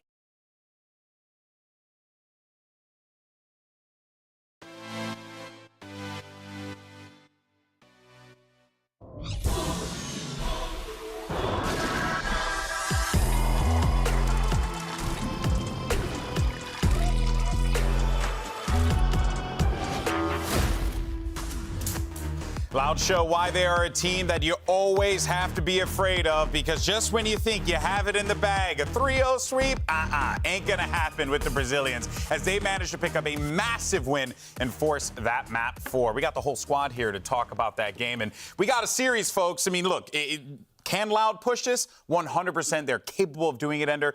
But, man, they really had to dig deep there to pick up that win. It looked like they weren't going to be able to push it to the next one, though, right? Because what happened is that second half, they could not scrounge together round wins. And it really turned around when they could get a huge eco win in round 18. Because every single round, they were losing the openers, they were getting overwhelmed on site, and then the share of shots came through from QCK and less to open up their way back into the site. Talking to Kaplan last night when he was mentioning the previous match Sentinels played against Loud, he chalked up that loss, that 13-11 on split, to eco rounds and clutches that they had no business losing. And this comeback slips away in the exact same way, honestly. 2 tragic eco rounds go the wrong way for Sent, and credit to Loud. I mean, their players took advantage of every opportunity given to them, but it puts them in a pretty tough position in the series now. This game was a 13-11 where Loud stole away those 2 round wins. If they don't get those round wins, they are getting clowned on, just like last year where they have a big lead, 8-4 at the half, and it slips away. It is a miracle that they managed to hold on in this game, frankly. I mean, they were full steam ahead. Sentinels were. They forced in the second round after losing the pistol, and it seemed like it was wraps. They had won, 5-6 rounds in a row. It seemed inevitable. But again, those Thrifties shifted the entire that's just the way that this game is, though, right? Like, those eco rounds, we constantly hear players talk about that all the time. The ecos, the Thrifties, you gotta win those. If you don't, how you gonna win? Exactly, because how did Sentinels start the comeback? It was after losing the pistol round and then forcing up on round 2 to win that and get them back in. So Sentinels had some of that help, too. Yeah, they're really the rounds that matter in any close game like this. But I think the players who were pushing it over the line for Loud, it wasn't quick. I don't think he was having a particularly good game, was getting shut down and B-main constantly. It was the same guys who stepped up the last time Loud played this map against EG. The supportive line of this team is so damn good. We saw what we needed to from Les, but also from the 2 guys that were rookies last year when Loud picked them up. Tui's and Cowan Zine had massive moments, and their util was on point throughout, Doug. Well, and honestly, Sadak had a couple of really big moments as well, but you're right. I think being able to highlight those 2 players when you desperately needed some sort of spark to get back into the map was enormous. And as this team continues to develop, given the new addition of QCK, being able to pull out those big moments from the younger players on the squad is huge. Yeah, and I want to give a lot of credit in particular to Tui's and the way that he plays this Harbor. I think he is the best Harbor player, period. When they were playing the Harbor Viper comp constantly last year, it was always him on that agent. He goes back to it here. It's the hardest agent to frag on in the game. You're constantly having to juggle so many different pieces of utility. So many players complain about playing it. Boaster refused to play Harbor all of last year. But this guy shows up. He has insane individual impact and also has that util always on point. Timing with the teams in the retake, on the executes, his use of the push walls and how the team scales off of it. It's always on point for Loud. And it's so important to have a player like that, to have players like those 3 we just listed. And it really is what has defined Loud's entire identity. This is one of the rare jet maps that they play. And, on a jet map, you expect your jet to be a higher performing player. But no, Loud really share the burden across their team. And that is why I think the comps work so well for them, because there are other comps on the other maps, and we're going into Bind next. They're going to be playing double smokes. They're going to be playing multiple flashes as well. Those comps are all about enabling those support players to get a little selfish, to take those fights earlier. On Icebox, those players had to play, dominating the post plants a little bit more when they're anchoring sites as well. Now when we move ahead, those same players players are going to be seeking much earlier fights, and that's when they become even more threatening. Yeah, well, let me go ahead and take off my analysis hat and put on my host hat. You're not and we'll wearing move on any to, hats. Well, that hurts. We'll move on to the next one, though. Map update, here you go. You got yourself a bind pickup here for map 4. And there are a lot of different things that we could be seeing here, Mimi. I'm excited to see what Sentinels can potentially do to maybe throw off this a Loud team that's starting to feel themselves here, because you do got to quell this momentum before it gets a little out of hand. Yeah, absolutely. I mean, we talk a lot about how Sentinels is a team with world champions who have been there, done that, but it's been a while for all these guys. You still can't discount that the pressure is on. So for me, for Sentinels, what I'm looking at for isn't necessarily a specific comp or a specific player. It's the emotional leaders of this team, and in particular, Zelsis. We give this guy a lot of praise because what he adds to a team, you cannot discount. He is the best in the business at building up his teammates, at helping them feel good after a loss. And the team always mentions, Sassy in interviews in the offseason was saying he gives the team a reason to play. And he'll have to do that again to deny this reverse sweep. Look, he comes in after a game loss like that, decked in the trench coat, busts out the briefcase, opens it up, what's inside? Vibes. He is dealing those out. Now it's time to move over into Bind, where Tens is going to be dominating on the Yoru. Come on! I mean, Loud, again, going back to this comp that we've seen themselves set a standard for, the triple flash. They love it. They're willing to apply it to pretty much every map except Split, it would seem. Yeah, almost every map, and they've had mixed success with it, but it seems like they believe in it enough that they're willing to roll to it again when the tournament is on the line. Now, one thing that I was seeing from them previously I didn't love was the Breach was playing B long every single time. They showed that so much. I think we need to see a different look on the defensive setup from this Breach. I need more showers control from that Breach. Fault line, great there. For trap plays as well through the teleport and also the blast, the flash lines. You can lock down that choke so wonderfully, and it'll be far less readable than B long round after round after round. Good ideas that we've seen from both teams. But now the question remains, who walks away the winner? Will Sentinels manage to pull off the 3-1 here, or will Loud take us to a map 5? Let's send it back over to Vansili and Riv. It almost felt like my arm was part of your body, but thank you so much, TB. We are definitely moving into map number 4 on Bind, and yeah, I mean, Ender raised some great points there where it almost felt like Loud was really red on their positioning when they played against Leviathan and how they're really playing their attack site, leaving Sadak on his own. So at this point now for Loud, what have they fixed, or can this composition also play off very well against Sentinels Yoru? Tens Yoru is just in your face on this map. I was mentioning on the other maps that Sentinels kind of almost have the double identity now if they want to switch from that Omen Tens where they're all playing back to where Tens can be Tens again. It's not a Chet, but it's going to be a Yoru. And you'll see gate crashes that go all the way into attacker spawn possibly with what they're trying to cook up. And I'm sure Loud has seen that. I'm sure Sadak knows Tens is going to be trying to route them at all times. And they go for a bit of a default here with focus on Hookah so far, making sure those extremities are not owned by Sentinels right now. Seems like Tens is set up to do a flashbang dance. Yeah, exactly. Well, the contact was there from Zelsis towards the U-Haul, but as there's no contact there, there is that solo play from the Initiator once again. But Second went through the TP. Loud still answers back as they have the player advantage in this pistol round. Tens trying to gain some more map control up towards short. No! What? It's not supposed to work like that! It's almost like breadcrumbs on a trail. It's like, piece of candy. Oh, piece of candy. Oh my gosh. Denied. 3 on 3. Zelsis now finally spots the contact in towards this A site. Decoy thrown out by Tens, not being shot out. The bait doesn't work here for Loud.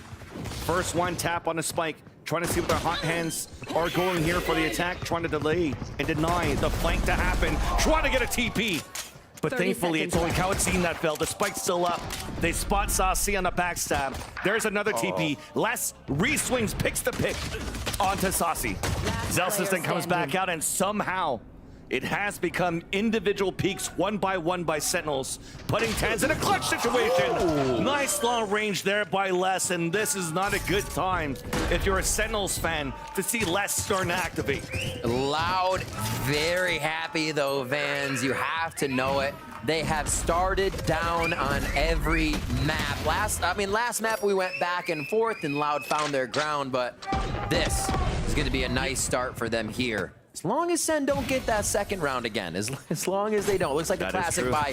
Looks like Sentinels will not be able to formulate that purchase on this one. Of course, defensive side here that you see from Sentinels, but no gamble stack. It's actually a heavy pressure towards the A side of Flash to try to pinch for information coming out from Long B. Just simple orb control. Putting it in the hands of Tens. Looking for this timing. Already one flash thrown by Saucy. So getting a quick peek to see if that was true, and they are still pushing up. And now just the pressure game, but 3 in showers.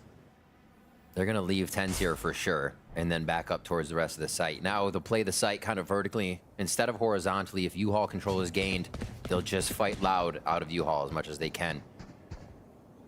Oh my, what a read. Just holding the whole time. And they can hear it too for now. Right now it's just meeting up here from the spawn. A walk contact. Zekin is going to be the first one. Sees it on the first. What a smart peek. Hands now switching back to the right click instead. The hot hands being thrown. It's clear. What a smart clear. It allows Loud to split the A site. Smokes all abundance. Inside A, within the smokes. QCK gets the execution onto Zelsis. There's still players there, though. All of Sentinels have rotated towards the A side, trying to do at least some sort of damage. That's John Cutie with 2. But with that round here, you'll have the run it back activated for QCK in their bonus round. And Loud, even with these 2 rounds, look like they're in so much more of a groove. They have the read on Sentinels. They know Tens is going to be somewhere ratty. Trying to be funky on the Yoru. Instant peek. Zekin did not pull their attention away. They are ready for the tricks that Sentinels will bring to the table here. All right, on to the next one. Loud to pick up this bonus would be gigantic, especially on the low buy they're forced into here due to some deaths. Ninner wanted some showers control out for Loud's camp. They did it. Converting that second round from the pistol. Now the bonus.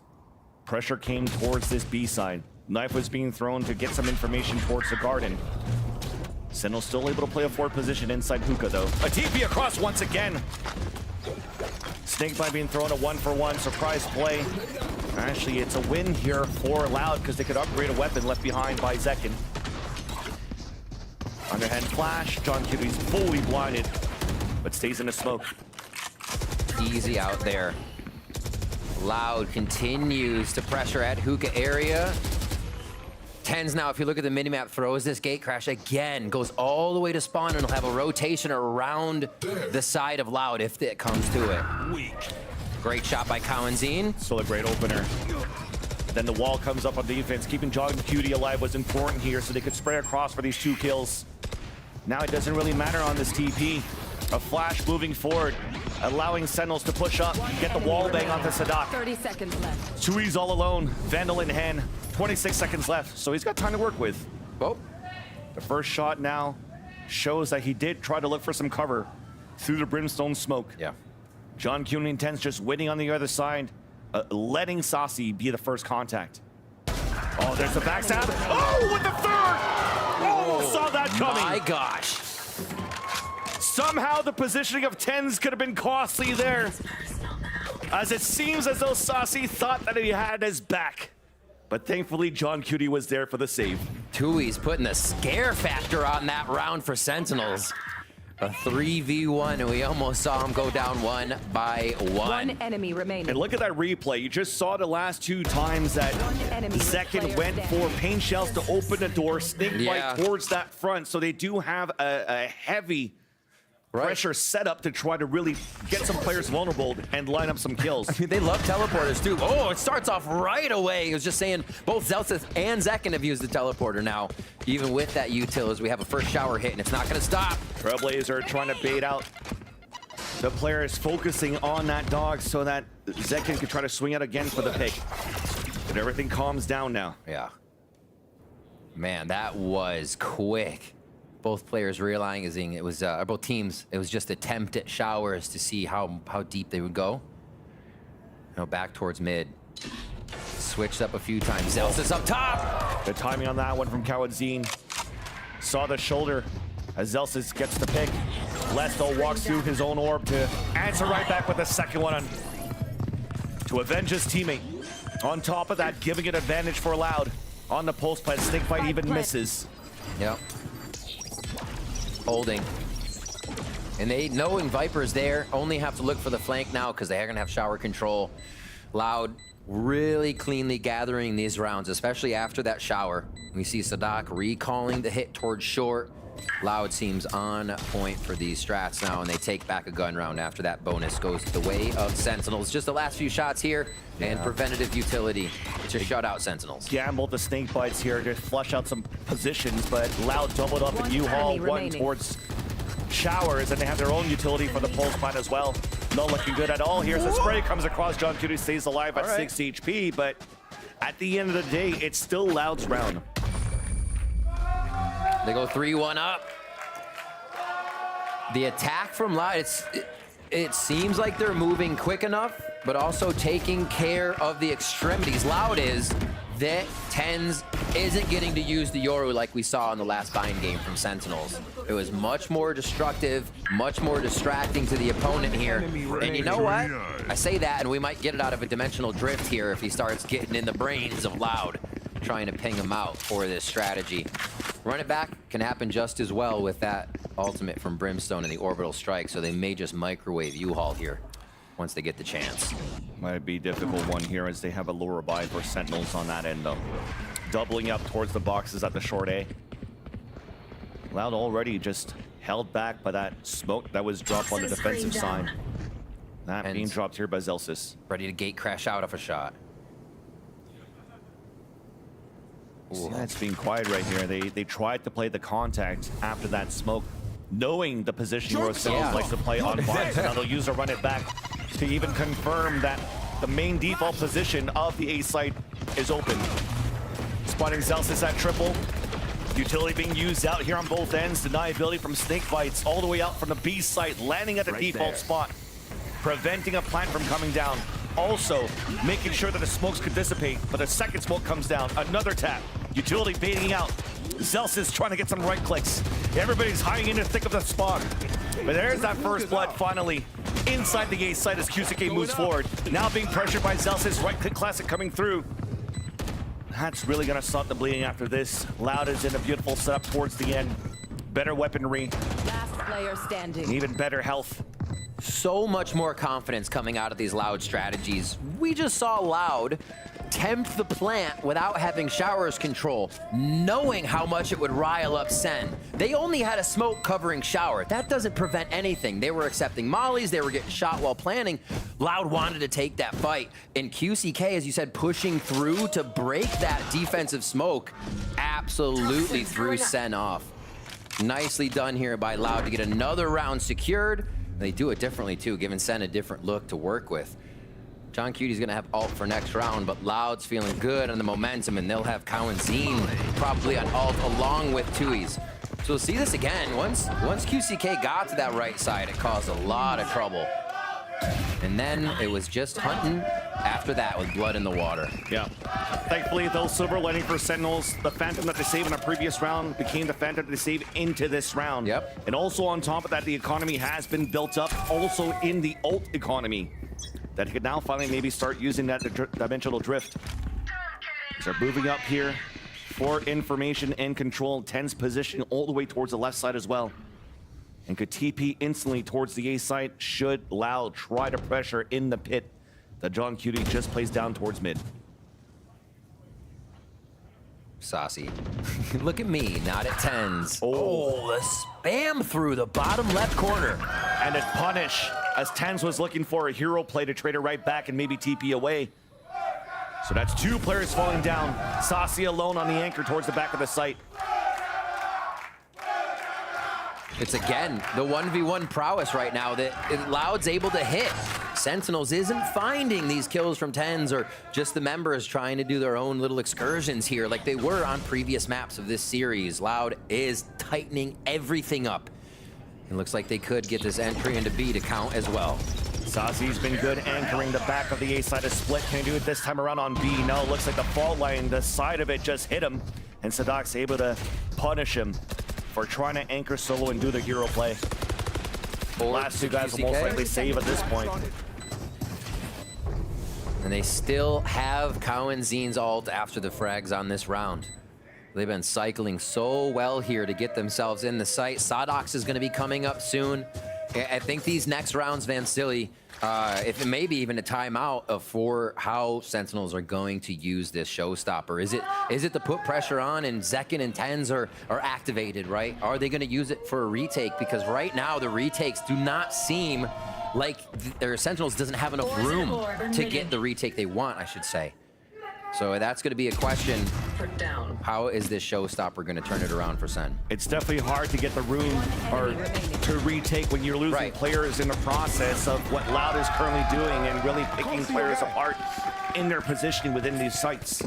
Yeah. So yeah, we might come down to those plays where you have such a low buy right now for Sentinels. It could be a potential just half buy with rifles, and you have to do that hero play. Potential with the, hey, let's Hail Mary towards short. The amount of times here that Sentinels, or should I say Loud, try to contact up towards short and really try to execute through the brimstone smokes. It could be one of those, hey, let's try to flash, let's try to showstopper. Yes. Get one for our troubles. Second, hopefully your Rocket's gonna get two or something like that. All right, it is the timeout. Kaplan has called it. 4 ultimates in the arsenal of Sentinels. Right now, I'll just go with the only one they're missing is John Cutie's Viper Pit. So now you know what they have. Can they get a 5-2 out of this? Around 6, yeah, 2,400 bucks on their credits. Now they're back onto a full eco buy. So yeah, Kaplan wants a word here. This is a point where they need to start swinging this swinging this half back in their favor. And what can Loud do against that? If they're expecting this, they play back or do for a double take, right? You have the Rolling Thunder. So if Sentinels actually starts to aggress on you, they can kick back just as hard with that ultimate. Remember, QCK is 1 away, so that might be an option for Loud here to make sure they're 2 ults against 4 this round. A lot of options here. Loud's been focusing A for the past few, and a lot of pings going down from Sentinels straight down mid here. Or short A, I should say. Let's get this started. The fans are ready. Timeout's over, and we're back on to bind here. 5-1. Loud looking to bring us to a map 5 with the momentum they currently have. Let's do it, Vans. Zelsa's taking control of Shower, so there's no early smoke moving out towards the extremities of short A. Looks like we had a nice flash that came out from Sadak, though, on the top of the palm tree, blinding 2 players. Sadak gets the pick onto Tens, not allowing Zekin to really move forward with a showstopper satchel from the APC. Beautifully done here by the IGL as Sadak off this timeout, anticipating some sort of pressure towards short, and that flash was everything. Oof. The walk forward, the first contact in, the continuous kills out of Sentinels. Spike down at the same time, Seekers coming out. They'll know that Sadak now pivoted across short towards the sands. Well, his teammates meeting up with him here in the back of the fountain. So look at Sentinels, how do they want to pivot this? They keep it towards a 2-2. Regaining control towards Hookah so they can spray on one side. They've Loud TPs towards the A site. You have 2 players pushed up in their area to watch that as well. Slow movement through Octagon. They have to attempt everything here, hoping to find either util or that error peak. Left. And it's buddy system right now, right? Yeah. Movement from John Cutie and Saucy. They will not part from each other, just the flank watch on the other side. And then they collapse once they know the spike is down here. But right now, Zelsis is in range here. If it did come a moment where these players fell down towards long B, they had the orbital strike.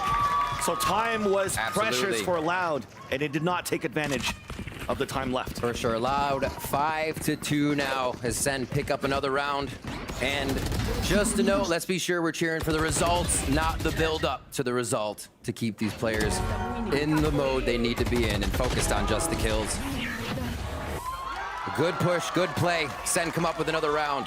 And now it's going to be 3-3 on these big-time ultimates. That guy's definitely not smiling. He is not smiling right now. They're having trouble finding a way to break that smile. We saw the other guys, too, noting it. All right, 3 towards A here. And the split still from Loud to prepare themselves for a push. Tens hasn't been able to get as much space as he did last time. I know we keep saying that, but they're really, really cutting him close. It's Tens close range with the TP. Zek in first contact once again. There's that jump spot. Tens is getting ready for the left side if there's going to be a reswing.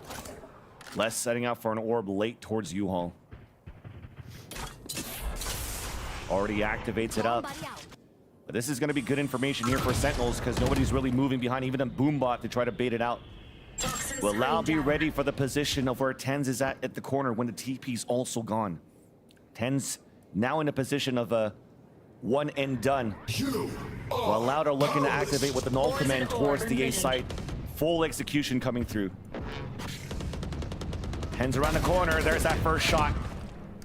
Les falls down. QCK also heavily damaged as the rest of Loud are trying to move out towards the showers. And off the run it back, left. 2 players instantly fall for Sentinels. Trying to delay, trying to deny is the Orbital Strike coming down from Zelsis at 1 HP. Off the push, allowing the flank to happen from Sasi. Now in more delays, there's 15 seconds left. QCK decides to push forward and they flip the site. Loud is now planning for spawn while they have the Rolling Thunder to work with. Look at that position. You saw that QCK ran through the molly just to get a good position towards showers, so this is looking really good for Loud on the pulse plan. Moving in, not too much util there. The heals have already been had. QCK. Yeah, nobody's gonna focus on this. No way. Gets it. 3K for QCK. Remember, the ultimate was just used recently. Halfway there already. Can really start to flex into the site, and they get that ultimate out of Cowanzine finally to make it work. Been holding on to that just to make sure it was right. And they do collect the W. 6-2 now. Loud starting to show a lot of confidence that we were looking for in the first 2 maps. Where do they go?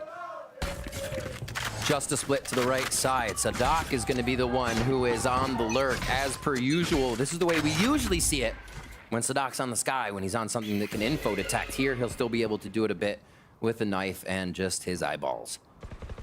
Slow push from Tens, and Sentinels playing more receptive now to what Loud is trying to put onto the map. They aren't getting these extremities checked as much. Hookah seems to be very important for Loud. To get that, to get John Cutie, but they've tempted it a lot. They fault lined it a lot just to mess with Hookah. Exactly. It seems as though it was something that Sentinels is trying to read on the game plan, but we'll hold that thought. Sentinels, after losing a player, trying to gain some more control information by contacting down towards Long B. And now they jump spot, or actually just a quick jiggle from Zekin to see the other 2. They're gonna have to turtle back into B site. But yeah, looking at how Loud likes to pressure towards Hookah, but the first few rounds, they haven't done it. Sentinels realize, okay, we can't do the trap plays with the TPs now. So they let it go, and it allows Loud in round number 9 to actually do that execution to get the pick. But not before now the execution towards the A side. The showstopper out from Zekin, landing onto Cowanzine. 30 seconds left. QCK though once again doing some hero plays. Just inside that smoke as Tens walking through, gets the execution, traded out by Zelsis at showers. Running through the molly, Zekin gets the backstab onto Les. Tui's is now alone with the swipe pipe down. Zelsis with a drive-by once again in the stinger. They're trading 3Ks, that's what it takes. 2 3Ks in a row for QCK, and it's not gonna be enough. Sentinels still find a way through. That was the stinger swing as well from Zelsis. Some say he's still swinging. Stay in range of my... Wow. Dimensional drift is there for the next round. We'll see this play once again, just up in the face of their opponent. Celsius with a quick pen there to get the frag, knowing it would come through. Fearless play here. We're going to have weapons on both sides. Exactly. You saw from that replay after QCK got that pick onto Tens. Running back is available in round number 10. Loud looking really good on the attack. Haven't been fully figured out here by Sentinels as of yet. As they're looking for the contact now towards short. I think it was through smoke. Zelsis falls, running back once again. After the first kill to try to clear it out. Now they spot Zekin on the right side of showers. Even utility pushes them all the way back. Should allow the plant to come down though. Tui's looking all the way back from the spawn. Here's a TP, sees a TP, and does a little bit of damage there onto Sasi. And he's going to be in position for the molly, too. So the post plant was the lurk. Dimensional drift inside U-Haul. Tense is going to call out their 3 players in there. Aftershock to deny the defuse, but it's gone halfway. Second, he got hit by that one. Molly then comes down for the post plant. Less with the shorty on the Saucy. Has more flashes coming through. But it's looking pretty good here for Loud on the post plant so far. More shorty action.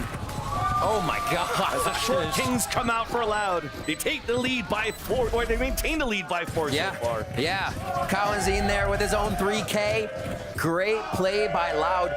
Loud starting to figure out the map to where they don't need their full squad to get in. So much different from the previous maps in this series. You have Tui's all the way back watching flank. You still had Les at short A, who didn't have to get into the fight until a little bit to when the spike was half. Really good patience and control here by what Loud is doing once they're inside the site. And like I said, they're doing it with even less numbers now because they're making it work so well. So quick molly or quick orb over. That's gonna land just about the spot right left of the wall. So that's gonna be a U-Haul orb. I can make sure that wall doesn't leave them open once they get past it. Showers control this time, and Kawanzine first blood. Yeah. Easy one so far. I mean, they used a lot of utility to really flush out early aggression, knowing that Sentinels on the lower buy are going to try to do something aggressive, but the aggression came out from Long B instead. Tui's always ready for these.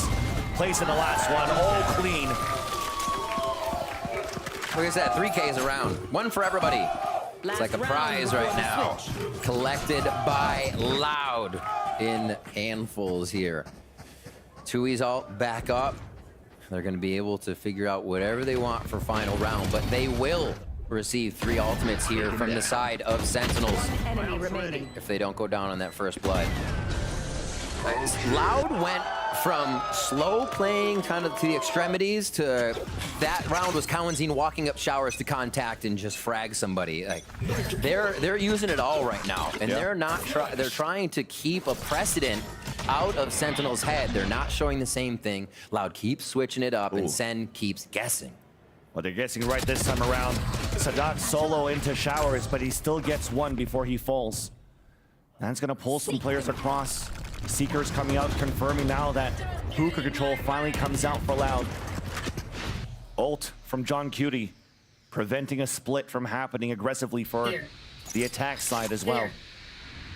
Because they've lost Sadat, can't really push through. They're gonna use their orbital strike instead. Beautiful utility, that spray right in between. What a play there for Loud to take control of B main. Slow. Okay, that's heard by Saucy at least, but does Zekin move? This is great ground to be gained by Loud. I mean, Loud right now doing a great job just to enter towards the site. Saucy splits out the push, and that's a spike down. A QCK was still there inside hookah to trade her right out. Zelsis trying to count the timing to get through the smoke as it dissipates. And he's able to fall away. You talked about Zekin anchoring for the longest time, TPing through, and now you understand when Loud takes control of hookah, it's so hard to deal against for the retake. Exactly. Even if you have B main control in the Octagon Garden, it doesn't seem like it matters with what Loud is going to start doing to push and pull you around that hookah, around the market side of the map, and maybe even showers, because their numbers are working so efficiently in groups of 3 or 4 with that lurker still around the map. Very well done so far here by Loud, and a 9-3. Hopefully could be the 9-3 curse for the Sentinels fans. But until we start the second half, let's toss it down to GB, who's working the crowd. All right, guys, so I can't settle who's going to win this series because it's just been so freaking intense. So what I decided to do was really just resort to science. We're going to do a push-up contest. Yes. So I got Tiago and I got Mango here. They're going to represent their respective teams. Gentlemen, assume the push-up position. There you go. There you go. All right. It's 1st to 10. Whoever wins, turns out they're going to win this series. Crowd, chant with me. 3, 2, 1, go! 1, 2, 6, 7. They're in a rhythm. 10. Get going. Oh, he's clapping. He's clapping. He's clapping. They're all clapping. I can't do this. He's winning in 1 hour. Hold on a second. He's trying to do some dance moves. He's trying to do some dance moves. Oh my.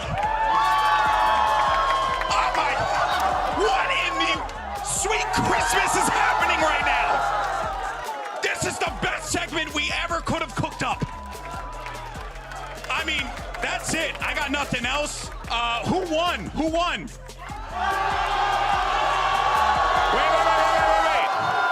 Wait a minute. Was it Loud? Was it Sentinels?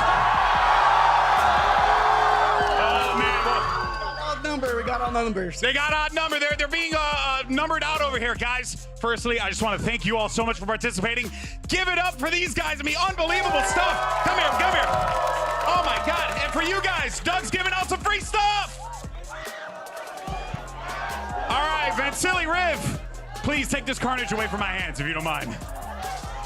Oh, my gosh. What the hell just happened? It felt like one of those never let them know your next move. We went from push-ups to one hand to kickstands to b-boying. That was insane. All I know is insane. we got a GIF with GB dancing on the floor now. That's all that we got a GIF with GB and 2 other people dancing on the VCT America stage. Oh That's my all God. you need to get out of that. Awesome stuff by the 2 from the crowd. Love the showmanship. Thanks so much for coming out and making that so awesome. So even if the Loud fan won on push-ups, the crowd was still behind to see who won for the series. So I think it's still evened out. We don't know who's going to win this series yet, right. so we'll just let the game decide.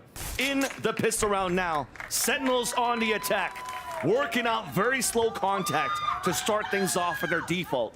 Again, you're seeing the same thing though. Jump contacts coming out from Loud and getting ready to delay. Deny with Kawanzin. The fault line set up at the elbow, but it decides otherwise to pivot towards the A site. And it's a great read so far because that's where Sentinel's moving as well. They are encroaching back to the other side of the map.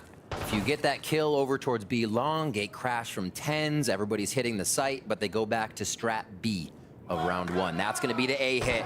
Not enough noise at B long, so we go for short. The molly from Zekin now, but Loud ready on the other side for this as the smokes start to clear. And with the orb to use the dog, but it's towards the right side to allow Tens to move forward. Inside showers, and both twinsies are working together on the left side of triple. The right click classic. Sentinel score first in the pistol round. Sadak falls, and there's trades instantly all around. And the spike's still down. 30 seconds left. Delayed enough for potential backstab coming through as Tui's just got spotted. They saw 1. Will they see 2?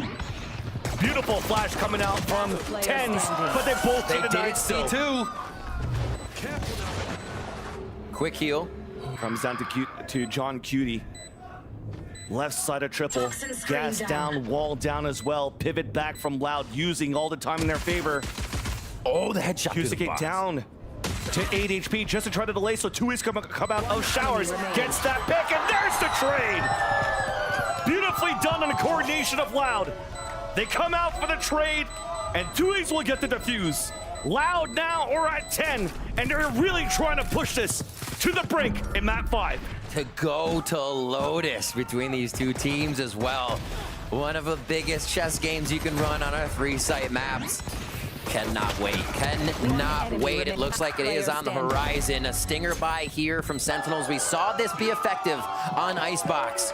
Can it have the same result here on Bind? Loud has just been so strong. Guardian in the hands of Tui's after those frags and the defuse, building himself up to alt. Stingers and Bulldogs around with Sadak's Judge close in hand, guarding U-Haul. All right, so send flip it. Tens now on the left side of the map to gate crash back to the right. So a little bit different from round 1. But Loud has no reason to really worry about anything until Sentinels puts their full force into a site hit. Trying to move quickly, try to pivot some players out. The knife came out from Short A into Sands. And with that, it allows for Loud to just fall back for a bit, but they do have players to try to work for utility. Sadak holding as Judge, and Sentinels definitely know that tape. So everybody's pivoting towards the right side of ABC to try to get the backstab. Zelsis just got spotted, Molly to Molly. Lass and Sadak now pinned inside, but the Judge gets the kill. Second trades right back with the Stingers. Advantage for Sentinels as they get the plat down towards the A site. Rotate around. Gonna be a little too late here for QCK with the damage that Zekin's doing with the Judge as he flies through sight, picks up the Stinger once again after that damage has been done. Yeah, Loud got a piece of their own medicine. Ten's also winning that fight. The Stinger meta has it returned. One more to go. It's QCK denied by Celsius off the trade to Tens. Again. They do it again. This is amazing. Seeing a Stinger meta coming back from the Sentinels. That's Kaplan at the helm, pretty much. He's the one that brought that up back in the day in like 2021. What was the team name? Like Echo 7 or something with Rob Wiz. Oh, wow. Oh, yeah, we're going way back. You're digging deep. You're digging deep. But yeah, the Sentinels have made it work twice. Clobbering through the site to get that plant down in the first round pretty much secures the decision to want to buy on that second. The little bit of extra money flowing them into a state where they want to rush with Stingers, and everybody behind each other makes it work again. We see it a second time from Sentinels. Now Loud has to wonder how they work their low buy. You can expect Les to get some sheriff shots in, sure, but how much damage can they do to stop Sen from pulling back a bunch of rounds here? This is a very similar situation as we've seen in previous maps where the Stinger really allowed Sentinels to start building up a bit of that economy, but Loud was still able to maintain no headshots. They're just trying to go for wide swings. After the kill, the TP across. Now at the helm of the push is Tens with the rest of Sentinels inside the B site. Should be an easy plant in the end. Right now it's QCK just trying to keep him busy. The other three are still trying to flame back, deciding if they want to TP across or just try to fight at least one player that could be straggling behind. And that's John Cutie waiting with that Stinger in towards Sands. Safety for now is what Loud chooses. They don't want to have to clear too many angles on that, and Sadak has the knife. How long are they going to wait for that? Well, they're going to have to wait till next round. Yeah, pretty much. You could see it. Just trying to delay, trying to get at least one weapon, and I love that it's also John Cutie watching that flank with the Stinger, so if they lose that one, definitely will hear from Loud's camp, they probably won't keep that Stinger. Unless you're Sadak, you could probably get something done with that. But at the same time, though, we're not only snowballing the economy from Sentinels after that force buy, they're also starting to snowball, getting very close to these ults on the attack. Those ults could be met with a QCK retaliate. We will see. Getting it there. Hey, sometimes it just takes a few bullets to calibrate, okay? Hey, at that distance, the instant pull down and get a shot like that, that's sick. Great way to utilize that Stinger. At that point, you feel like your mouse is going to fall off your mouse pad. 10-5 here. Sentinels starting a little bit of momentum. We'll see if gotta go fast is what they are thinking. Tens is going to make quick ground with a few steps before slamming onto shift. Looks like it's going to be a quick pop flash. Sentinel seems to love doing not only a double flash, but this time a triple flash with a decoy. Does push Loud away, allowing the dimensional drift to come out. Now again pushing Loud all the way back towards the spawn, forcing the defenders to play the retake. Quick take. 5 towards the top side here for Loud. Let's see where they decide to get in after these smokes clear, because right now the delay is heavy from Sentinels. QCK will break the barrier first. Has to be him. Waiting for him to rotate back from the B side, hit by the dog. Close range shorty, denied right away. But they get information of 2 players from Sentinels on the pulse mine and U-Haul. So for Loud, they're trying to fight back towards Showers. Saucy getting ready for a pop flash so they could swing back off the tap of the spike. But there's deniability off utility. Can't stick onto the defuse quite yet. QCK deciding to move forward. 3 players all the way back towards short A. And the wallbang gets him.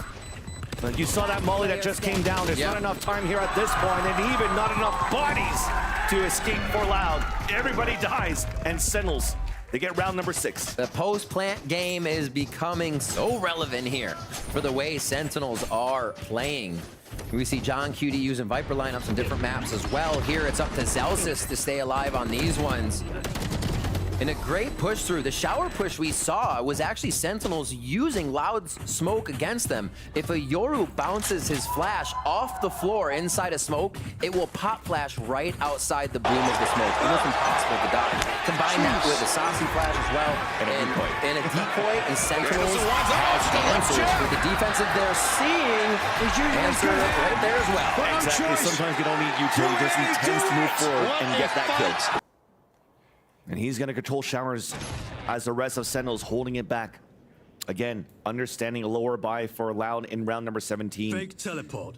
You see the very low buy that you currently have for the defensive side. Crossfire set up with shotguns inside hookah. It comes down now at the mid-round for utility to be important for Sentinels to try to flush things out. They have what it takes. I mean, the dog, the boombot, everything. It'll be tough. A minute here. TenZ patience again pays off. He'll have free alt orb here in a second if he wants it. But more playing for the shot. As they're waiting for this low buy from Loud to get antsy. They start getting a few jiggle peeks in, and that's just enough for TenZ to connect with the crosshairs. And that's the moment of hesitation coming from, there's a minute left on the clock. Loud has no information of where Sentinel's at. Right. So they have to start moving forward to get information because they also are playing a composition that doesn't really allow for them to scan anything outside for Sadak's knife. It's a great point. You don't scan, you have to jump peek things. Sadak's not on the sky. He's trying to hit a knife. The knife can be dodged. They cannot confirm much without putting themselves in danger, and Sentinels is punishing that positioning.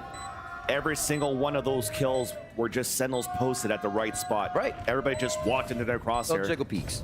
They literally didn't even need to raise a finger, move the mouse. It just kept it there the whole round until finally TenZ is trying to create some space and trying to find information, and not only donates his life, but it allows for, once again, Sentinels to pick up here an ult that should be very important with the dimensional drift for them to clear out the space and play the pulse plant that's been very good at so far. I think we got a decent buy still for Loud, maybe a timeout call from them, figuring out how they can start to defend what is happening from that side to say, yep, there it is. They call through. They need to stop the bleeding right now. Sentinels has come up with 4 rounds, and a lot of the rounds, Loud is not able to have their full member retake because they've been picked apart across the map. This default, Sentinels continues to run and come up with so much. So Loud, again, that buy, little discussion now. Let's see if they can right this ship here, because with the rate Sen is catching back up, we may not get a Lotus.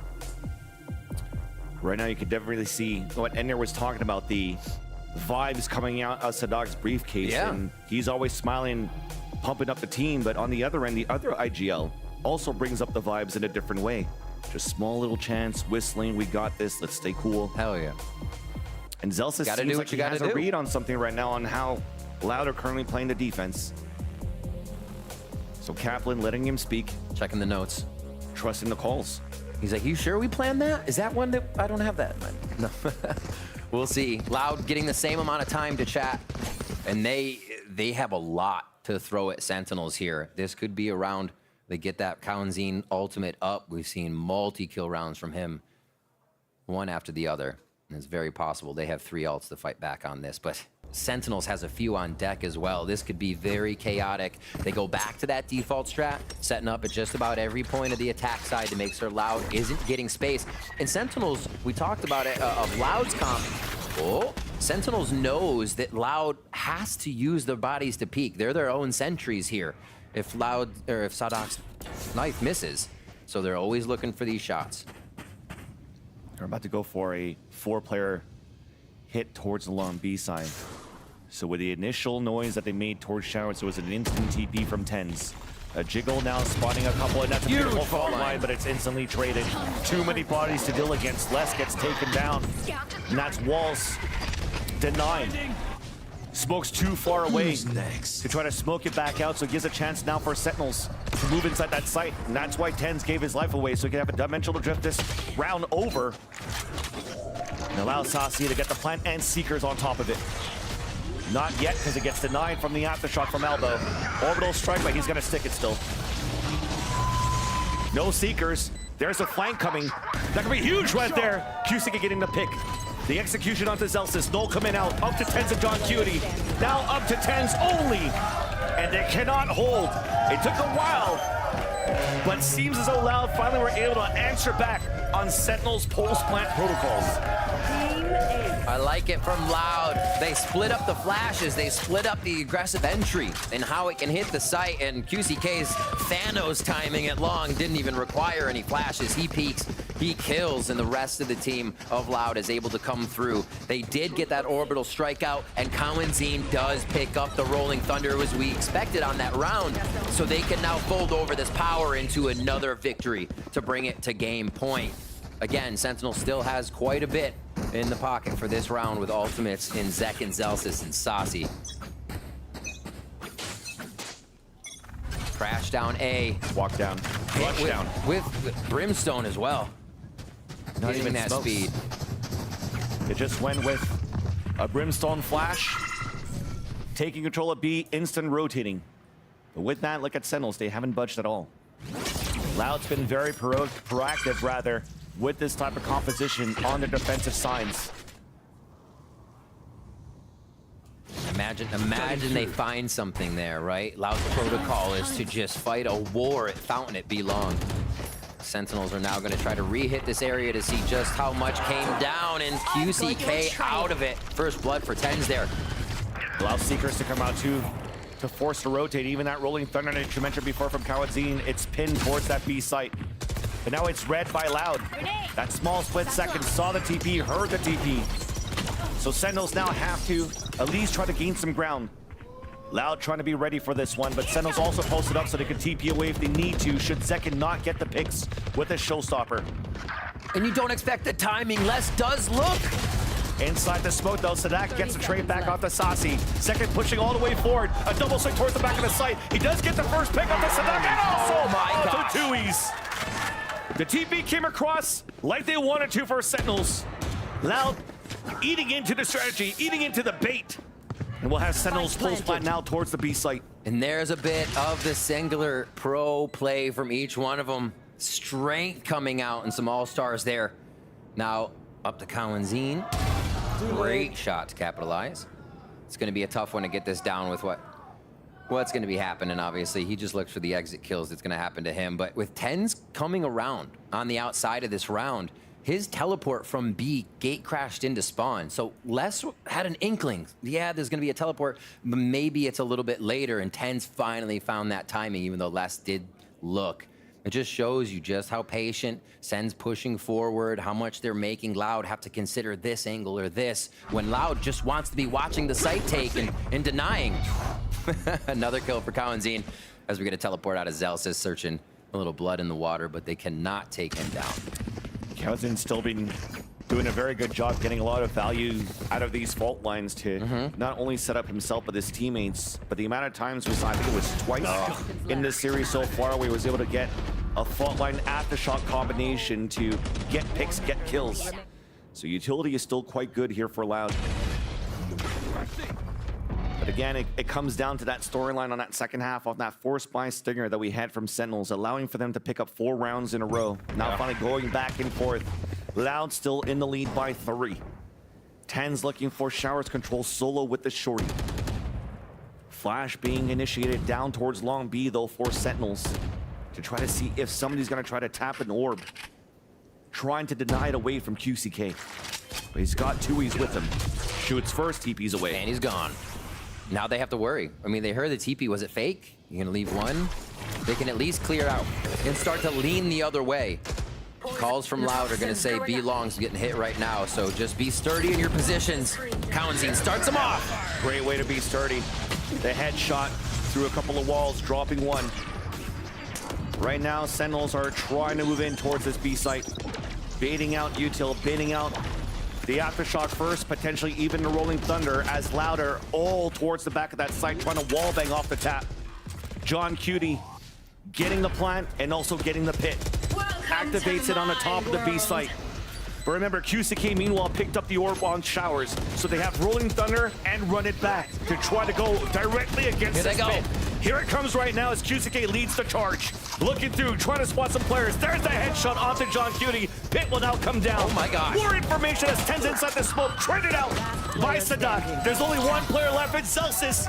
Fully Flash does get the backstab onto 2. Celsius! A 2 versus 1. Only as it's gonna work with almost got the clutch. But Tui's was there for the trade. The defuse. And Loud will be at that point.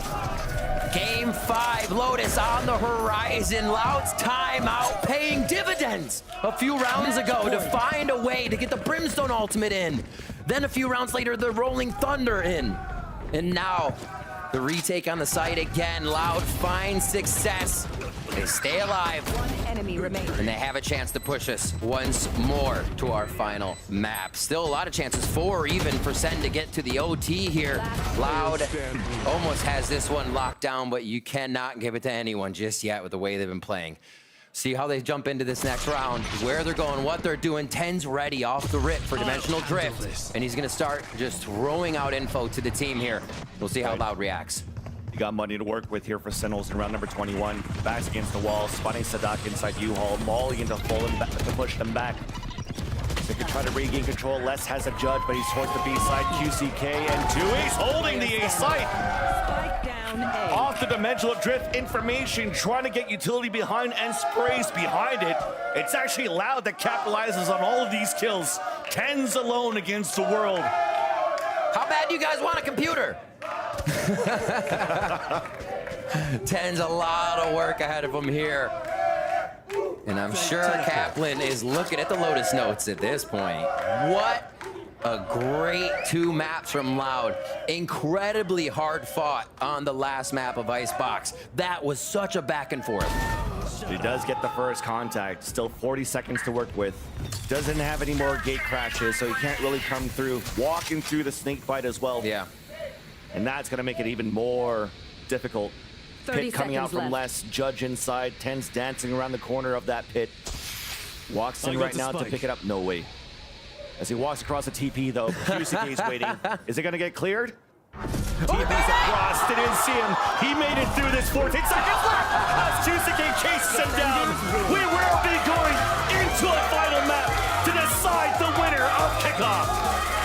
It did not look like it was in the cards for Loud to be taken 2 in a row. You have to agree the way the first 2 maps went, seeing Sentinels' prowess, how much they did. But we got to Icebox and Loud started to heat up. We get to Bind and Loud takes control.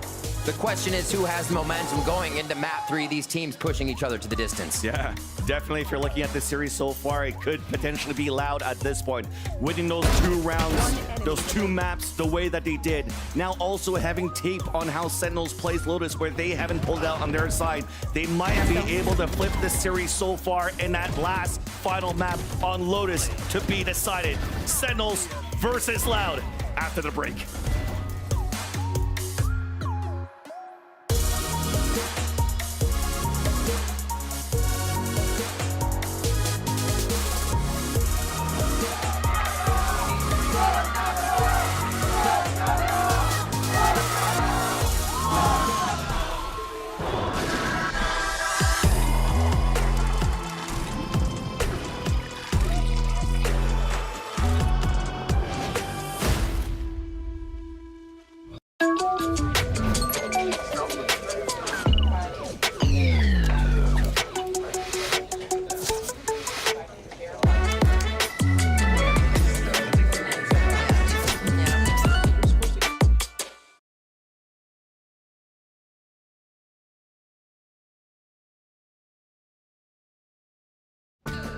LegalZoom makes it simple to start an LLC in 3 easy steps.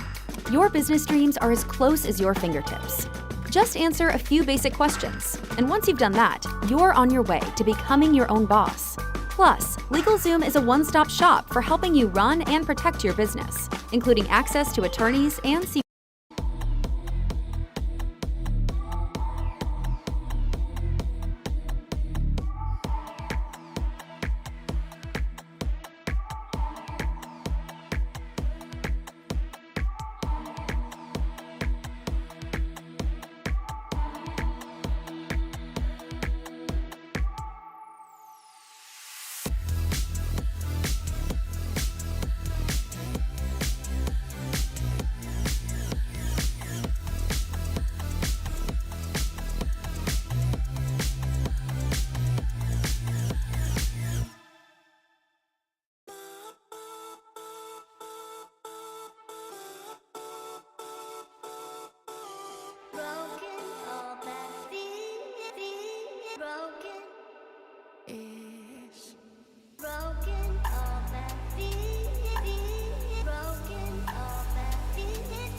But champion, it doesn't matter what you think. We're going to a map 5, baby. And yes, Mimi, I fit a wrestling reference. I need your protest. I thought Tens was the people's champion. Well, He's my champion. Well, he's not a champion yet. They might get reverse swept here. Okay, well, look, let us reflect on this, because I do feel a tinge of deja vu, because Loud have kind of been in this position before, Ender. They've kind of been in this position Do the before. numbers 11 and 3 not mean anything to you, GB? I mean quite a bit, actually. They mean a lot. Yes. In the first event of last year, too, but we're getting ahead of ourselves. Loud have already brought it back 2 games in a row. Please, they have to see it through, or it will be clownery of the century. It would be, but this map was dominant from Loud. Tens was never allowed to get away with absolutely anything on this Euro. They were shutting him down.